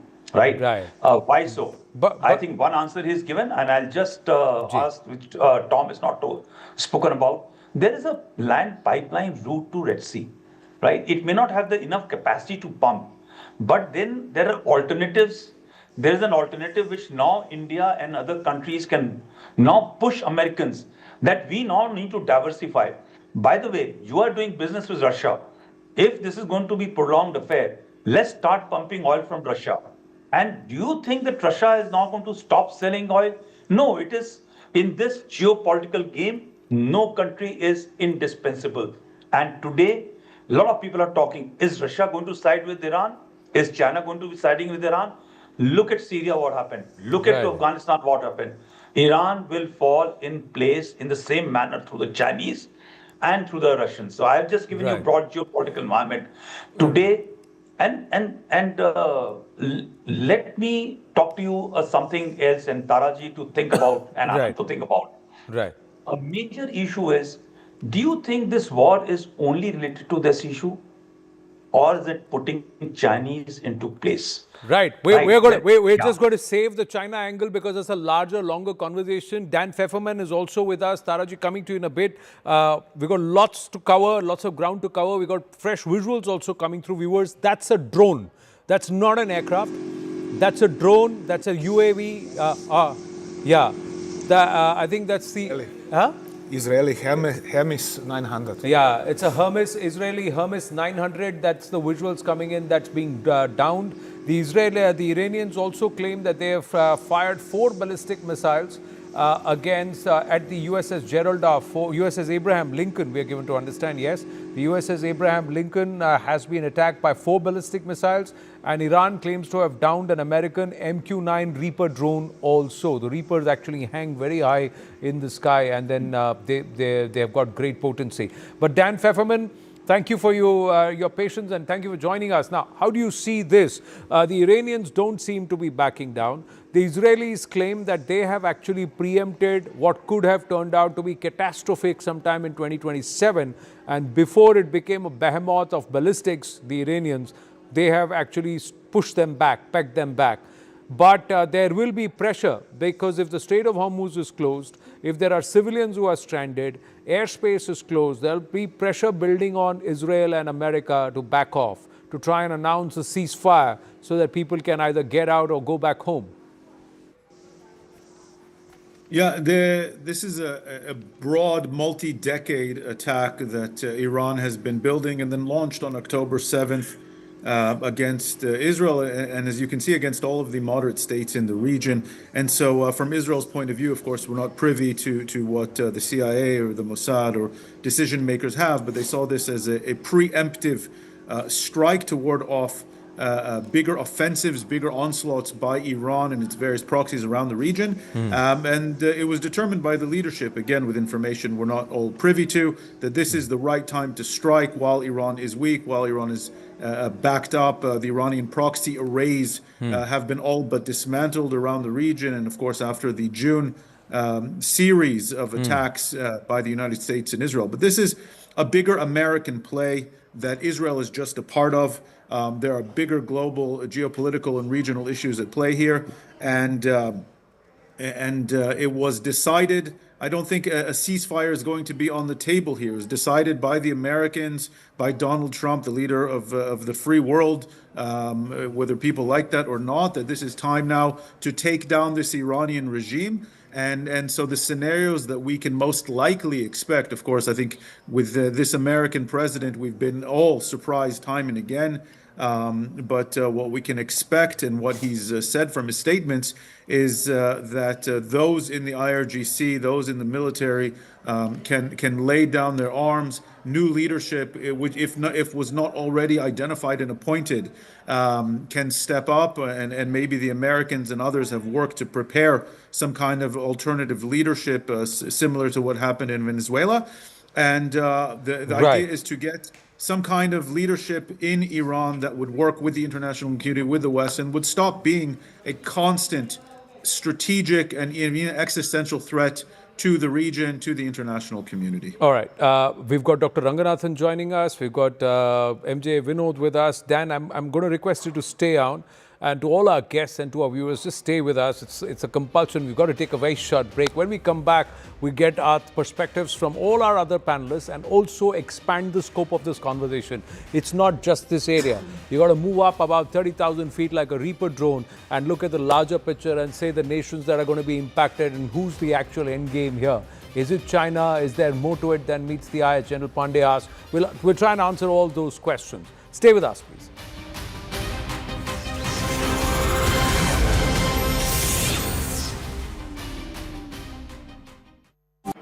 Well, sorry, Zaka, I missed you out there. What we're going to do to our viewers, bear with us. I've got Tom Cooper here with me. We've got the wall and we've got the map. Let's try and understand how this entire strikes. How did 200 Israeli aircraft fly over the Tehran airspace, drop those bombs and then come back? So let's game this and understand, does Tehran have no air defense system? And that too, you had the Israeli aircrafts take off from here, Tom, correct? So tell us, and how did this happen? How does this work? Yes. Yeah. Thank you. It's like this. You have the Iranian air defense system is approximately here, around Tabriz, around Tehran, and you have Qom and Esfahan and Karachi. So this is the principal area that, sorry, I forgot further south here, another one. This is the principal areas that are covered by Iranian air defense system. The Israelis now come up from Israel, fly over Syria and Iraq. Right. Like this. So that's how they cleared the airspaces in these regions so that these planes could fly. Exactly. This is why no airliners are currently permitted to fly over Iraq and over Syria. Right. So over the border between Iraq and Syria, there are US and Israeli tankers waiting for them, and they are refueling them in the air. In the air. So yes. The on-air, mid-air tankers. Okay, because this is more than a 2,000-kilometer journey that they have to fly. It is over 1,000 kilometers, 1,700 kilometers to the border, so 1,500 kilometers. But the point is this, in order to release their missiles, they have to fly high and fast, which is spending lots of fuel. Therefore, here, either the Israeli or the US tankers from bases in Saudi Arabia come up here and they are waiting for them here in this area. So that's where the on-air refueling happens over Syria and Iraq airspace? Over Iraq. About how many thousand feet high? Well, 30,000 feet. 30,000 feet plus. Okay. So more, that depends on the weather. Right. Generally, tanker aircraft is flying higher. It lowers its boom, and then comes the combat aircraft and refuels from that boom. Right. So they connect and they download the fuel. Right. So once this has happened, they accelerate, come up to, this is one of the principal launch zones, the other is up here, and they are shooting their air-launched ballistic missiles into Iran, like this, into central Iran. So actually, the Israelis barely need to enter the Iranian airspace in order to hit targets deep inside Iran, approximately to the line Tehran, Esfahan, Bushehr. So that is this part of the story. Okay. Now, so let's erase this. Do you want to erase this? Okay. So we're going to erase all of this. And we're going to dive deeper into what's happening in Tehran. Why is it that when they're seeing so many ballistic missiles coming into Tehran, and yesterday over the Tehran airspace, these aircrafts actually flew over the Iranian airspace. So what happens there? Let's deep dive first. What happens when they are closer in? Just a second. Sorry. So here we have a zoom in to Iran. I said we have... You got to draw. Yeah, go ahead. Yeah. Okay. So, for example, let's say Qom, air defense system of Qom. You have short range, you have medium range, and you have long range. And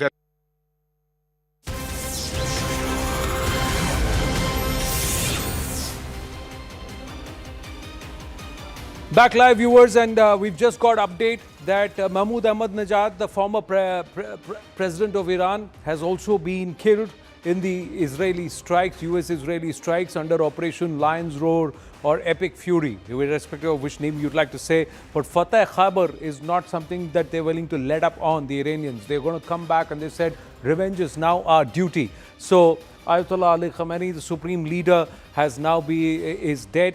The interim leader is Ali Reza, Ayatollah Ali Reza. He's been named the interim leader. But Ali Shamkhani, the advisor for security affairs and secretary of defense council, has also been eliminated. Then the next one is Mohammad Pakpor. Mohammad Pakpor is the commander of the Iranian Revolutionary Guard Corps, IRGC. In fact, the top 35-40 commanders have been killed, but Iran has democratized its leadership so much after Iraq and what happened in Iraq that they are replacing them by the minute. It's like a line assembly there for leadership to next in line to come and take charge. Mohammad Shirazi, head of the military bureau, he's dead. Aziz Nazirzadeh is also the minister of defense. He's also Nazirzadeh, he's also dead. Abdul Rahim Mousavi, he's also now dead, armed forces chief. The Tehran command, totally leadership that's been wiped out. So that's the one. Now we are also given to understand that there is a Tehran command, this entire summit camp. This is what General Pandey had helped us gain and understand how these nuclear sites, the forward camp, have they been decimated and how they did. So the northern front, there was a Camp Alpha, that's the active ground. General Pandey, you want to take us through this entire command and how this whole thing operated? How did they enter the areas of Qom and come back? And how is it that this entire operation was gamed? It was multi-pronged. There was a lot of decades of intelligence that was also used. There are also these UAVs and satellites that were hovering around constantly over Iran to identify the sites, even as the ballistics were being fired from their silos, or even if there was movement of certain vehicles and people as to where they were moving. The Israelis, the Americans, they worked very hard with their neighbors to do this. So can you explain this, please? So Anand, I'll just go back about 8 months back when Lion Rise happened. And if you recall, when we were discussing this, there are two things which came on very clearly. Why did they stop when the Iranians were down? And second was, why was Khamenei and the top leadership spared when everything else could have been taken out? They had all the intelligence, right? So that point of time, the jus ad ballum, which I talk of, very, very important facet, when you go for a larger conflict with a certain degree of confidence that in the international environment, you will be accepted what you have done is right. So therefore, that is the time, if you recall, a lot of movement, a lot of communication happened, and thereafter, the process of protecting the entire chain of command was happening. And then is the whole process of discussion which started, of talks and this thing. Eventually, I think in last about 2 months or 3 months, we have been talking on your channel as well, that the process of centering, it was only when the strike was to go, because eventually Khamenei had to shut the door, and Khamenei shut the door on the talks on 27th when he said the ballistic program, missile program will go on, and I am not going to close it. So possibly the nuclear weapons program will go on, while people are having other communication which is coming on the social media, which I don't agree. I think there is no way this regime, till the time Khamenei was alive or the top leadership was alive, would have done it. Now, these talks were getting extended. You know, at the last minute, something will happen and they were getting postponed. They were waiting for a very right, opportune time. And please understand, the Israelis and Americans have not hit at the civilian target, while people are talking of a school being hit. I will not like to talk about it right now. But the fact is, they had enough intelligence to know where the entire command and control structure was coming for a conference. The first strike which happened, actually, if you recall, there were 3 places hit at the same time on the same place in the same moment at 8:15 or something in the morning. It was, again, generally the strikes have happened in the night, but this is the first time it happened in the morning hours, because this is the time when the conference was happening and nearly entire command structure was sitting all together, including the son, who was supposed to be the next possible this thing. So spiritual head, supreme leader. So this one is the command control centers has been first hit. The second was they needed to take out That was in Tehran. Then they needed to take out all the ballistic missile systems and the storage systems which were there for carrying out targets, which happened to Tabriz, Qom, Kermanshah, and these areas. But when you look at Natanz and Isfahan, this is the place, even last time also, when Lion Rise and Midnight Hammer happened, these were the 2 out of the 4 prominent locations of nuclear enrichment sites and the holding areas and the storage sites where the labs and everything is there. They got hit. Last time when they carried out the strikes in Midnight Hammer, they were not able to penetrate enough to reach that depth of 300, because when you carry out the bunker busters which go down, the second one has to actually go right on top of the head, follow through, and yet they were able to achieve not more than about 240 or 250 feet. The majority, while they were collapsing, which happened, but a large amount of structures continuing to remain in the tunnels which were formed to protect themselves. And that is why, while the program got delayed by few months, and when you say few months, and that is time, if you recall, we're talking about 7 to 8 months, and the figure which I had given was about 10 months. Today, 8 months have happened, right? So the next step, which is very important for them to strike, was the nuclear command. So again, I'll go ballistics, nuclear, and before that, the command and control, and that is how these all strikes have taken. The third element which they are striking now, the fourth one, are the ordnance locations, the factories, the places where